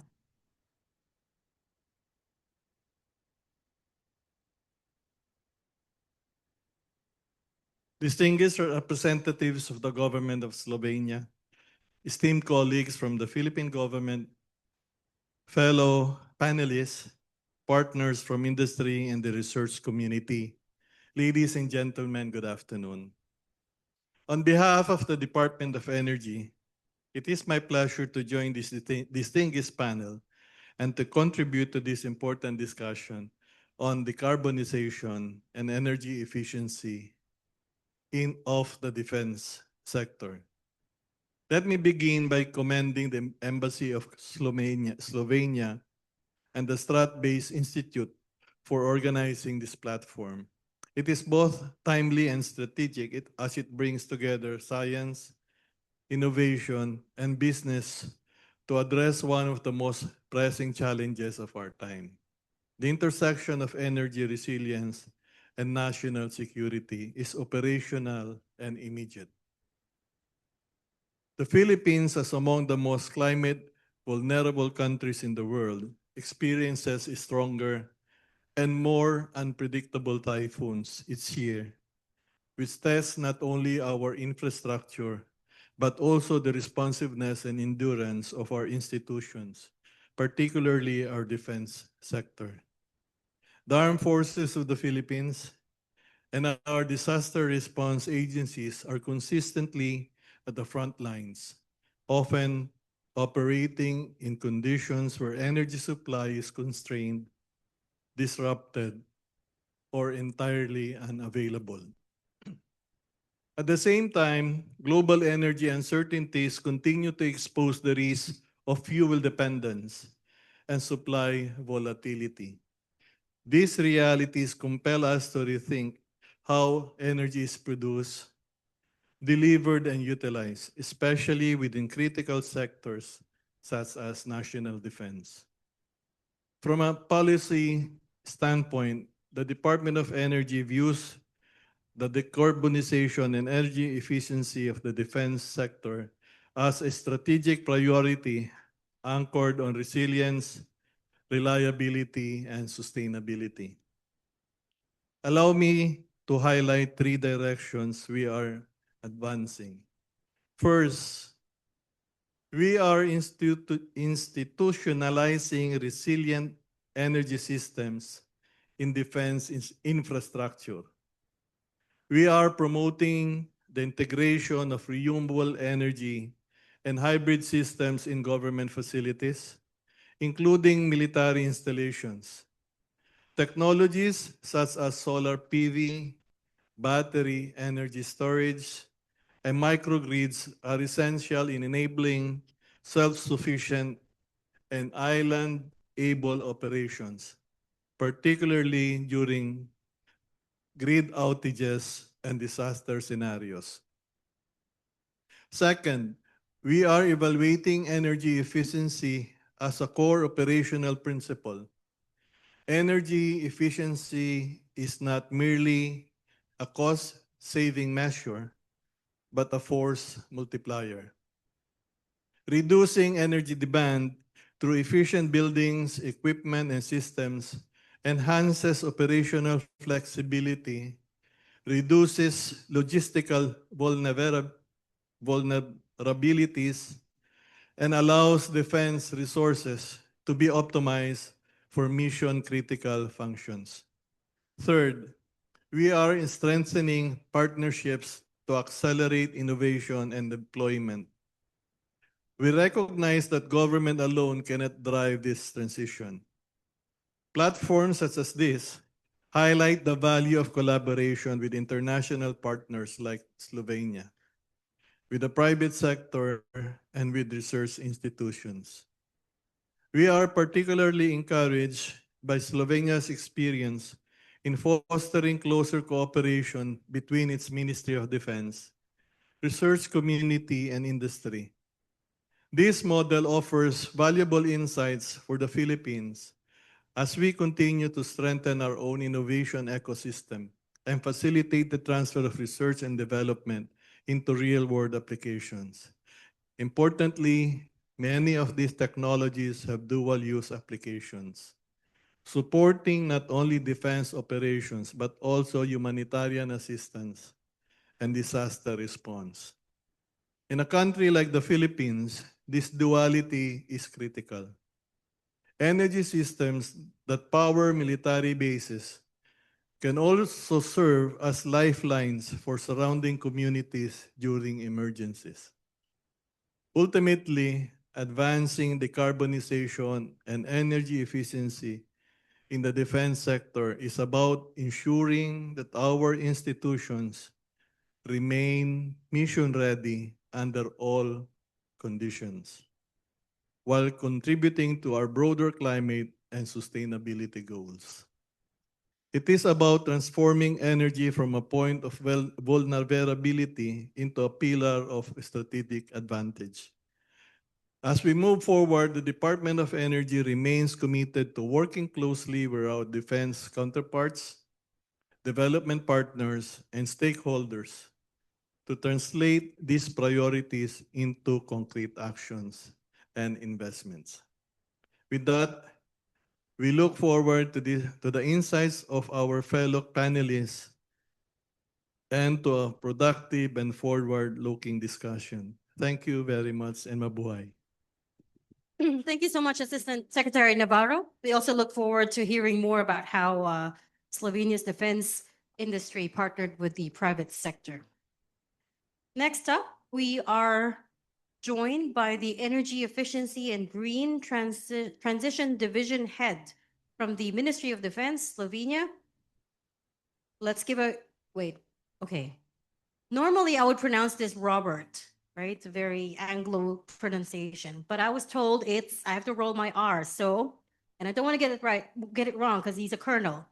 Colonel Robert Shipets. Please give him a warm round of applause.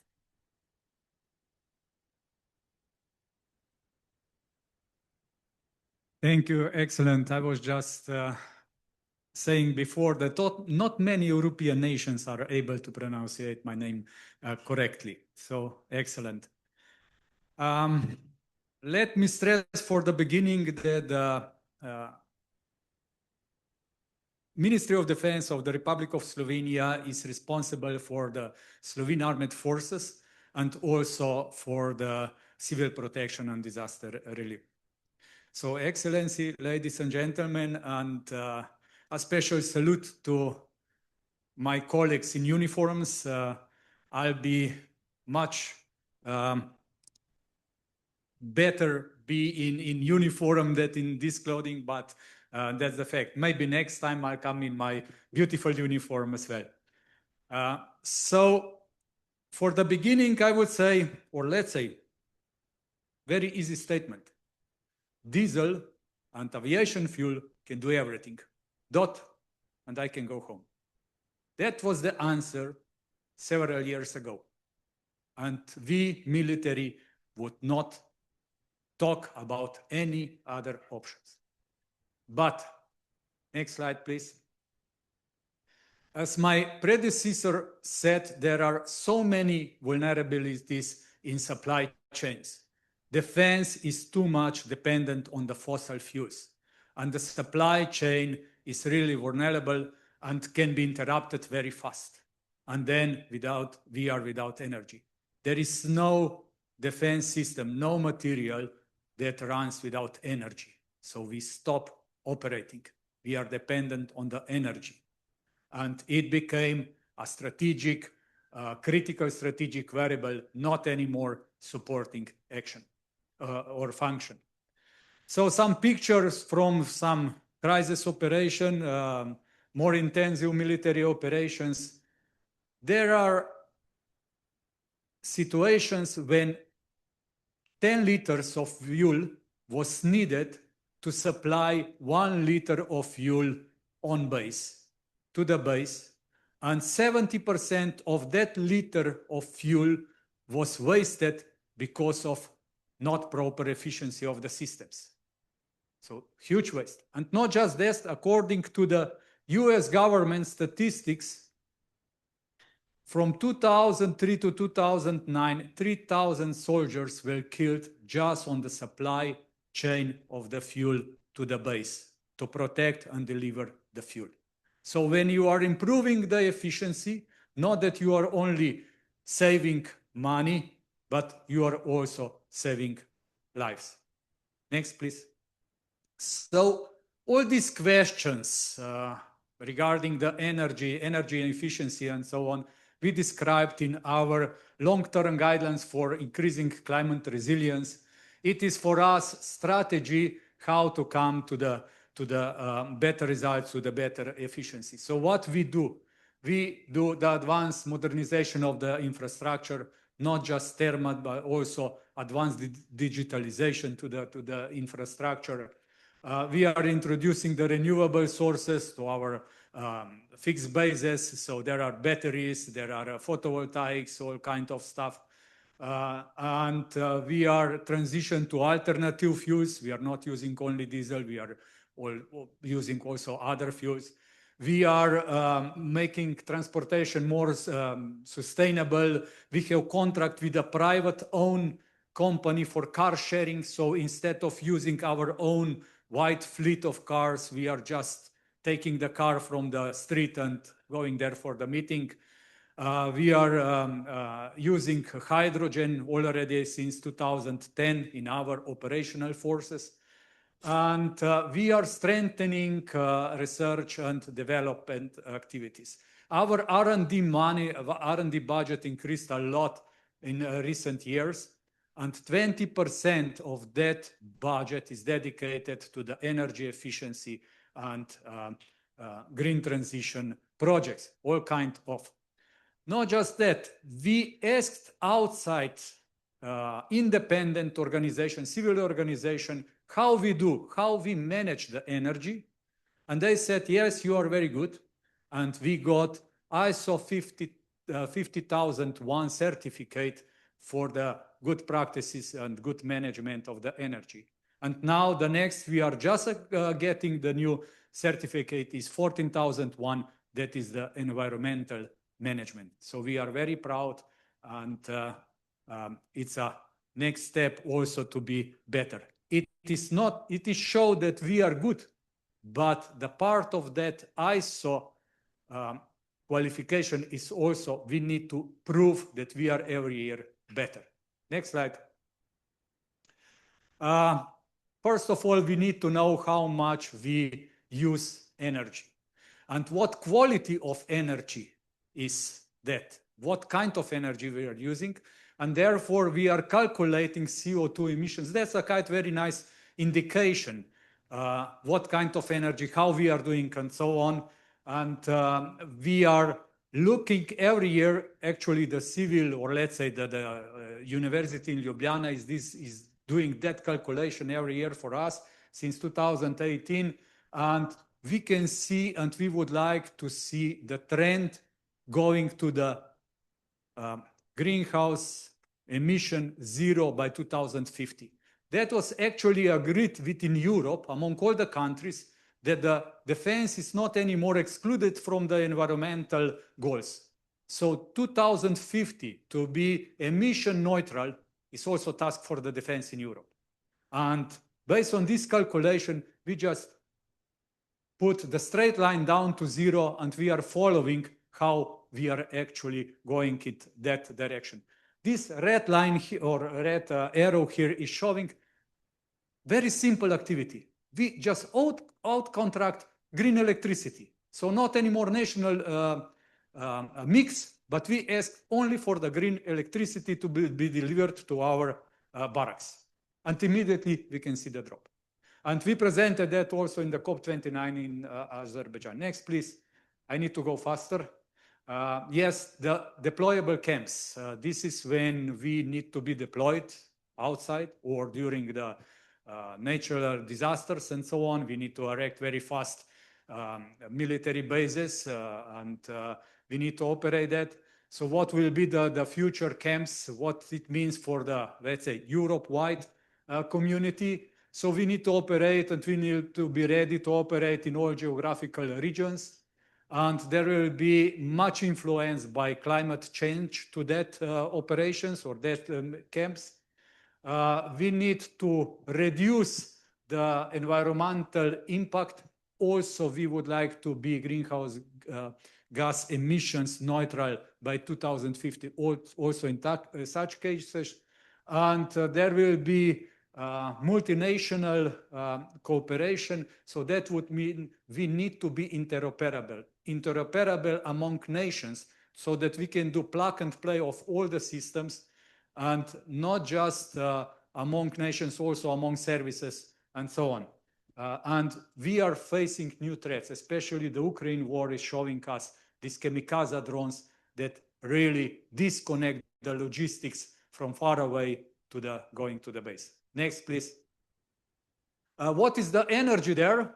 So what we would like, or let's say the fact is that our defense equipment is more and more energy demanded. More is electrification of it. There are new weapons like direct energy weapons, drones, robotics, and so on. So we need to decrease the logistics burden to the base. So we would need to install the energy generation there on base, then storage, huge storage, distribution, conversion, and also implementing the smart consumers. What we do now at the end of the energy is actually sometimes terrible. So we need to look also on the consumption part, not just on the production. Next, please. Yes, we are not alone. In Europe, there are many activities supported also by Horizont, as mentioned before, but we have also European Defence Fund that supports such activities, that supports actually projects and common projects, international projects into the direction of being more energy efficient and green. The NATO as well, United Nations, they have initiatives for the smart camps as well. United Nations operate more than 400 camps all around the world. Everything runs on diesel. And I believe you are more than aware of that because you are present at these activities very much. We are cooperating with our other governmental bodies, with other ministries and so on. And more I will tell you about the Slovenian Energy and Environment Partnership in Defense.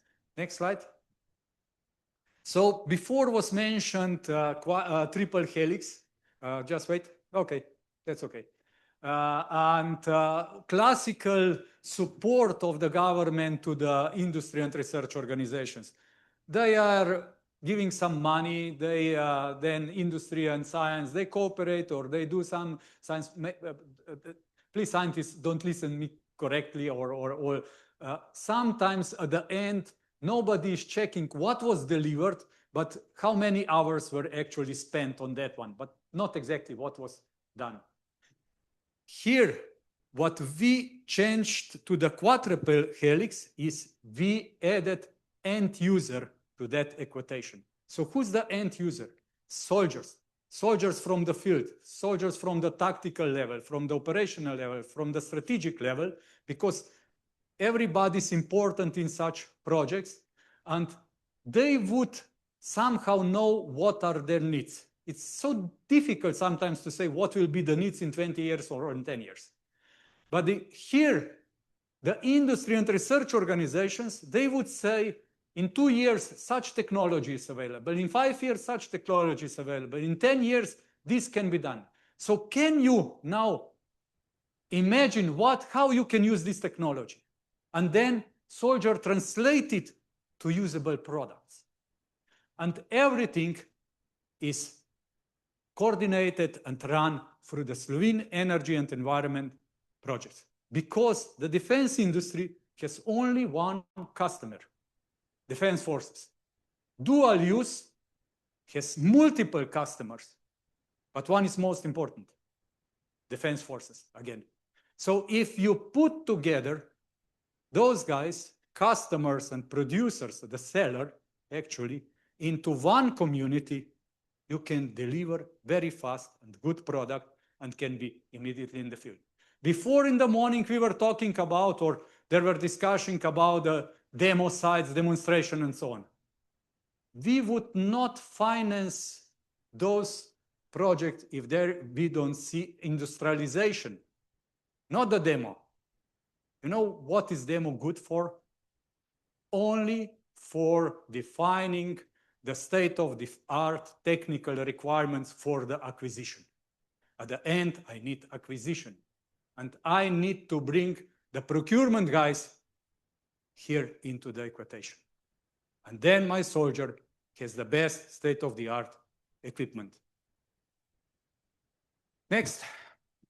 And this is the areas we are covering with the Slovene Partnership for Energy and Environment in Defense. So the flagship project is the Smart Camp. And there are so many technologies. There is no only one diesel generator that runs all the show. There is water. There is heat and cold. There is digital twins. There are tactical energy microgrid.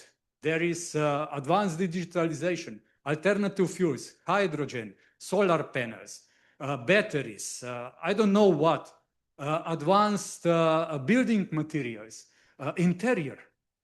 I spent a lot as a soldier being deployed in, not just in tent, maybe in containers, you know, in this temporary building and so on. It's not pleasant, especially when you are sleeping close to the diesel generator.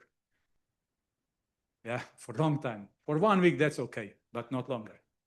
But if you succeed to have better isolation, not just heating isolation, but also noise isolated place to live, and if you have the hybridization of your power system, that during the night all the diesel generators are quiet, your soldiers are better motivated and better prepared. Well-being is much better. So again, as it was discussed before, we need to take care about people, and soldiers are people. Next, please. So all the other areas we are also exploring, as I mentioned, hydrogen mobility, very nice, motorbike, electrical motorbike, very tactical one, solar, geothermal, different housing, also micronuclear reactors. These are different than small nuclear reactors from the civilian world. We would like to deliver them by truck, but that's something like in 10, 15 years, as I mentioned before. And next slide. I believe I was too long, but thank you. Thank you, Colonel Shipets, for sharing all your hard-earned lessons. And you're absolutely right. Defense goals are not different from sustainability goals. Okay, next up, I'm going to call on the Managing Director of TETSIS, Mr. Matej Geiser, who has been helping us with the tokens all throughout the day, but now he's giving his presentation. Thank you. Thank you. You're all. I'm Matej Geiser, and I'm usually always following Colonel Robert Shipets. This is also my business role, supporting Ministry of Defense, supporting all our departments who are actually responsible for the energy efficiency, infrastructure, critical infrastructure, and this is also my role. And this is also, I will try to follow up what Colonel Robert Shipets started, and I will try to explain where we actually are now. Okay, if I would be having this presentation 5 years ago, I would start because Slovenia is a part of European Union, as a part of the Green Deal, but I will not anymore. So please, the next slide. I will have just one sentence here. energy is no longer just a technical issue, it's an operational capability, especially in areas as here in the Philippines, when you also have in defense and disaster response, uh, where there are no systems that can actually work, operate without energy. So please, the next slide. And in Slovenia, as already mentioning, in Slovenia, we are focusing on delivering deployable, modular, energy resilient solutions for dual use. That means that all of our products will be actually useful in the primary, in disaster release, and on other activities. And what we are actually focusing on the modularity, autonomous systems, deployability, and integration of different technologies. And of course, one of the most important thing is dual use. The next slide, please. And of course, deployable camps. In deployable camps, there are many solutions, many different technologies, and we are focusing on providing energy autonomy, energy multi-using, multi-energy systems, smart management, and integrated system, especially in cases where we also need to integrate energy, buildings, and water, and other capabilities. The next slide, please. There are many, many technologies, there are many, many topics to be discussed, and I will not present them because the point is not only in one technology, but the point is on integration of them, all of them, in one deployable system. The next slide, please. Here are just few, I would say, projects we have started 5 years ago. All are actually based on the previous experience from the civil sector. And as you see, I will also not explain those because I can have a long presentation, but you can see all of them are somehow complementary. Because we have a strategy, we are now actually doing, together with Ministry of Defense, as already mentioned before, we are doing the requirements together based on the needs of our Minister of Defense, based on the needs of our minister, those who are responsible also for all these activities. So we are developing with our industry, with research organizations, we are developing solutions that can provide actually response to what are actually current and future also demands. The next slide, please. And here is also from individual solutions, we are now focusing on fully integrated system that actually combine energy, infrastructure, and also water related. Water is very, very, of course, important. And instead bringing only, oh, sorry, now I see that you can hear me now better. Instead of bringing only power, we bring a complete operational capability. The next slide, please. And this is the challenge. It's not the challenge integration just of technologies, but the challenge is integration of systems and stakeholders. When I'm referring to stakeholders, Colonel Robert Shipet previously already presented it. And this is where we are actually focusing. The efficient, actually, I would not say energy efficient, but efficient way of collaboration, acting, having all those together, discussing together, and defining specifications, and working together, and testing together, and bringing to the demonstration and the industrialization. This is where currently we are doing with the Slovenian, but as Slovenia is a part of the European Union, we are very actively involved in all European defense-related projects. And yes, please, the next one. And we did this with the Slovenian Energy Environment Partnership in Defense. The next slide. And this is the last slide. Energy resilience is about ensuring that operation continue even when everything else fails. So thank you very much, and to have an opportunity to present. Thank you so much, Mr. Geiser, for that insightful presentation. And I next would like to call on the director of the Milan Vidmar Electric Power Research Institute of Slovenia, Dr. Uroš Kerin.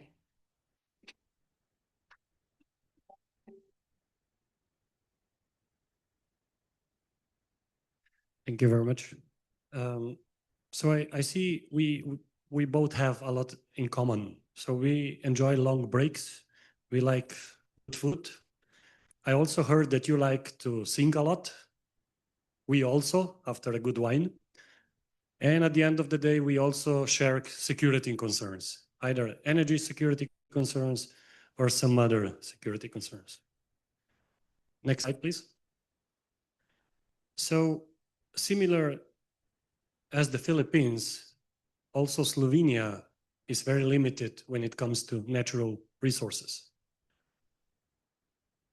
Primary natural resource, we have two of them. One is water. So we have really a lot of water. We live under Alps and there is abundant levels of water. The other thing is we have a lot of wood. Yeah, so our country has more than 55% of woods, forests. So we really have a lot of wood. But on the other hand, we are very limited in coal, oil, gas, nuclear energy, fuel, and so on and so forth. Similar as the Philippines, and as we learned recently due to high energy prices, also some other nations all over the world. What happens when you don't have resources is that market starts to play a crucial role. And in Europe, something very funny happens. We all know that the prices when you don't have energy go up, right? It makes sense. But in Europe, the prices can also be negative. I'm not sure if you know what negative price means. So you are being paid to consume electricity. Huh? So somebody is paying you because we have too much electricity because of renewable sources. People start to pay you. Germany starts paying Poland just to consume the energy. And this is a huge problem for the infrastructure. The businessmen, well, they're very happy. But we, engineers, we're very concerned because we use the systems for the purpose they have been never built for. And the last thing is, of course, where you're limited in resources and you have market playing a crucial role, then at the end of the day, well, the system is the weak spot. So the system constraints. You would like to solve some issues, but you cannot. You cannot just connect renewables to a grid. You need to do a lot of things before that. You need to make sure that the system can accommodate for that, and so on and so forth. Next slide, please. So we currently have about, well, I think it was 3 years ago, 50% of our energy, yearly energy, came from renewables. Just to give you the impression of the size of the country, we have 3 gigawatts of installed power. It's like 100 times less than you guys. But still we have the same physics, we have the same physical problems. But 50% of renewable, that's very good, unless the system is not ready for that. You have to have flexibility, you have to have energy storage, you have to have all those things that we like to discuss about. But again, being an engineer, it's not just putting equipment there. It's not just like to put a team there. The team needs to cooperate. And this is what's really difficult to achieve. So we have a huge infrastructure challenge, not just because we want to increase or make more efficient use of the system, but because it's also very old. Most of the European infrastructure was built after the Second World War. So most of our infrastructure is about 70 years old, and it needs maintenance and refurbishment. Next slide, please. So what we do at our institute is, well, I've been in the power transmission and oil and gas and power distribution business since 20 years. So I'm a very conservative engineer. We have always been taught that use the worst case scenario just to protect your system. And we do that. It costs a lot of money, but we do that. And why are we so special? Look at the topics here. Today we heard a lot about cooperation, cross-sector coupling, university exchange, university knowledge going to the industry and so on and so forth. So we have everything under one roof. This is called cooperation. We have all these engineers in various fields cooperating and then building solutions for some special cases because we can talk to each other. We sit in the next office. Now, before I finish my presentation, I will give you the opportunity nobody of my colleagues today gave you yet. So we will just show you a short video, and it will be in Slovene. Dragi gledalci, spoštovani prijatelji elektroenergetike. Sem dr. Uroš Kerin, direktor Elektroinštituta Milan Vidmar. Z veliko odgovornostjo in ponosom vodim to izjemno inštitucijo, ki že več desetletij soustvarja slovensko in evropsko elektroenergetiko. Naš inštitut je bil ustanovljen leta 1948 na pobudo akademika, profesorja dr. Milana Vidmarja, ki je na enem mestu združil vrhunske strokovnjake v slovenski energetiki. Danes, skoraj 80 let pozneje, nadaljujemo njegovo vizijo. Povezujemo znanost in prakso za varno, zanesljivo in trajnostno oskrbo z električno energijo. Naše delo poteka v 4 akreditiranih laboratorijih, kjer vsak dan izvajamo meritve, preskuse in analize, od preverjanja kakovosti naprav do razvoja novih tehnoloških rešitev. Naše laboratorijsko delo dopolnjujemo z delom na terenu, v razdeljenih transformatorskih postajah, elektrarnah, industrijskih obratih in okoljskih projektih, kjer inovacije prenašamo v prakso. Inštitut podpira celovit življenjski cikel poslovnih procesov naših strank, od ugotavljanja izvedljivosti in dizajna do optimizacije in realizacije projektov. Ta cikel ponazarja, kako se naše dejavnosti povezujejo z različnimi sektorji delovanja. Od elektroenergetike, industrije, jedrskih tehnologij na eni strani do obrambnega sektorja, petrokemije, letalske industrije in varstva okolja na drugi. Na inštitutu vsak dan povezujemo izkušnje, znanje in odgovornost. Ne samo do energetike in družbe, temveč tudi okolja, v katerem živimo. Naša moč je v povezovanju ljudi in idej s tehnologijami, skozi katere ustvarjamo napredek. Vidmarjeva vizija, naša odgovornost. Thank you. Thank you so much, Dr. Karen. That was a really slick video. Okay, and last but not the least, I'm honored to call on Assistant Secretary for Strategy and Policy, Mr. Jeffrey Hachanova of the Department of National Defense. Please also welcome him warmly.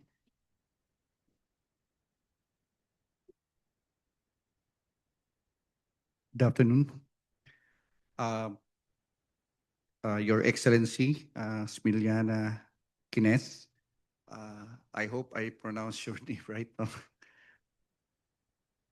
The Slovenian Ambassador to the Republic of the Philippines, distinguished colleagues and from our partner agencies in government, representatives from the private sectors, our esteemed partners in the academy, good afternoon. Today's global landscape is defined by converging threats, disruptive technologies, revisionist powers, and climate change. Relatedly, just recently, the crisis in Southwest Asia has destabilized the global economy and has triggered an energy dilemma. In this environment, resilience becomes an imperative. The present security environment reveals that supply chains can now be weaponized, and energy has become a primary strategic asset that others can leverage to influence operational tempos, reach and impose their will using their supply chain advantage. The Philippines is and has historically been a net energy importer. We import roughly 50% of our total primary energy supply. with the issuance of Executive Order number 110, the Philippines is currently operating under a national energy emergency. We are witnessing in real time why energy dependence is such a grave strategic liability. To secure our nation, we must first secure our energy resilience, ensuring that our operational capacity is never compromised. However, the strategic vision like this must always be met with corresponding institutional action. In this regard, the Department of National Defense has constantly endeavored to bolster defense efforts in anticipation of threats to our national security, particularly on natural and human-induced disasters, which is further exacerbated by climate change. The DND has underscored the significance of recently reducing non-essential energy use by implementing measures to redirect our focus on critical mission areas without compromising our core function. To redirect our focus on critical mission areas, enforce efficient management of resources, optimize procurement of energy efficient assets, and explore smart energy management systems to ensure the continuity of our mission essential functions. At present, we remain committed in implementing our department-wide contingency plan to ensure judicious and optimal response to the state of national emergency that we are in. Our efforts are patterned towards a greater commitment of our government to integrate energy resiliency among the country's crucial sectors in pursuit of RA 11285, also known as the Energy Efficiency and Conservation Act. Moving forward, by re-exploring various sources of energy, we aim to further investigate and drive the diversification of resources and energy supply chains that will empower a viable local defense industry, of which we are aspiring to establish and institutionalize through Republic Act 12024 or the Self-Reliance Defense Posture Revitalization Act. In today's volatile security landscape, natural and human-induced hazards and geopolitical crises act as energy drainers that expose our structural vulnerabilities. To ensure the functional continuity, we must re-engineer our defense architecture, transition from a reliance on fragile supply chains to a diversified multi-source energy framework. This shift is not merely an environmental goal, but a strategic imperative, as energy independence is one of the foundations of national security.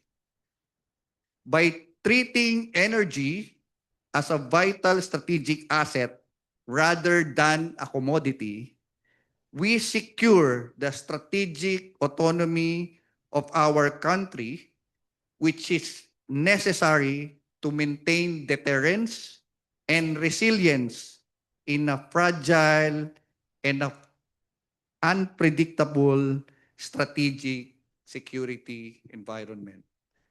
I would like to thank the organizer for the very gracious invitation of being here. The Secretary of National Defense expresses his best wishes to Your Excellency. And that ends my my talk. So thank you for listening. Good afternoon. Thank you so much, Assistant Secretary Hechanova. If I may please invite you to stay on stage for the panel, and may I invite all the rest of our panelists, Assistant Secretary Navarro, Colonel Robert Shipets, Mr. Matei Geiser, Dr. Urosh Karen, and of course, Mr. Hechanova. And this will be ably moderated by my idol, Miss Ruth Yu Owen. She's the President and CEO of Upgrade Energy Philippines and the Vice President of the Energy Efficiency Alliance.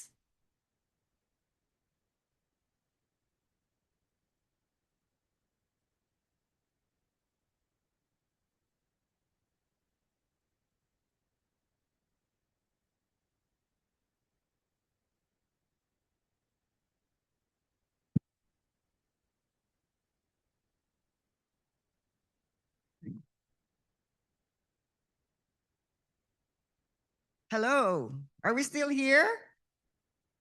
Just about. Okay, so interestingly, I share the sentiment of Regina on trying to pronounce the names of our gentlemen here.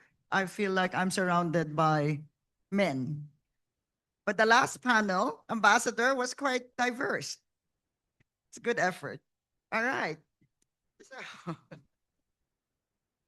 all right, let's get going. I thought the presentation was quite interesting.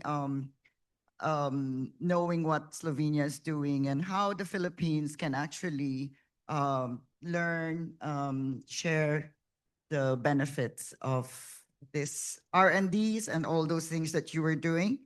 So let me fire the first question to Colonel Shipets. So you presented energy as a critical strategic variable for defense, and you showed that militaries account for 5.5% of global emissions. Did you know that? For our audience here in the Philippines, which faces typhoons and climate-induced disasters, why should we view energy efficiency in the military not as environmental, nice to have, but as a national security imperative? Why? Yes, thank you for the questions. Yes, this 5.5% of greenhouse gas emissions that military would do is calculated by some non-governmental organizations. They would like to see more reporting on the greenhouse gas emissions by the defense, and I strongly support that. I believe at the end this number would be lower. But because of the, let's say, crisis and military operations and so on, and wars going on, I believe if we calculated this part would be much higher. It is maybe 3 years ago in Slovenia, we would say, yes, we go green transition because it's correct and good, because that is the how European countries agreed that defense is not excluded anymore from these environmental goals. But the situation since 2022, especially that affected Europe a lot, the Ukraine war and so on, showed that the energy transition means actually enhancing the defense capabilities. Because I said without energy, we are not able to work. And if we are shortening the supply line so that we can on the spot produce energy, store energy, convert energy, maybe use this energy in all our assets, we are shortening or let's say decreasing the vulnerabilities of the supply lines. And I believe that's the main goal is that we should assure uninterrupted supply of the energy to the forces. This might be also the drop-in fuel in the future in 2050, but that fuel might be synthetic fuels produced there on the spot, which technologies enable that. But so it's just important that we start operating or let's say using such technologies. Thank you. Okay. So great. You were saying that soldiers sleeping next to a diesel genset is not very relaxing, right? So then you're tired. you can't fight very well. So that sort of thing. So ASEC Jeff Hechanova, the Colonel just made the case that energy resilience is a security issue. So the Philippine military is often the first responder to typhoons and disasters. So how is the Department of National Defense currently thinking about energy resilience as part of your operational strategy? And what are the gaps you're seeing?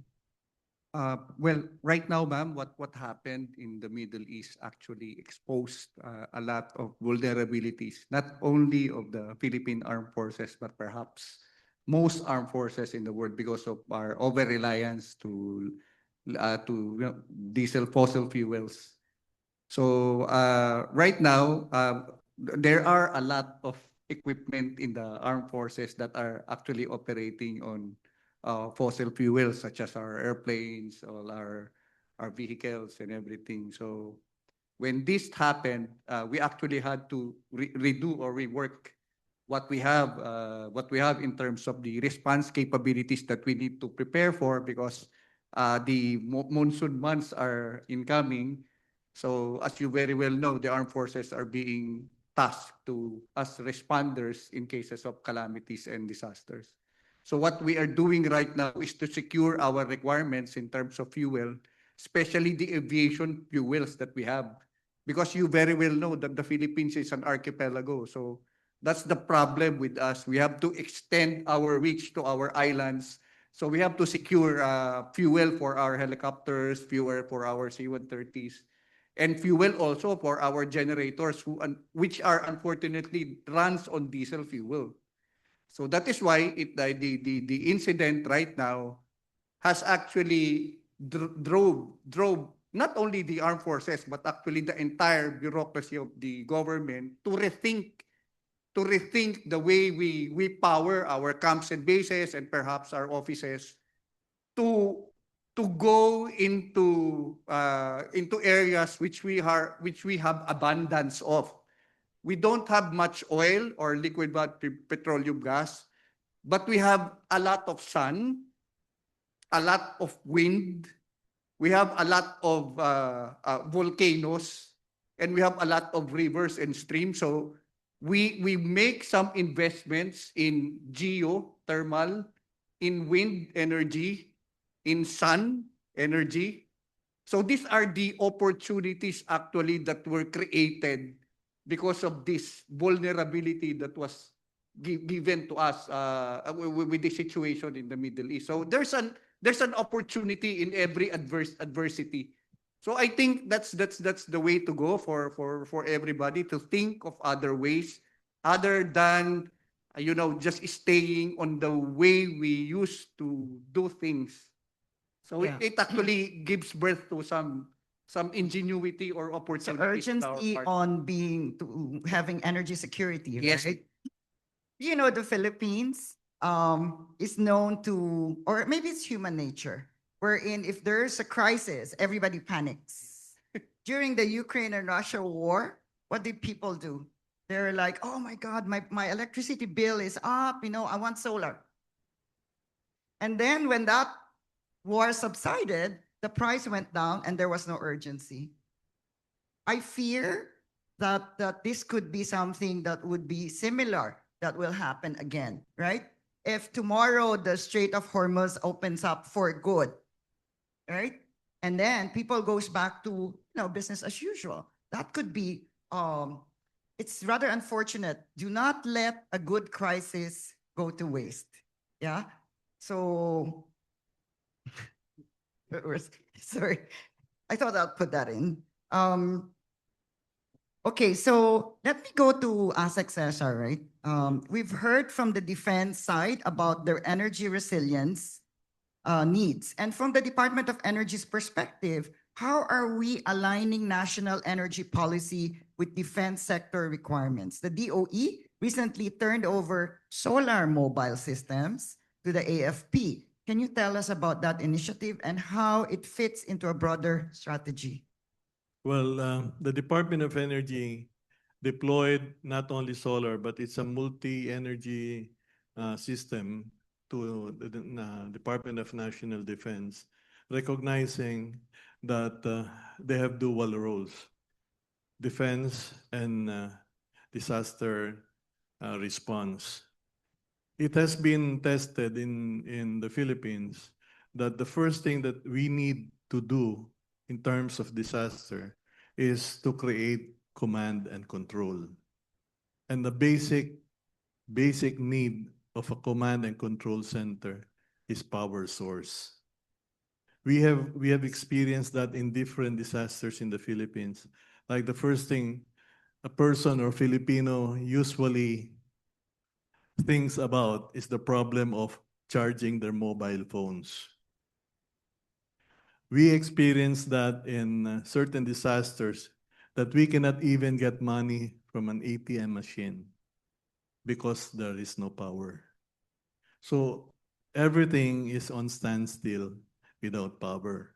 So that was on our agenda. It's one of our agenda items that we will provide resiliency not only to the defense department but also to the whole of government, because we are making a whole of government approach.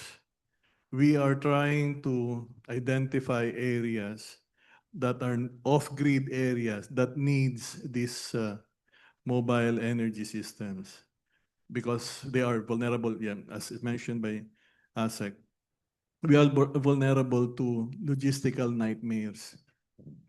Remember, if there are shortages in fossil fuels, the only center that benefits from it are the national capital regions, the urban areas, but rural areas are least of our priorities.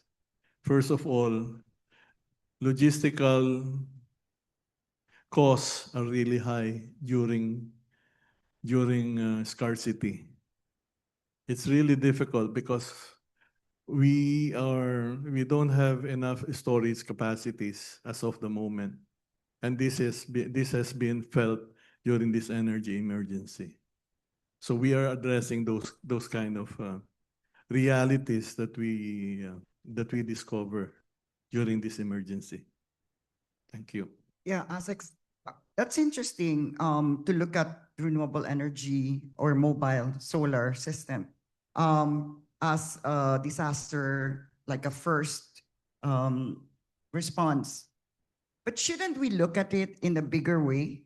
Like the Philippines is made up of more than 7,100 islands, and we're relying on transmission lines. Shouldn't we have a distributed energy resource instead? So that means more solar farms in different areas so that, when there's a disaster, you're not waiting for connection from the transmission from the grid, right? So that means you are like a standalone. And that should, I think the Department of Energy maybe consider that as a long-term approach.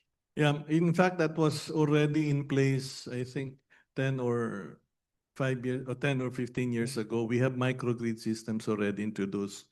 But, it's really hard to entice the private sector to invest in an island which doesn't have good returns.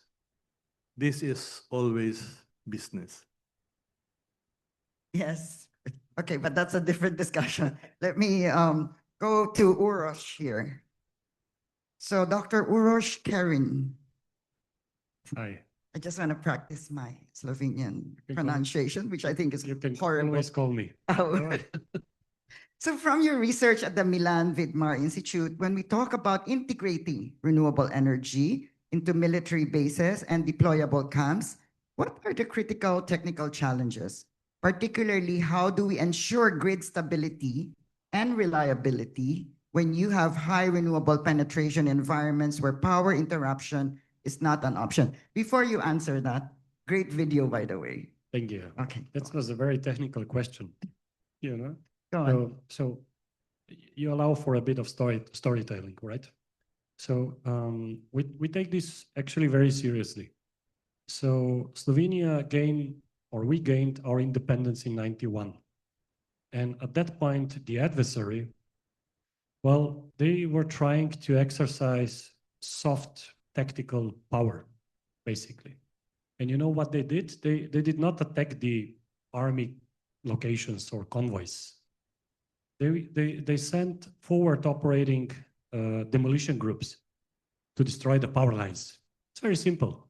You just cut the capital from the energy. Everybody complains. Nobody wants to have war. We surrender.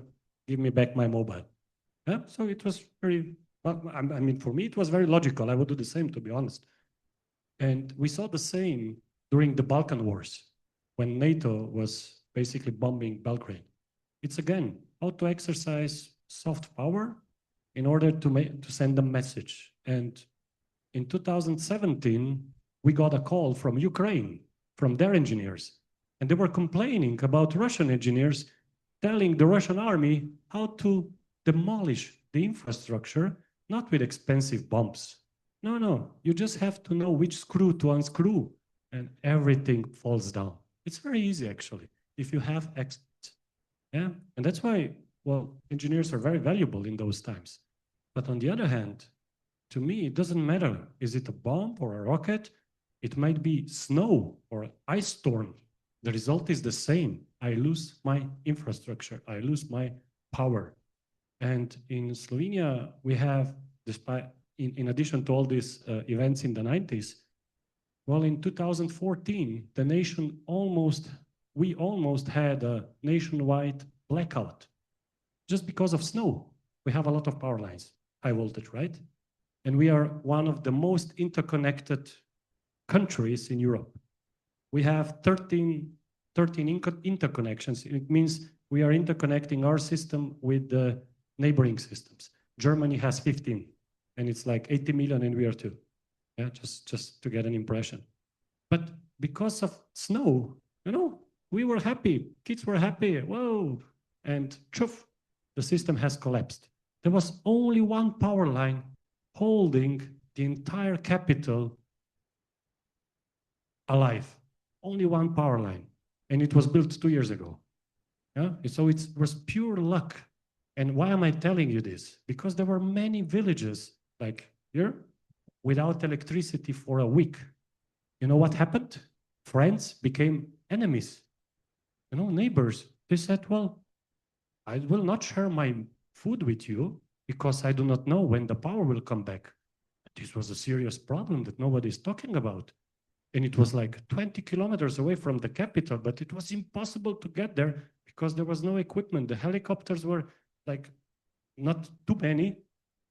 It was really difficult. For us, it was a very known problem. In the public, probably this was never discussed in Slovenian public.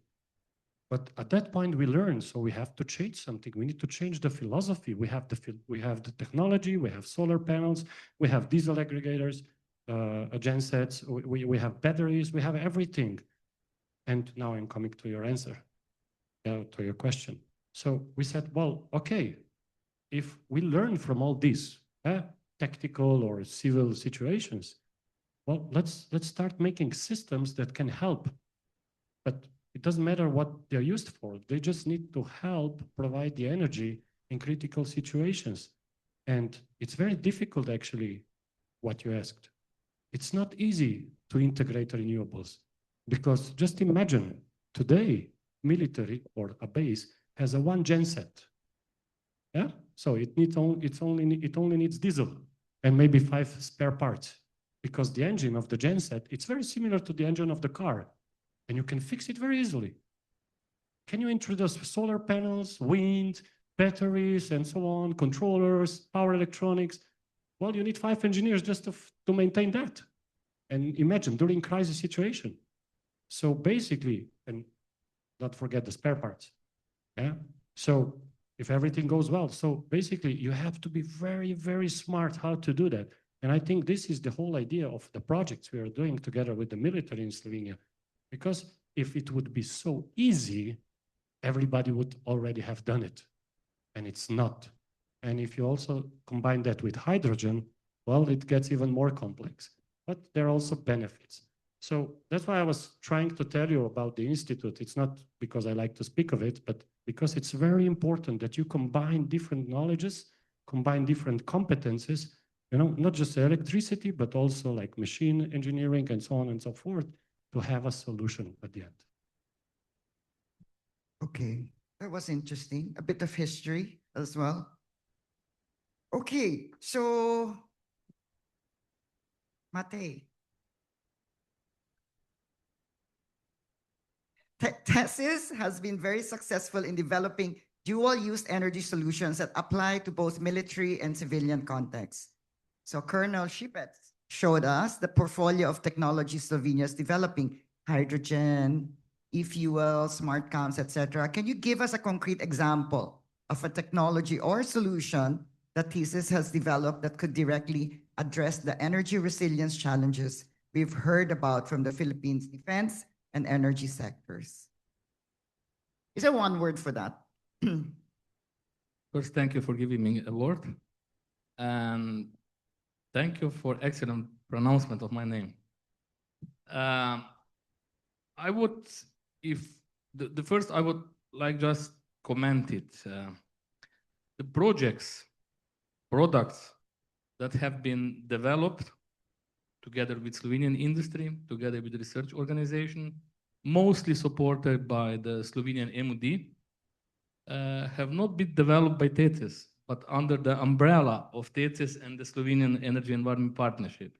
We are we are not technology integrator, neither industry, neither research organization. We are those who are actually coordinating all of these, managing strategically. And that's why we are here, different partners, key stakeholders from companies, from research organization, and currently TETIS and also the umbrella together with Slovenian MOD holds the database about 120 currently experts on the dual use. So if you would need an expert from the transition, from the research organization on the hydrogen, whatever, we will provide it. And that was one of the first concept we decided and agree with MOD that we will now start also strengthening these activities. But now going directly to your question. So all those projects have been developed jointly by first, of course, together specifying actually requirements together with MOD, together with industry research organization, then we actually started developing these products. So listening to all and the topics of the discussion, I already mentioned previously, and you probably see on my pictures.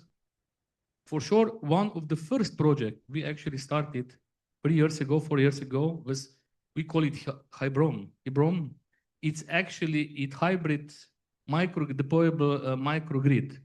That means it's actually totally focused on the solutions we all need, because it consists of genset, not just conventional genset, but also then I would say the modern way with the batteries, with integration of the alternative sources, whether there is wind energy, whether there is photovoltaics, and the most what is very important with the smart energy system, with the monitoring, for different scenarios, and what is also more important, we are building all of these activities together that they are interoperable and manageable.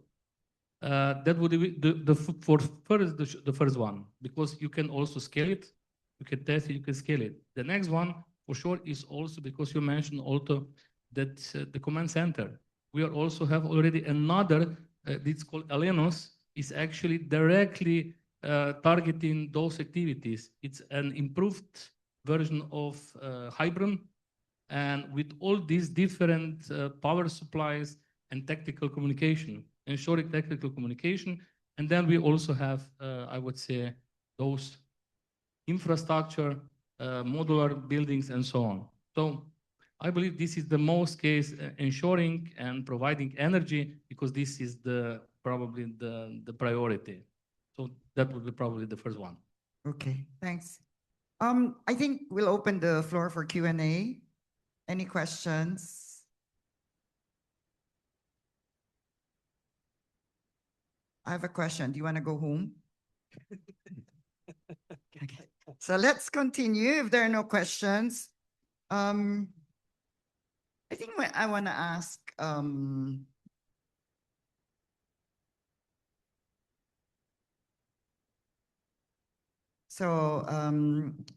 ASEC Jeff and ASEC Cesar, right? Listening to the Slovenian experience and the technical possibilities from Urosh and Matei have outlined what are the biggest barriers the Philippines faces in adopting this solution. Is it funding? Is it procurement regulations, technical capacity, or something else? And more importantly, how can Slovenia and the Philippines work together to overcome these barriers? It's always nice to work with allies and partners, especially those who are ready to give us the technical expertise to, look into some of the systems that we have, because we should admit that there are times really that we need infusion of new technologies in the way we do things.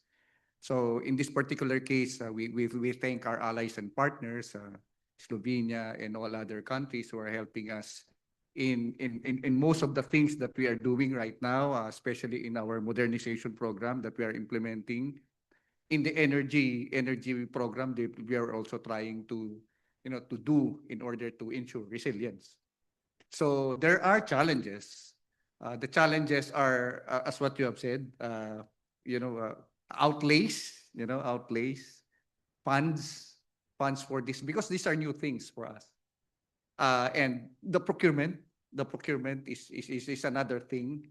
We have to get used to the procurement system that we have. In fact, we reissued the procurement law that we have. We are on our second procurement law, 12 Republic Act 12009.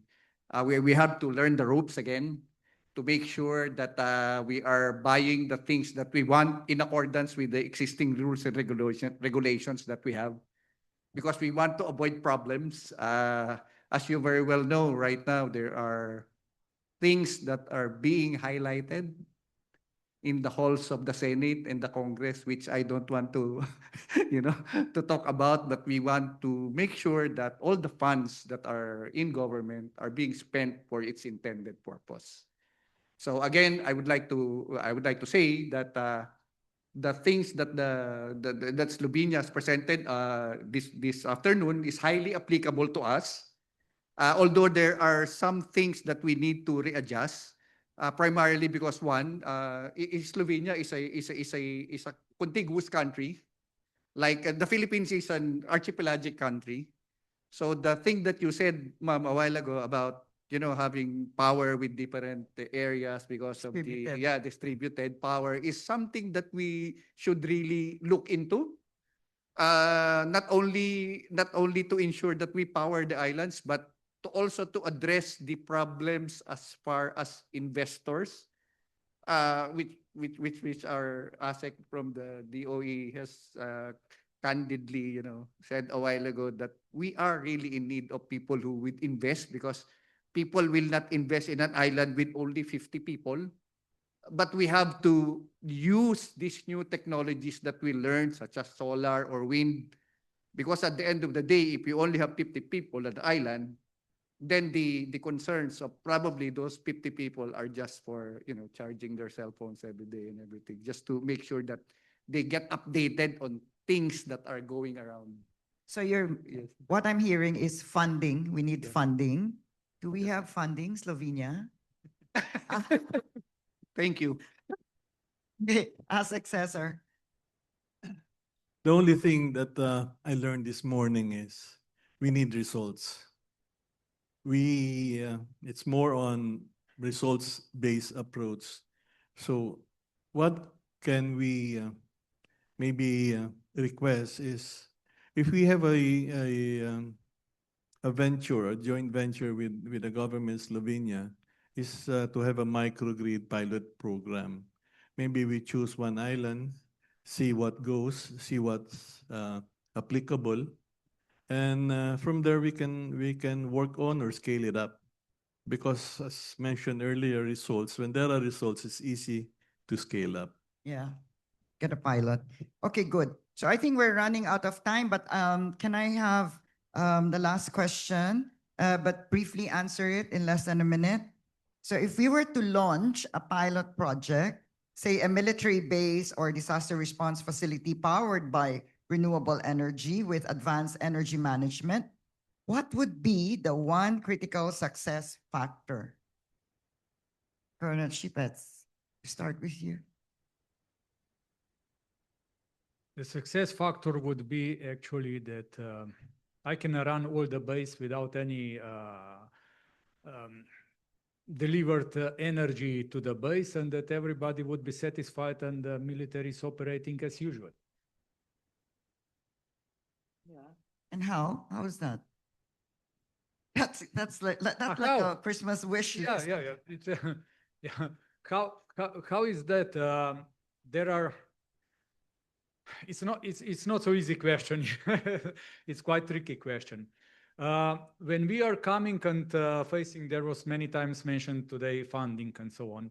But when we are looking at the crisis situation, the price of the energy is very high. So if we convince the decision makers, then if we invest now, the investment in crisis is very low. So, or let's say the operational costs are very low at that time. And it also saving lives. It is a kind of, how to say, solution. Yes, sometimes this new stuff is expensive, but looking at the life cycle of the system, it's a lot of benefit to have the new solutions. I believe, main factor to do something like that is mindset. If I just, maybe one story, 5 years ago, my colleague in MOD would call me Green Colonel. Nowadays, they are not calling me anymore Green Colonel, but asking me for the solutions for their problems when they are out of the energy. So it changes. We need to change our mindset. It's not an easy job, but that's day-to-day business actually working on our mindset. Yes, the mindset should change with technology that's available. Not just technology. Very simple stuff can be implemented immediately. Let's say, I don't know, my office has 24 degrees during the summer. When we are installing batteries on our base, why not to have a certain percentage of these batteries mobiles? When they are full charging, you just bring them to the crisis environment and you can connect immediately. Some are very simple. Some are more demanding, so, but being maybe in all our mind that we should all work being proactive in the energy efficiency. Okay, that's more than 1 minute. Ask Cesar and then ask. Well, as I mentioned earlier, I would rather have a rapid deployable microgrid system because this is what the Philippines needs because we are disaster prone. We don't know where disaster will strike, so we need it's easily deployable, easily interoperable. That's interoperability. That's what we need, and maybe more affordable energy source. Thank you. Thank you. For me, it's a test of functionality. So new technologies, people seems to be very skeptical about a lot of things, but if you introduce something new, they would want to know if this thing works or not. So if we pilot test something, we should be able to make the people believe that this is something that works and this is something that will bring our operations or what we do more efficiently and with results, but just what like Asek Navarro said. So thank you. Thank you. Oh, okay. Well, I think funding should not be a showstopper. So we cannot discuss for the whole day what we can do together and how to transfer knowledge from universities to industry and so on and so forth. But at the end of the day, when we want to do it, somebody says, well, there's no funds. Well, then these events do not make sense, actually. Yeah. So what I think we should do is we should decide whether to do it or not. And in our case, Slovenian military was very open for such discussions. And they said, well, it's not a question whether we should do it or not. How should we do it? Well, procurement and everything. Well, these are issues. Yes, these are, but they solve them. You know, it's everything's upon how do you decide. And also, what I would strongly emphasize is, well, most of the solutions are already there. So why should we develop them from scratch? It doesn't make sense. You immediately save money. So let me give you an example. You know that in Norway, they have a law that oil and gas platforms in the North Sea, yeah, pumping oil, they should be all electric. So no gas turbines. Before it was only gas, you know? Now it's all electric. Well, I know I was working on those projects and I know how do they solve it. And it's in North Seas. These are waves of 20 meters. It's salty environment. You should not go there. It's really dangerous, right? But it works. Inland Australia, hot, you know, nothing around. Smart grid, microgrid, oil and gas facility in the middle of Australia. So why should we invent something new? Let's just take their best practices, adapt them to our challenges. But of course, you have to be smart in doing that, right? It's not easy, and do that. And it does not cost as much as it would cost if we start everything from scratch. And this is where I see the biggest opportunity of our collaboration, basically. For example, Slovenia only has one island, and it's in the middle of the lake, and it's very small. Doesn't make any sense to electrify it, right? There's only one church on top of it. So we need an island. Well, Denmark had similar ideas. Yeah. So let's have an island. Let's agree on a government level to do something about it, and let's just share all the idea, all the thoughts. Let's do the students exchange. You know what a beautiful project can come out of it. And at the end of the day, we can do something that will help us in our case of natural disasters. I'll not say about like military crisis. I would avoid that. And in your case in case of, I don't know, your natural disasters, it's very easy actually in my mind. And it does not cost hundreds of millions of dollars. Okay, then you should talk to. No, you know what? You know how you should talk to him? Yeah. Well, you should spend like 1 million on such a project, or you should pay the consequences, which are probably hundreds of millions when you don't have a solution. Yeah. Thank you. Mate, 1 minute. Question, okay. I would really focus. I believe that we are already convinced that we need to do something. And one suggestion is just really to have, as already mentioned, let's define our interest, and especially let's define actually the case here. The case, you have a lot of cases, at least 7,000 or something, and many more. And let's try doing something and not starting with the large program, but the small one, pilot, yeah. small and you can easily scale up if the results are good, because you mentioned the results are required, and you can scale up as soon as you have positive result. So, good idea. So what I'm hearing is we do a small pilot, see how it works. When it works, then we scale it up. Yeah. So on that note, thank you very much to the panelists. Let's give them a round of applause. Thank you so much, Ruth. That was a fascinating conversation. At this point, I'm going to invite Deputy Chief of Mission, Dragan Barbutovsky, to come back up on stage so you guys all can have a photo, and also so he could hand out the personalized tokens.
Thank you again so much for lady and gentlemen for that fascinating conversation.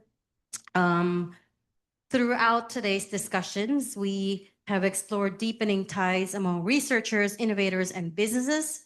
And we clearly saw how breakthroughs in Slovenian research development and innovation projects in the field of energy efficiency could apply to the Philippine context, particularly in the military and disaster management. And for me, personally, my takeaway was that Slovenia and the Philippines clearly share not only challenges, but values. And one thing I forgot to mention earlier was that, in fact, Slovenia opened an embassy here in Manila just last year, the first in Southeast Asia, if I'm not mistaken. So I think that sends a very strong signal of how seriously it's taking its partnership with the Philippines. And the hope is that, well, at least again, for me, this is what I would leave you with. This is not just a conference. I would hope that this is the beginning of a long conversation between two like-minded nations who are both committed to building a safer, smarter, and more sustainable future. So thank you all very much for your participation. I really appreciate it. On behalf of Strat-Based Institute and the Embassy of Slovenia, again, my thanks to you. And I look forward to seeing you guys tomorrow for the B2B sessions. Yes, it is still me. I'm sorry. Thanks, Ambassador. Thank you. Oh. Oh, I want to show it. It's very cool. Face.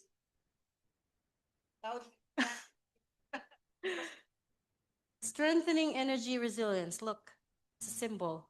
Fantastic. Thank you so much, Ambassador. I appreciate it. Thank you, Mr. Matei.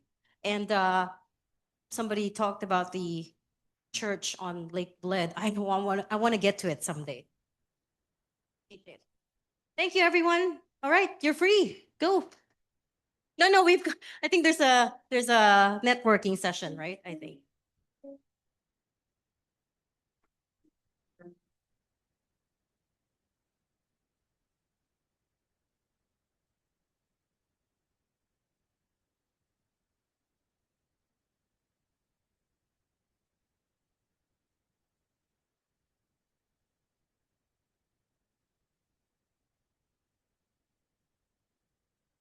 Mm.